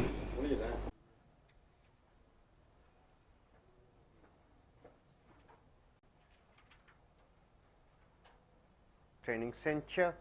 Take your Cambridge Grammar for I.E.L.T.S International English as Level Testing System. You have come here to the page number 62A, and we have come to the modals, two-part modals. What are the modal verbs? This can, present tense modal verb, may, shall. So could, should, would becomes the past modal verbs, right? Could have, should have, would have. So past perfect it happens. So in the past, when you just think there must be some possibilities of something must have been done, there you are using the past tense modal verb. For the ability, for the necessity, ability what you would use would be able to, or and for possibilities you are using must have, could have, should have. So here we have come here. Next type of modal verbs, those are obligation. What do you mean by obligation? Which you should do. So what is the obligation modal verb? It is should. What is obligation, sir? Something you are duty bound to do, something you have to do, follow. There you are using obligation. Obligation modal verbs are should. Obligation modal verbs are have to. Obligation modal verbs are ought to, O-U-G-H-T, ought to. Your social obligation. Social obligation means what? As you grow stronger and youthful, then after that you should take care of your parents, isn't it? When your parents become old, or they have given a lot to you, then it is your turn to take care of your parents. So you ought to take care of your parents, right? This is a social obligation. You walk in the street, or you drive a car or ride a bike, you have to wear a helmet. You have to wear a helmet. That is society's obligation or a national law's obligation. So for example, you should comes where? That also comes under the your official obligation. I have to go to office at 9 o'clock. It is the official obligation, right? So obligation and necessity, suggestions. You're suggesting somebody something to do. And advise, adverbs, right? So these are the modal verbs which you are using. And context listening, you are going to hear a man asking a colleague, a man. So two men are speaking. One man is asking his colleague, the person who he works with, for advice about living in Hong Kong. You know, Hong Kong, it was under British for a long time. It is inside China, and most of them are Chinese. Then after the British went, it has come under the control of China, and the language they speak is Cantonese, that is Chinese language dialects. So he is going to move to Hong Kong, and he is asking his friend who already has lived over there for certain advices. Before you listen, look at the pictures and guess which of these topics they talk about. So you are just going to see about these pictures, and you have to tell which are the topics they are going to speak about. So we have a good writer, I.E.L.T.S has drawn a wonderful pictures over here. The first is accommodation. Are they speaking about accommodation, or are they speaking about the clothes? Between the two persons, are they speaking about the food? Are they speaking about the English dictionary, or Cantonese Chinese to English dictionary? Or they are asking about social life? See, cafeterias there. And are they speaking about the transport system? Are they speaking about the weather condition in Hong Kong? Are they speaking about the work permit? See, certainly 1, 2, 3, 4, 4 plus 3, 4 plus 4, 8 drawings are there, pictures are there. So you'll be listening a conversation between two persons, one who wants to move to Hong Kong, and one other person who has lived in Hong Kong, who knows all about Hong Kong, and he advises his friend what to do. And the first person is asking certain advices about the living conditions in Hong Kong, and the second person advises that person what the life is all about in Hong Kong. So part 1 and part 2, right? That is modal verbs. Part 1, modal verbs, you have seen must, could, and all the possibility modal verbs. And second modal verbs, what you are going to see is the obligation. This is the exercise. And coming here, during the conversation, listen and check if you were right. So now listen again and fill in the gaps in the colleague's advice. What the colleague says to the person who seeks advice. You dash a few days to recover from jet lag. What do you mean by jet lag, sir? When you travel by aeroplane, you get certain nausea. You feel certain, suddenly you're going up in the sky, and your body doesn't get suited with that. So it takes some time to recover from the air flight. That is called jet lag, right? Next, you dash the underground system as much as possible. So underground system means the train, subway, trains. You dash some Cantonese to travel on the public light buses. So you should need to know the Chinese language. So Cantonese is the Chinese language spoken outside China. That's dialects. And you dash loose change on the ferries and the buses. Loose change means what? You should have coins, a lot of coins, so that ferries means what? Going by boat, and the buses. So you should have a lot of coins in your packet. And you dash to speak Cantonese in some market stalls. So in some market stalls, the people, they won't be knowing English. So you have to speak in Cantonese language, that is the Chinese language. You dash a work permit before you go. Before you go to Hong Kong, it is a necessity for you to carry a work permit. And here you dash to casually for work. Casually means what? Just ordinarily, casually.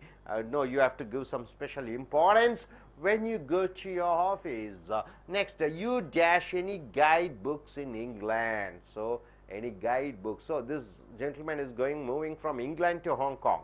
That's what. So you should buy some guidebooks in England to go to Hong Kong. You dash lots of passport photos with you. What do you mean by passport photos? You should carry a lot of passport size photos with you, so that there you can go and use it. That is in Hong Kong. Complete the table below with words from exercise 3. from exercise 3. This is exercise 3, 1 to 9 sentences are there. You should find out which is the strong obligation or necessity. What do you mean by obligation? Which you should follow. So what are the words used, the modal verbs used for obligation and necessity? So need to, you need to, it is necessity, right? Need to. And you have to use what are the words, modal verbs used for advice or suggestions. So advice and suggestions, what are the modal verbs are you going to use? For no obligation or necessity, it is not necessary. So it is all negative modal verbs which you have to write. So this is what the exercise is all about. Shall we go in for a listening task? Are you ready with that? Okay, just you are going to listen and find out what they are speaking about. Are they speaking about all these pictures? And if they are speaking about these pictures, you have to give a tick mark. And after that, as they speak, you have to fill in the modal verbs, what they are speaking about, right? Then you have to, the third exercise is, from these sentences, you have to find out what are the modal verbs, whether it is strong obligation, advice or suggestion, no obligation or necessity. Those modal verbs you have to use. So this entire exercise is making you aware of modal verbs. What are the modal verbs? Can, could, shall, should, will, would, may, might. Then what? Have to, ought to. So these type of modal verbs we have already seen about the modal verbs using for what? Using for what? Permission. Is it so? Probability, possibility, and all those things we have seen. Now we have seen about the obligation, necessity, suggestions, and advice. Are you clear? Shall we start? So dear friends, this is the recording 14. What you are going to see is listen to this conversation between two persons. So in listening task, number 1 is conversation between two persons. Section 2 is monologue, a single person speaks. And third section is a conversation between 3 to 4 persons. And fourth section is a monologue, right? Now you are coming here to the conversation between two persons. Both are in England. One person has already lived in Hong Kong and he has come back. The second person who lives in England wants to move on to Hong Kong. So he asks advice. So two persons are there. Their names are Claire and Jack. Claire and Jack. So Jack has lived in Hong Kong. Claire is asking about what's the life in Hong Kong is all about. So number 1, Claire. Hello Jack. How much longer before you leave for Hong Kong? So Jack says, this is something like that, Jack is going to Hong Kong and Claire knows about Hong Kong. So Jack says, hi Claire, it's about a month now.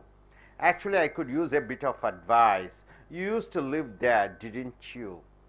So Claire used to live in Hong Kong. So Jack asks him, you have lived there, so could you give me certain details? So Claire says, that's right. What sort of things do you need to know? So what are the things which you want to know? And Jack says, well, I've got to find somewhere to live quite quickly. The company are only paying for me to stay in a hotel for 1 week. Will that be enough? So only 1 week the company is paying me to stay in the hotel. So here Jack is going to stay there and Jack asks Claire, is it enough? Because Claire has already been there. And Claire says, yes, you should be able to find something by then. But you will need to allow a bit of extra time to get over the jet lag. There's a big time difference between there and the UK. So the time difference between Hong Kong and UK is there. And jet lag means what as already you have seen. Because of flight traveling, you get some problems. So 1 or 2 days you may have to take rest. And Jack says, oh, I hadn't thought of that. What's the accommodation like? So he asks about accommodation. So the accommodation is given over here. So Jack asks about accommodation and Claire says, well, the rooms tend to be smaller than here, but you can get bigger places on one of the other islands, right? So other islands you can find bigger places. My place where we live is big. A friend of mine rented a lovely place on Lama Island. The only problem was he had to get up really early to catch the ferry to work. Ferry means, you know, the boat. So as they stay in a outer place far away from Hong Kong, because the accommodation is good, so they have to travel. While you travel by ferry. It is surrounded by islands. So Jack says, what's the transport like generally? So what is the transport like generally? And class says, fantastic. The underground system is called the MTR, and there are trains every couple of minutes. So you don't have to wait for ages like we do here. You should try to use it whenever you can. The bus system is a bit more complicated because there was normal double-decker buses, but there were also smaller buses called public light buses. They only stop when you ask them to, so you'll have to learn some Cantonese, that is the Chinese language dialect, if you want to take one of these. The Star Ferry is amazing. It's so cheap and you get the best view of the harbor. You really have to see it to believe it. You should always carry plenty of loose change, though, for the buses and the ferries. So you have to take a lot of coins so that you can pay for the ferry and the buses of it, right? Then Jack asks, the company has offered us Cantonese lessons when I get there. Do you think I should take them? So the company has provided the Cantonese language, Chinese language, where he asks his friend, should I learn from them? Class says, oh, definitely. You must have lessons if you want to be able to pronounce the things correctly. So if you want to pronounce things correctly, you have to learn Cantonese, that is Chinese language. Class says, you don't need to speak Cantonese in the bigger shops, but you'll need some basic phrases when you go shopping to the local market. So when you go to the local market, it is must for you to speak in Cantonese. Bigger shop, it is not a problem. So Jack says, is there anything else I need to know? And class says, well, nowadays you have to get a work permit. You need to have a work permit before you go. So we didn't have to worry about those when I was there. So class says, when I was there, it is not necessary, but nowadays you need to have a work permit. And Jack says, yes, that's already taken care of. So it's already taken care of. And class says, and you mustn't dress too casually for work. You mustn't dress too casually for work. Everyone dresses really well in Hong Kong. In Hong Kong, everybody dresses well. So Jack says, I'll remember that. And class says, oh, and you needn't buy lots of guidebooks before you go. You needn't buy lots of guidebooks before you go. That's what class says. You can get great ones there for a fraction of the price. So you go there and buy. You can get it for very cheap rate. Also, you ought to take lots of passport photos with you. He says you should carry a lot of passport photos with you. You'll find you need lots to fill in an application form. So you have to have passport size photographs. So you have to fill a lot of application forms. And Jack says, great, I'm getting pretty excited now. So he's feeling a bit thrilled because all his doubts were cleared. I'm not surprised. Oh, one last thing, what's that? You must invite me to visit you. Who says? Class says. So hope you're able to understand. So in this conversation between Jack and Claire, were they speaking about accommodation? Were they speaking about accommodation? Yes.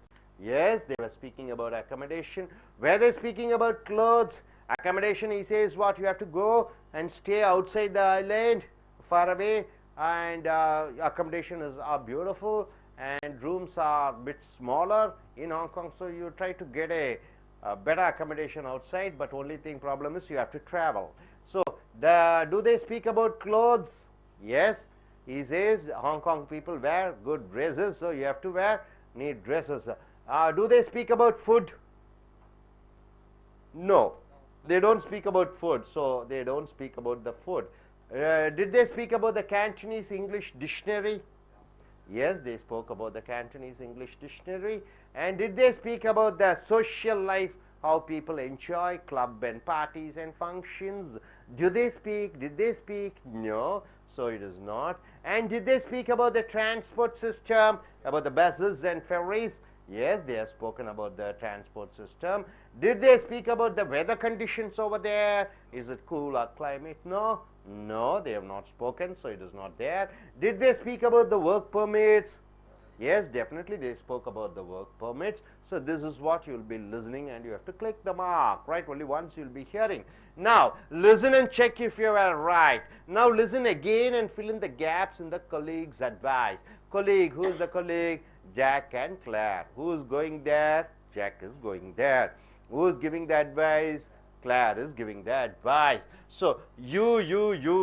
It is always who somebody gives advice. Claire gives advices to Jack. So, you should do this, you must do this, you should follow this, you ought to take care, you shouldn't do this. All the shoulds, do's and don'ts he says. Who says? Claire says to Jack. The first one, you dash a few days to recover from jet lag. What do you mean by jet lag? As you travel by aeroplane, you get bit sickness, right? Bit inconvenience, that is called jet lag. So you dash a few days to recover from jet lag. So what is the word you can use, sir? You need to allow. You need to allow. You need to allow a few days to recover from jet lag. This is what you have listened when Claire advises Jack. So obligation, necessity, suggestions and advice. So he says about the advice, right? So advising, what you use? The modal verb need. You need to allow, right? Next up, you dash the underground system as much as possible. See, this underground system is for transporting, right? Making himself to go from one place to another place. So a lot of underground trains are there. So you dash the underground system as much as possible. So what is the word can we use? The modal verbs. You should try to use. You should try to use the underground system as much as possible. See here, generally when you go in for you should, so suggestions, right? This is under suggestions. So whenever you suggest, you see the modal verbs are there. There you are using to plus present tense verb. You should try to use, right? Try to use. And you need to follow, you need to allow. Next, you dash some Cantonese to travel on the public light buses. So whenever you go in for a small buses, that's wherever you want, you can stop the bus. Cantonese is the Chinese dialect to travel in Hong Kong. So what is the word third you can use with the modal verb? You will have to learn. You will have to learn.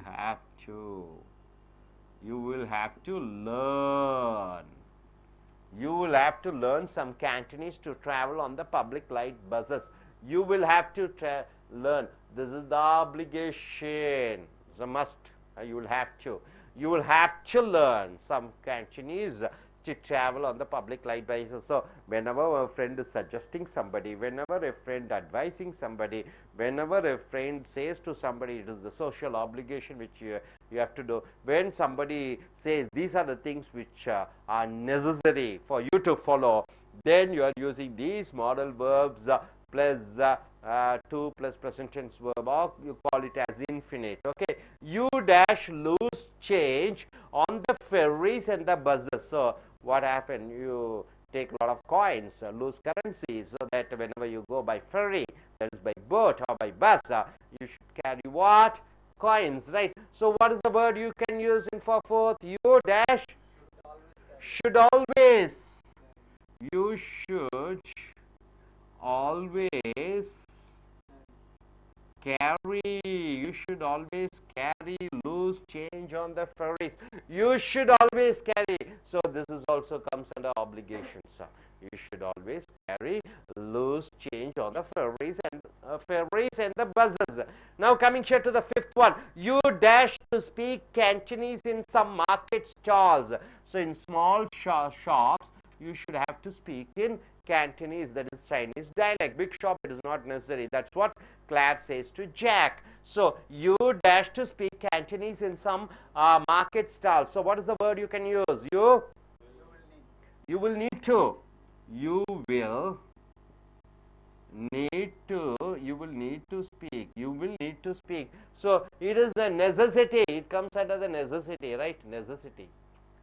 You will need to speak Cantonese in some market stalls. You will need to.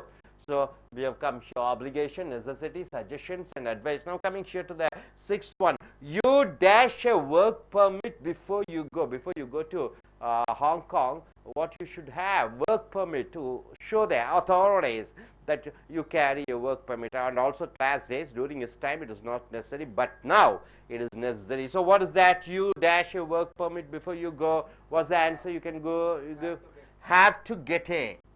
Have to, you have to get a work permit. See, have to is the national laws. National law says you have to wear a helmet before ride a bike, right?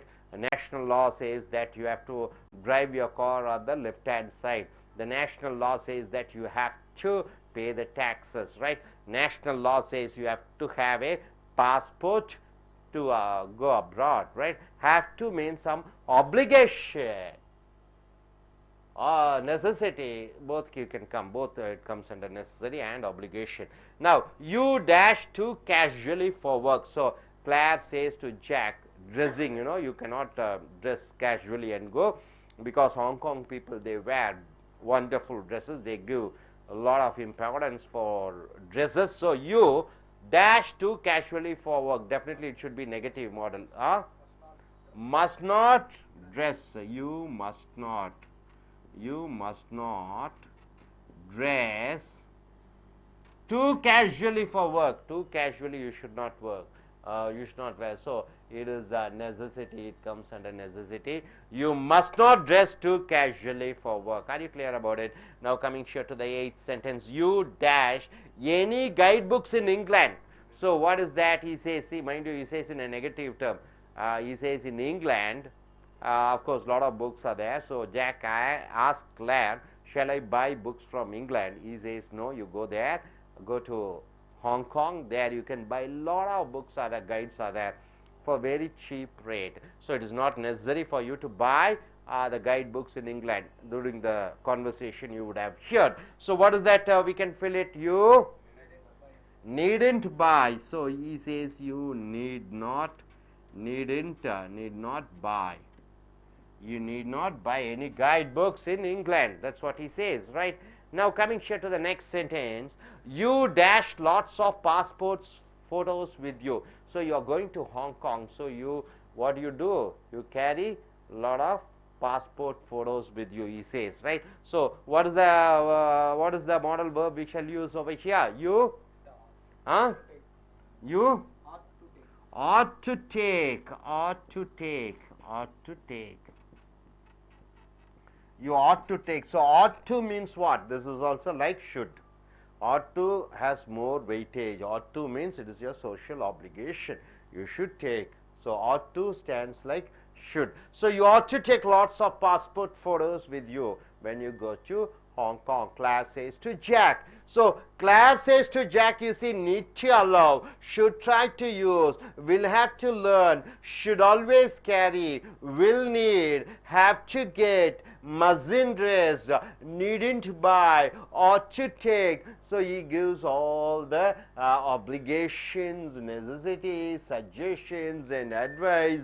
All these are used in modal verbs. Sometimes he says to do, sometimes he says not to do. So all these modal verbs, necessity and not necessary, obligation, it is not an obligation, advice, all these he is saying in positive and negative, where the modal verbs are used. What are the modal verbs are used?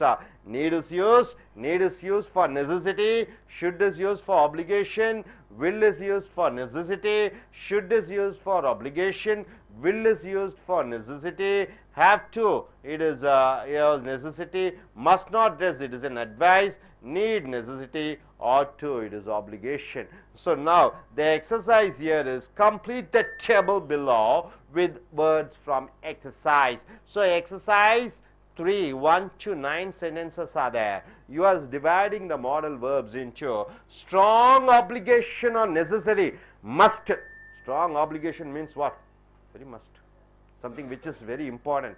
You fellow going to Singapore, he is going to Japan. So the must is what? You should get a good score. So what is the modal verb which are used to say that there is a strong obligation, strong necessity which are needed. So first one is, an example is given here. You need to write your examination, I.E.L.T.S examination. You need to have your passports. And what are the words? Any other words for strong obligation? Second is advice and suggestions. For advice and suggestion, which modal verbs he is using? No obligation or necessity, no need. Where are the words, modal verbs which he is using for? Which is something is not necessary or no obligation. So strong obligation, something which you need very badly. So what are the modal verbs you are using? So number 1 is need to. Number 2, you must not. Strong obligation, must not. Okay, you must not. See, you must not dress too casually.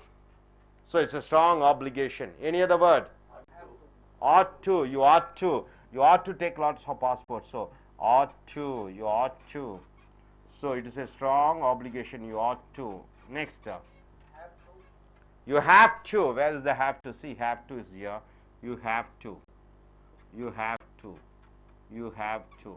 It's a strong obligation or necessity. When necessity is there, you are using you mustn't, you ought to, you have to, you need to. You got it, sir. And next, for advice or suggestions.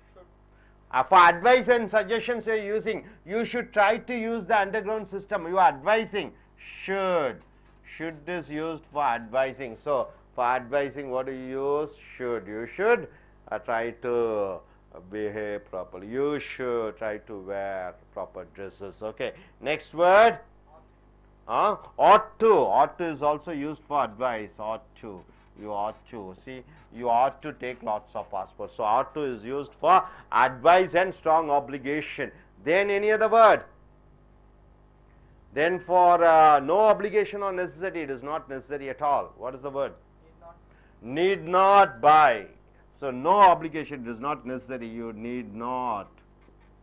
See here, need not. You need not buy any guidebooks, and so it is not necessary. Any other word? You don't need. You don't need to. Do not need to. Okay, do not need to. Okay.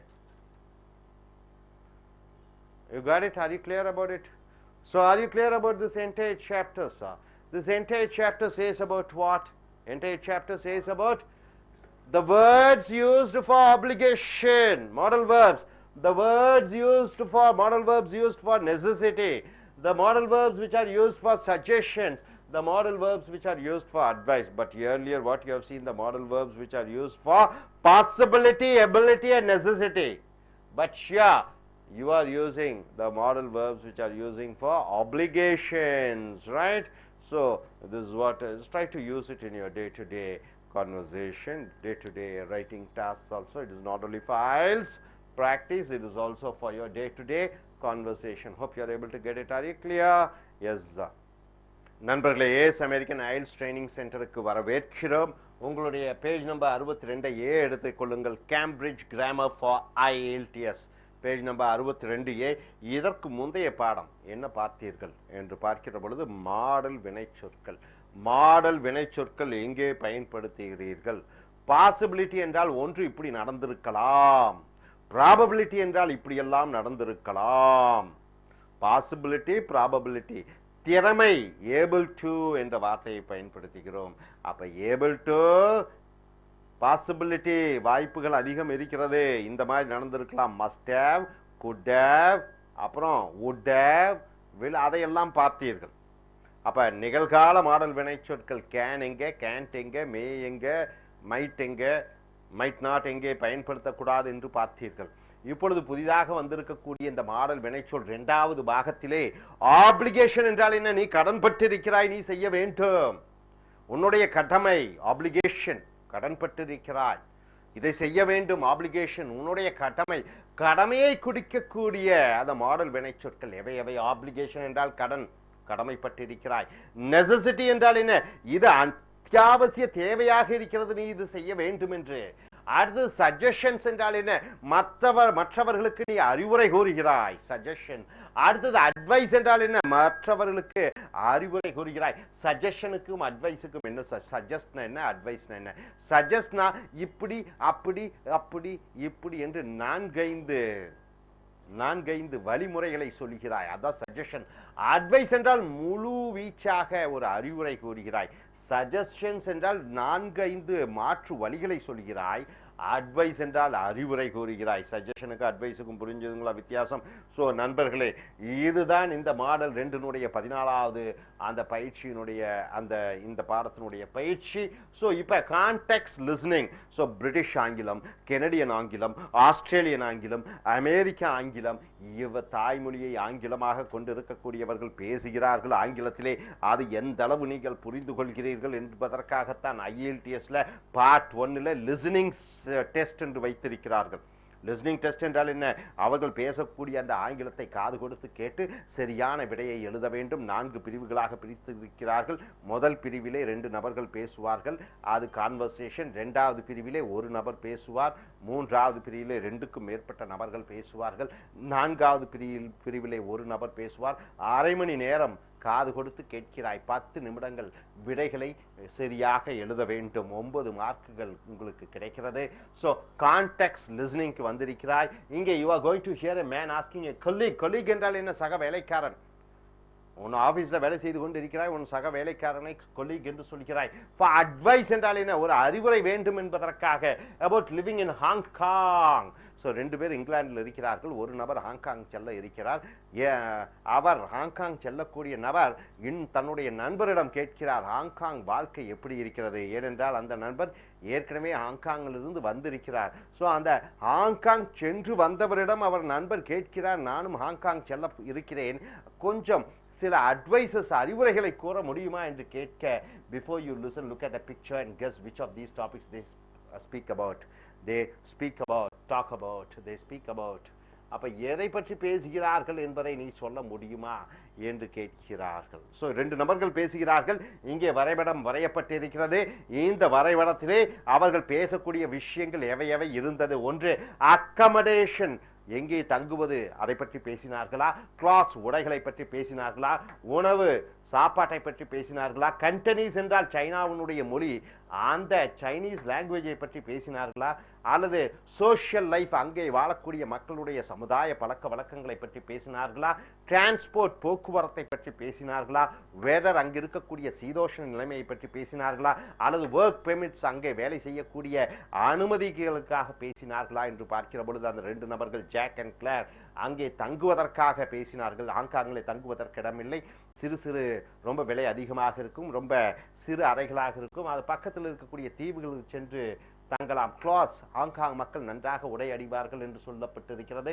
So இதுவும் click. Food, உணவை பற்றி அவர்கள் பேசவில்லை, ஆக ராங்னு போட்டிருக்கோம். அந்த China மொழியை பற்றி அவர்கள் பேசினார்கள், ஆக டிக் பண்ணியிருக்கிறோம். சமுதாய வாழ்க்கையை பற்றி அவர்கள் 2 பேரும் ஜாக் அண்ட் கிளார் பேசவில்லை.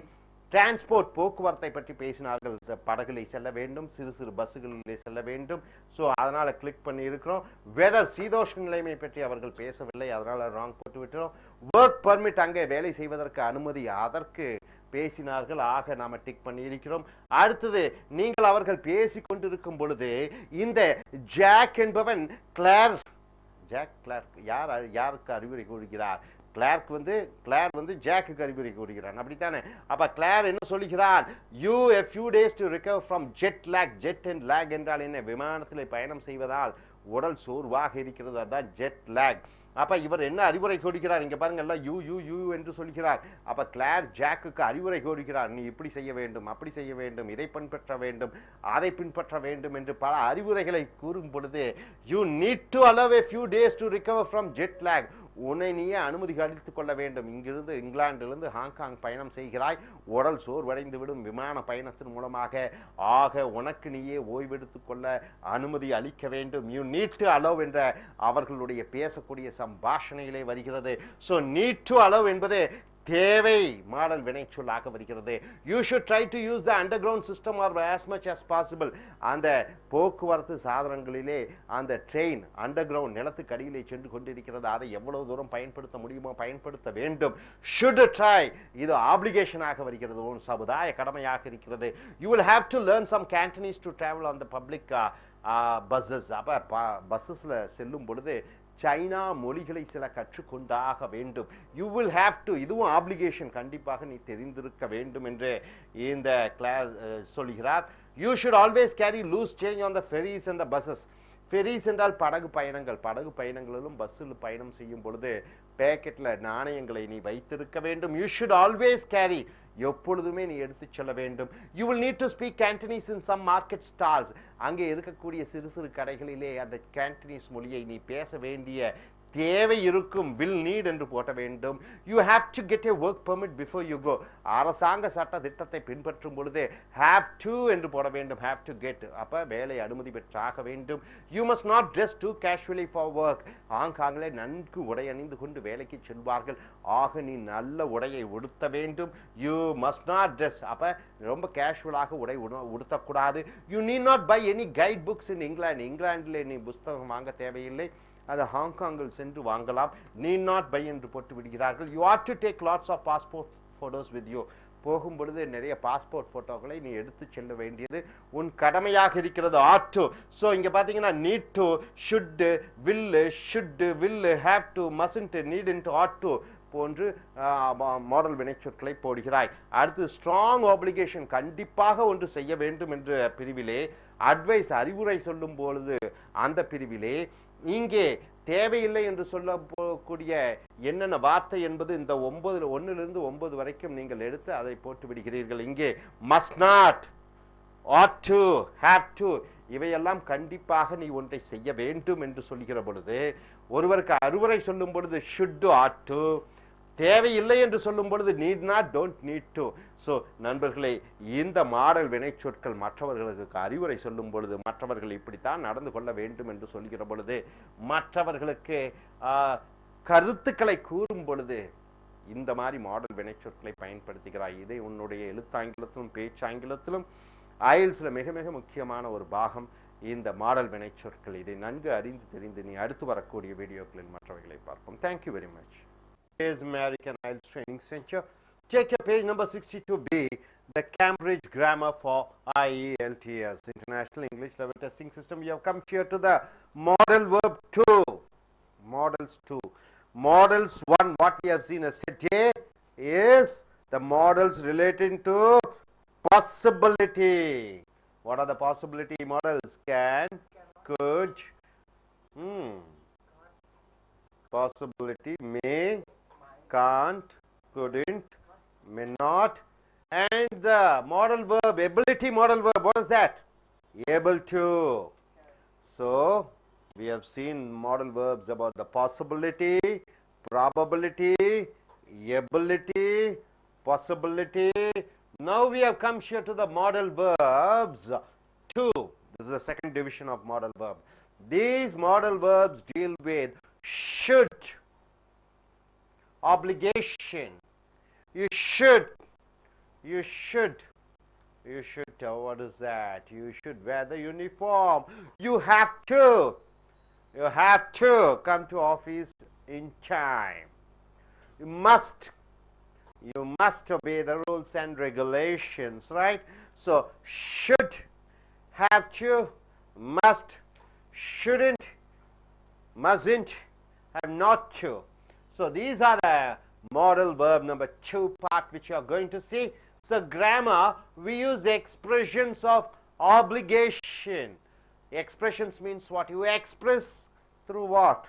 Through body language, means is not necessary for using any words, but you are expressing through your words.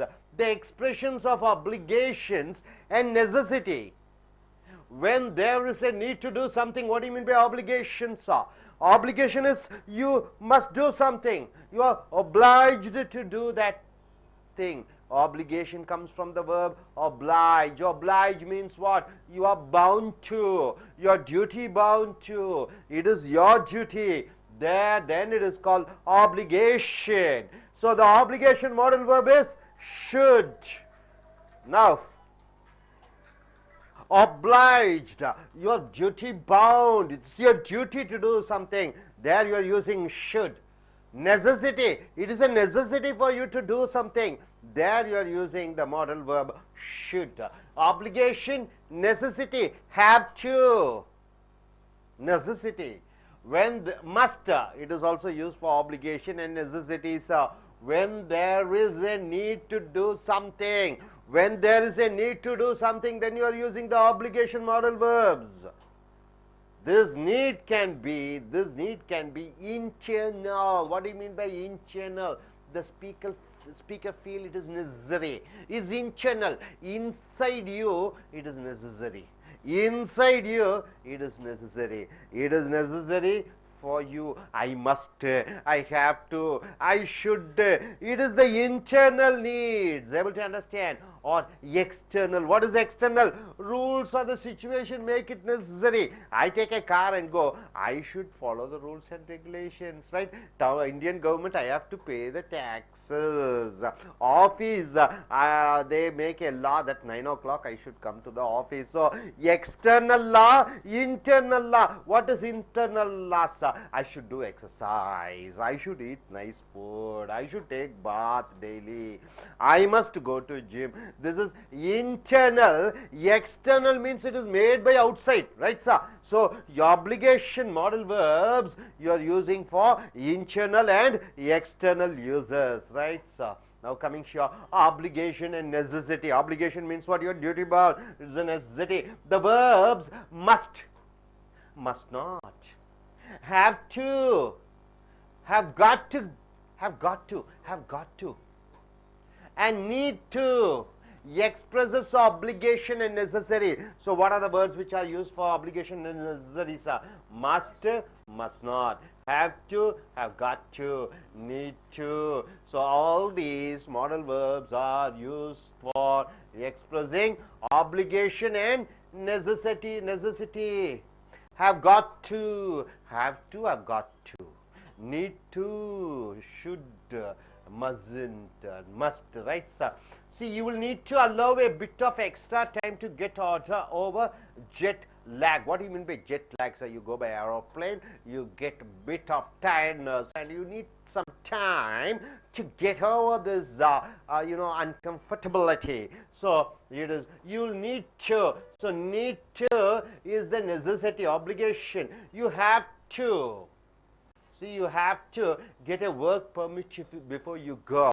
Before you go to Hong Kong for a work, you need to have a work permit. You have to have a work permit. You have to have a passport to go abroad. So it is a necessity. It is an obligation. You mustn't dress too casually for work. Can I wear a night dress and go to my office and work? No, you mustn't dress. So it is a necessity. What is necessity? You have to go wearing official dress. So you mustn't dress too casually for work. You got it, sir? Hope you are able to understand this obligation and necessary modal verbs. So must is a modal verb. Now you are coming here to the must. Is a modal verb and its form doesn't change. You don't change the form of the must. Must has only one. Shall has, should, can has, could, may has, might. But must has only must. You don't change. See here, he must try a bit harder. You must try a bit harder. Not he must say. No, the form doesn't change. We use must when the obligation comes from the speaker. From the speaker, you speak to me, you say you must. Right, sir? See, you must invite me to visit you. I am telling you, you must invite me to visit you means you are going abroad, Singapore. Okay, I am telling you, you must invite me to visit you. So you should call me. So the speaker wants this. Now coming here, when there is an institutional rule. What is institutional rule? Anybody, sir? official rule, state government rule, central government rule, right? Even this institution has a rule. So, when there is an institutional rule or a law have to, or a law have to or need to or more common than must. More common than must. So, when there is an institutional rule or a law have to, you have to use have to or need to, right? Able to understand? No need of using must. I have to pay taxes. I need to pay taxes. I have to go to office in time, right? I need to go to office in time. I must go to office in time. No, when it is a official rule, institutional rule, there you are using have to and need to. You got it? Okay. Okay, now coming here, you have to, see, you have to get a work permit before you go. This is a rule, the government rule. You must, you have to. It's a rule. What rule it is? It's a government rule. So, you have to get a work permit. So, institutional rules we are using have to. Now, have to, this have to is more common in spoken English. Then must. In spoken English we use have to most commonly, but in written English either is used. For written English you can use have to and must, right? So, in spoken English you are supposed to use, mostly it is used have to, but in written English you are using must and have to. You got it, sir? Now, have got to. See, one other thing, have to is different from have got to. Have got to, past tense of get is got. Get, got. So, have got to. So, have got to is more, see, have got to, where are you using, is more common in spoken English than written English. I've got to go, I've got to study, I've got to speak to him. So, have got to is more common in spoken English. I've got to find, see, I have got to, see, apostrophe B, it stands for have.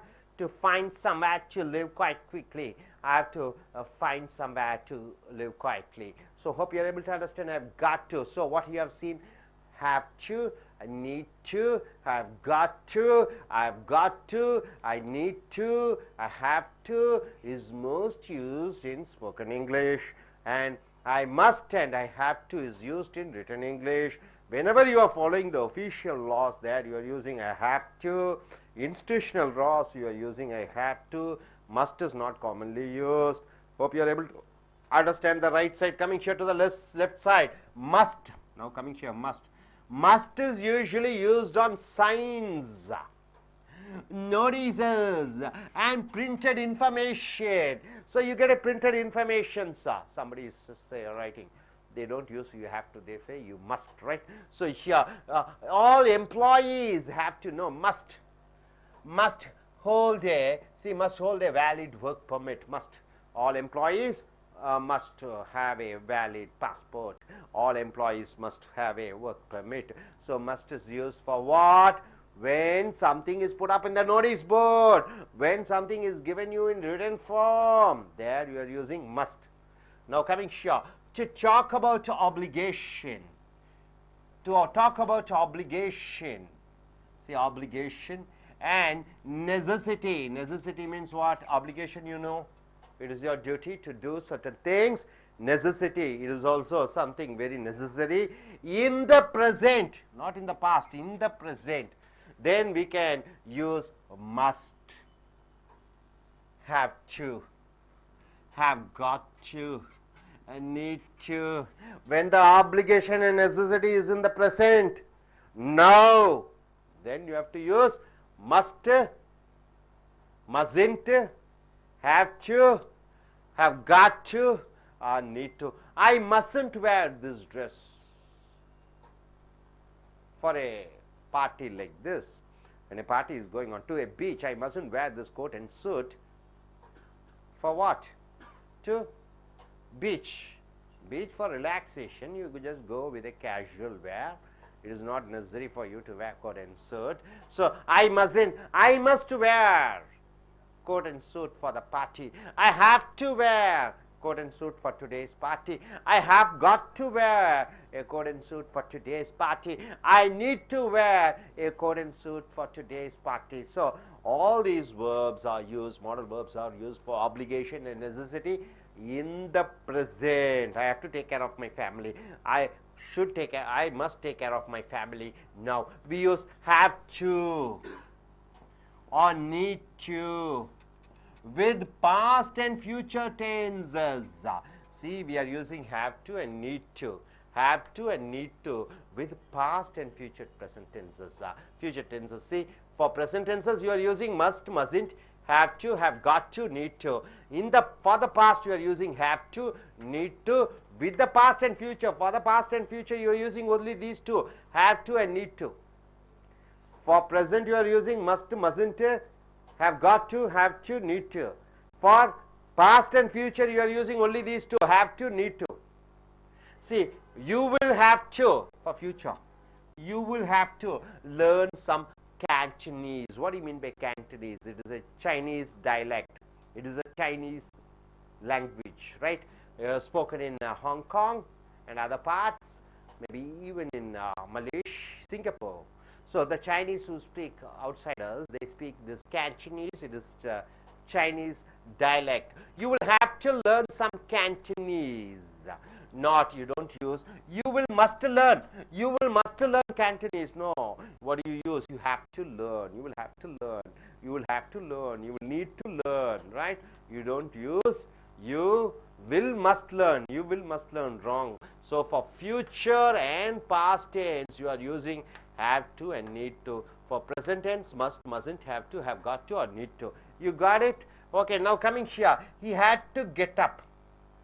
See, he had to get up. He had to get up. You don't say have to get up. Have to get up means what? In future. He will have to get up. Or have to get up is used for present. He will have to get up is used for future. He had to get up is used for past. He had to get up really early to catch the ferry to work. What do you mean by ferry, sir? Ferry is the boat. He has to take the boat and go to his office, right? He has to travel by boat. So he had to get up really early to catch the ferry to work. To say about the past, you are using had to. You don't say must. See, you don't say he must got up early. He must got up early to go to his office. Wrong. He had to go. He had to get up.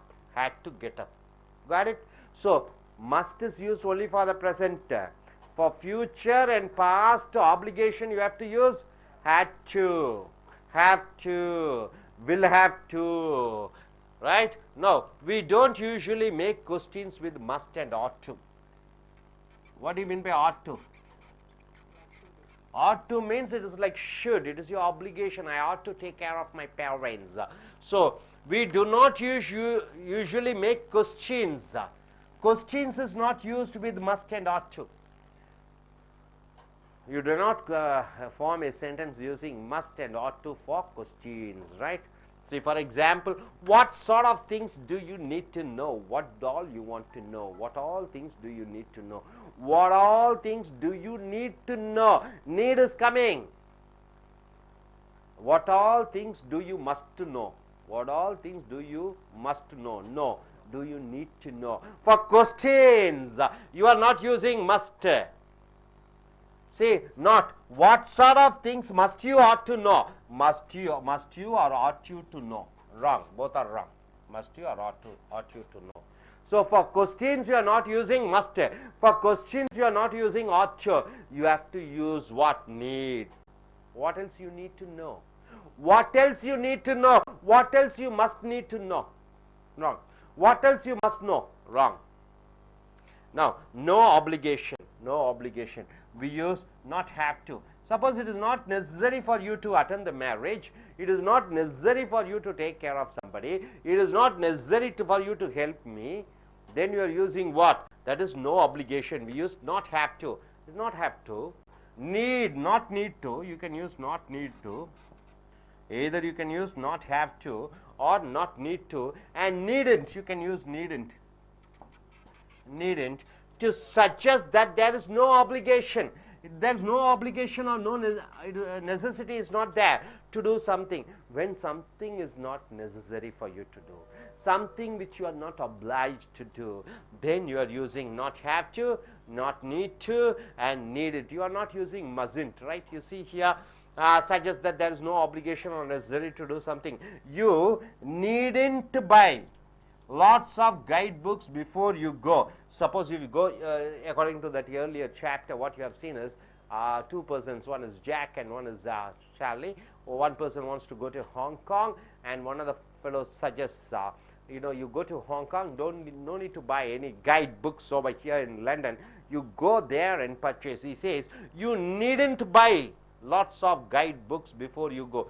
He doesn't say you mustn't buy lots of guidebooks. When you are suggesting, when you are saying it is not not your obligation, it is not necessary, then you don't use must, you are using needn't, right, sir? So it is not necessary to buy guidebooks before you go. Mustn't does not mean the same as don't have. So there is a difference between mustn't and don't have to. Don't have to. Don't have to. There is a difference between two things, mustn't and don't have to. See here, don't need to and needn't to. See, don't need to, no, don't need to and needn't. Sorry, needn't. It is needn't. So there is difference. Needn't. It is okay. Okay. Okay. Oh, we'll do that. Needn't. Needn't, right?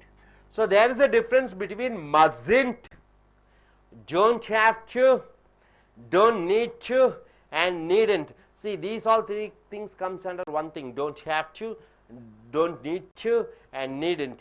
And this is different from mustn't, right? So see here, you don't have to wait for ages. Ages means for long time, long time.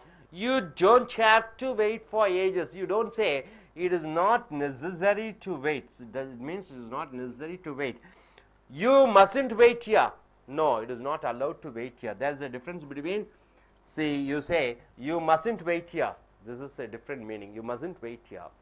You don't have to wait for ages. There's two different meanings are there. You don't have to wait. You mustn't wait. You don't have to wait. You mustn't wait. So two things are there, right? Two different sentences are there. So don't have to, mustn't. Hope you are able to understand. What you are able to understand, can we recollect? So obligations, what are the verbs you are using, sir? You are using must, must not, have to, have got to, and need to. So these are the verbs which you are using for obligation. Then necessity. So here must is used where?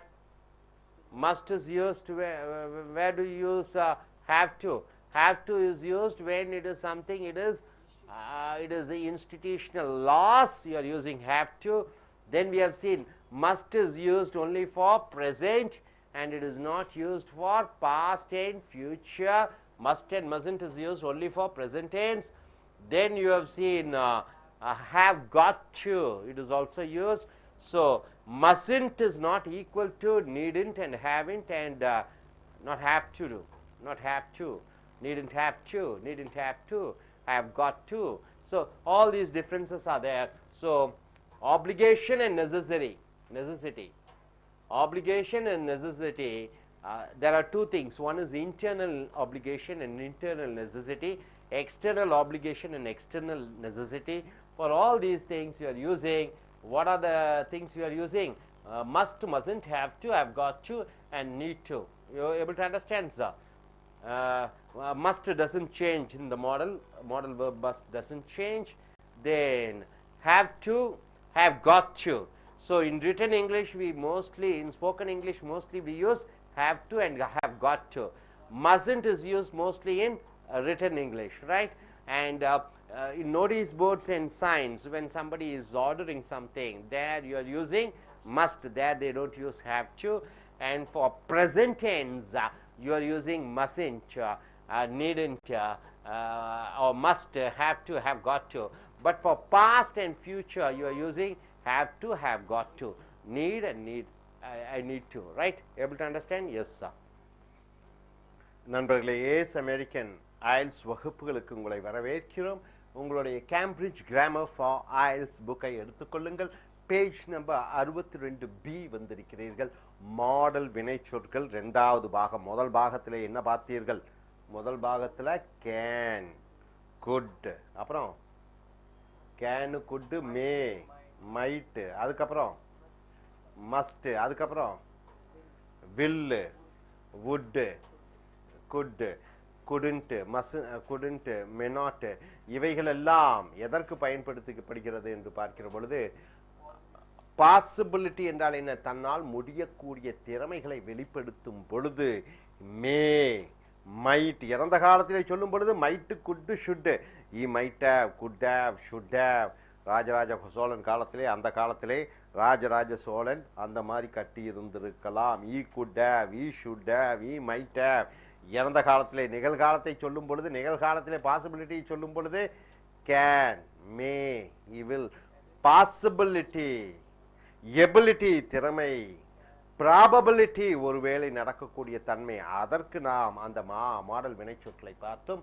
Model 2 என்னவென்று பார்க்கிற பொழுது application. we use the expressions of obligation என்றால் என்ன?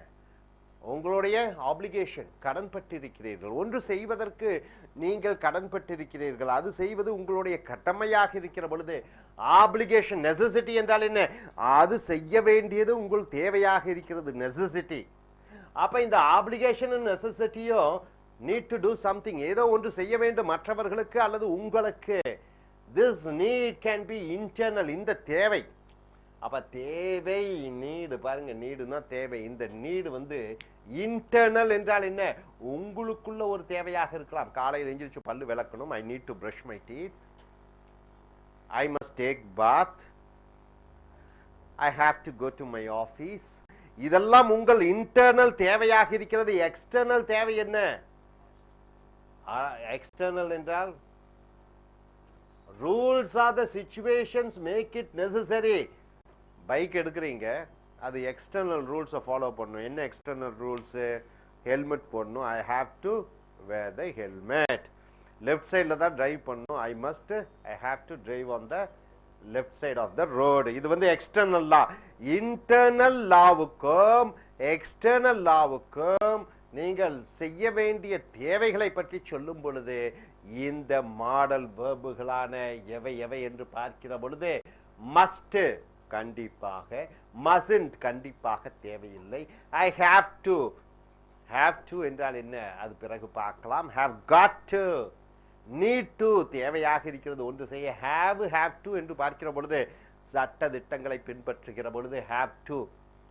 உன்னுடைய குடும்ப சட்டம், உன்னுடைய அலுவலக சட்டம், அரசாங்க சட்டத்தை ஃபாலோ பண்ணுகிற பொழுது, அதை சொல்கிற பொழுது I have to wear the helmet, I have to pay the taxes, I have got to pay the taxes. வரிகளை செலுத்தியாக வேண்டும்.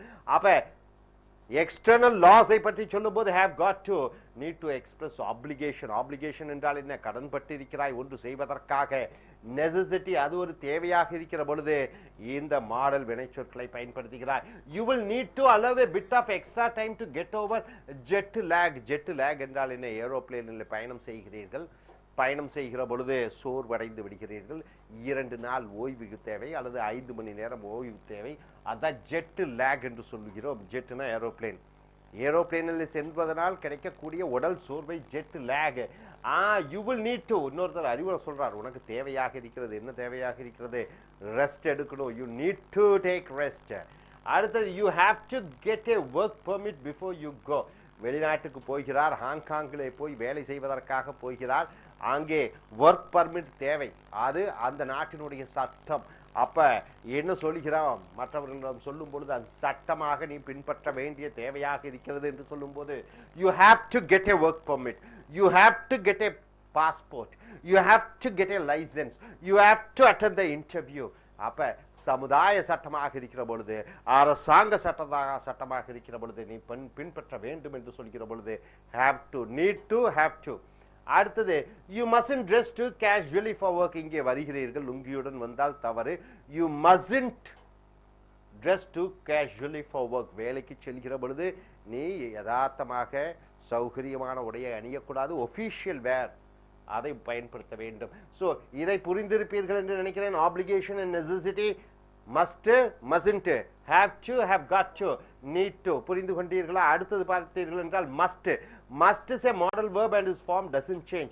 Must மாறாது. can மாறும் குட்டாக, shall மாறும் ஷுட்டாக, will மாறும் முட்டாக, may மாறும் மைட்டாக. mustn't மாறாது. must மாறாது. must, he must try a bit harder. not he musts என்று சொல்லக்கூடாது. he must come. no, must வந்து அந்த ஃபார்ம் மாறாது. he must try a bit harder. கொஞ்சம் கடினமாக கண்டிப்பாக அவன் உழைக்க வேண்டும். we use must when the obligation comes from the speaker. obligation comes from the speaker என்றால் என்ன? மற்றவர்கள் ஒரு பேச்சாளர் பேசுகிறார், நான் என்ன சொல்றேன்? you must. we use must when the obligation comes from the speaker. you must invite me. you must invite me. அப்ப நான் வந்து பேச்சாளர் உன்னிடம் சொல்லும் பொழுது must யூஸ் பண்றேன். அப்ப third person யூஸ் பண்றாரு. when there is an institutional rule or a law, have to or need to are more common than must. நல்லா நாம வச்சுக்கோங்க. இன்ஸ்டிடியூஷனல் லா என்றால் என்ன? நாட்டினுடைய சட்டம். ஆஃபீஸ், ஒரு வேலைக்கு போறீங்க, ஆஃபீஸினுடைய சட்டம். ஸ்கூலுக்கு போகிறார், ஸ்கூலினுடைய சட்டம். காலேஜினுடைய சட்டம். இந்த சட்டத்தை பின்பற்றும் பொழுது நீ என்ன யூஸ் பண்ணுகிறாய்? இங்கே have to யூஸ் பண்ணுகிறாய் அல்லது need to. you need to come at 9 o'clock to office. you have to come to the office at 9 o'clock. you have to wear a helmet.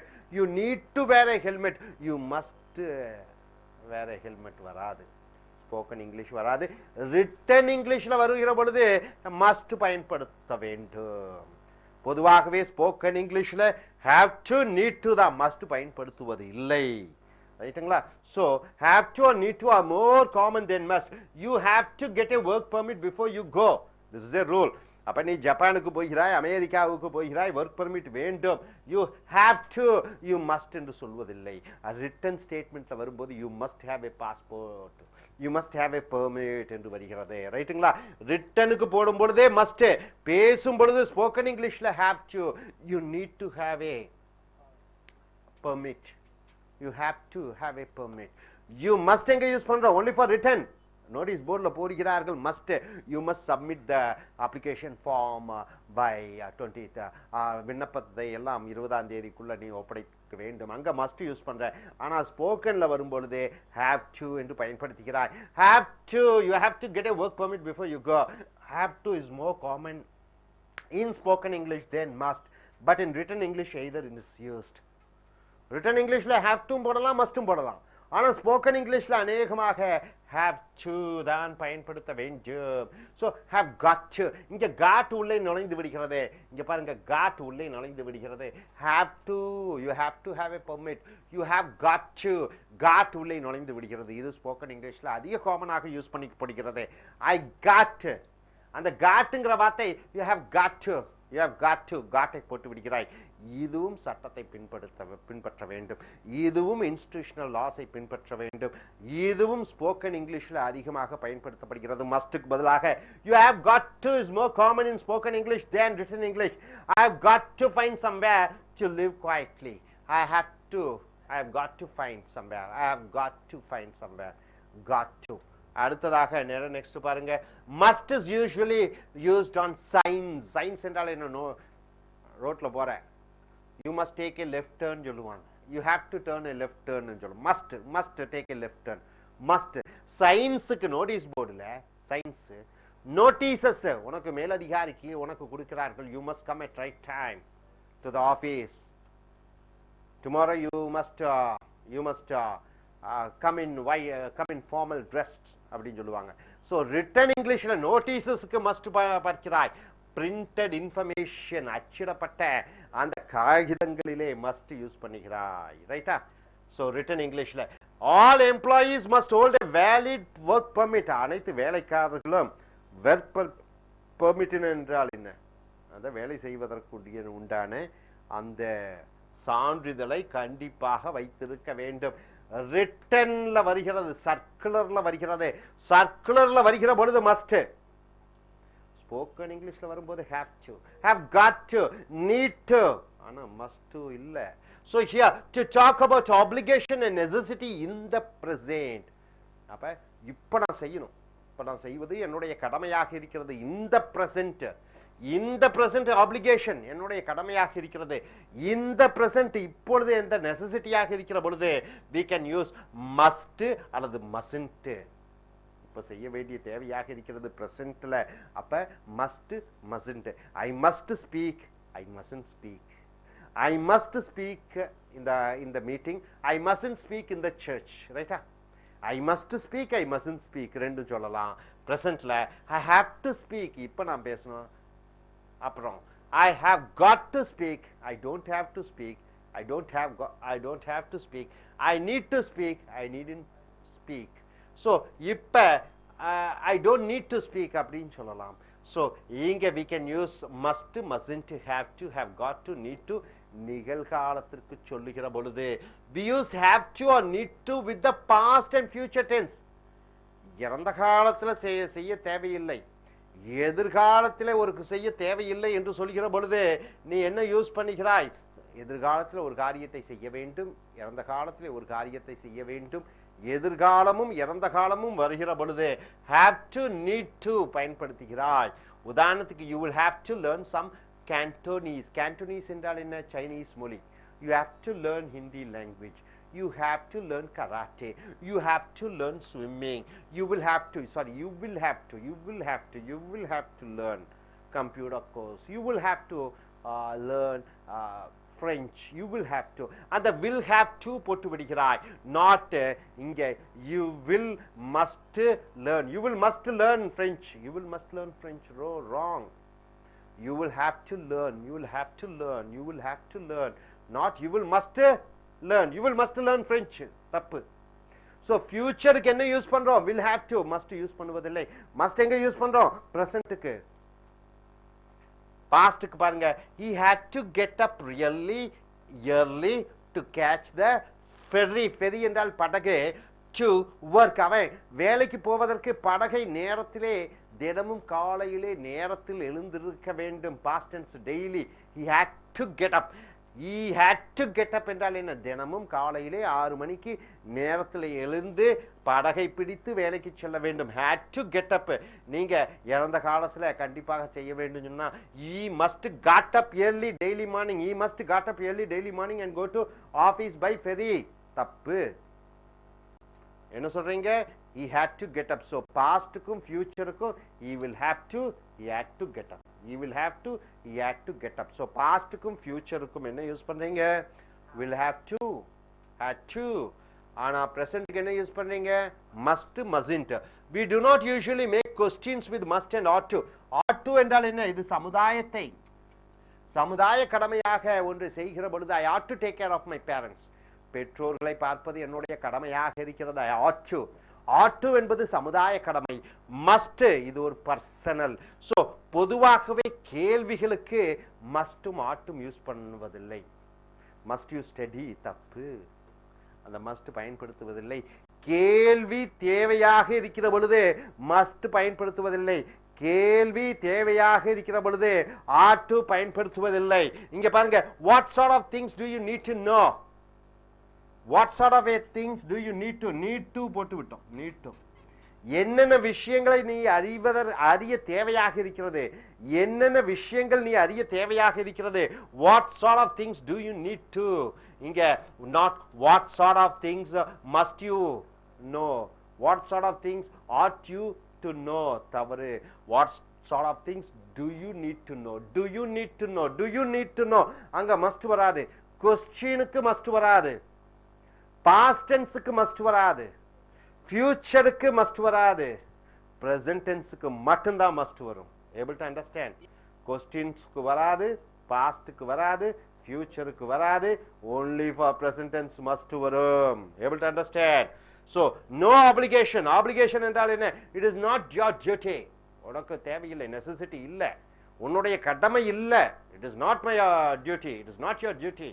உன்னுடைய கடமை இல்லை. no obligation என்று சொல்லுகிற பொழுது we use not have to.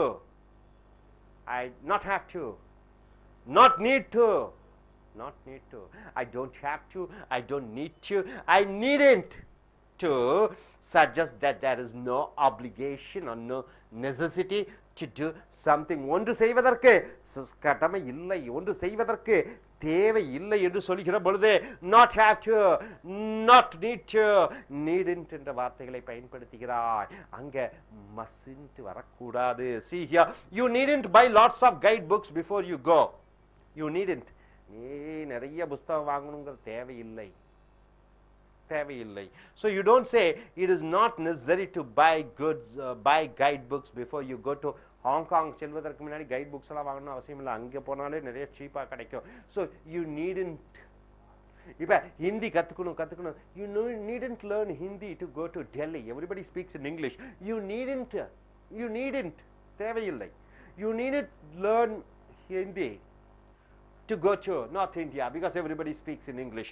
So mustn't, doesn't mean the same as don't have to, don't need to.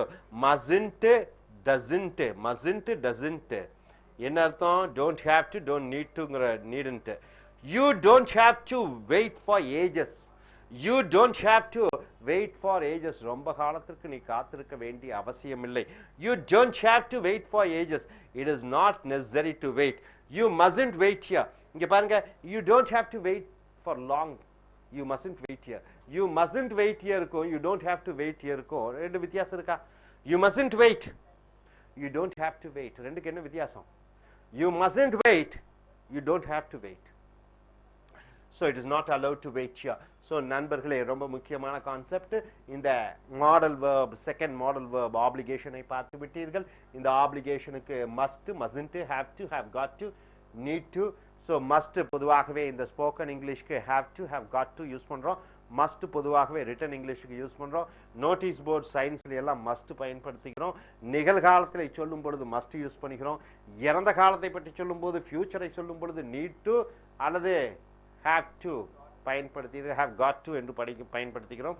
ஒன்று செய்ய தேவையில்லை என்று சொல்லுகிற பொழுது நீடன்ட் சொல்லுகிறோம், don't need to என்று சொல்லுகிறோம். hope you are able to understand. இந்த மாடல் வினைச்சொற்கள் ரொம்ப ரொம்ப முக்கியம். இந்த மாடல் வினைச்சொற்கள், இது ஆப்ளிகேஷன், தேவை, நெசசிட்டியை பற்றி சொல்லக்கூடியதாக இருக்கிறது. hope you are able to understand all these modal verbs of necessity. Next we shall go in for the next chapter. Thank you.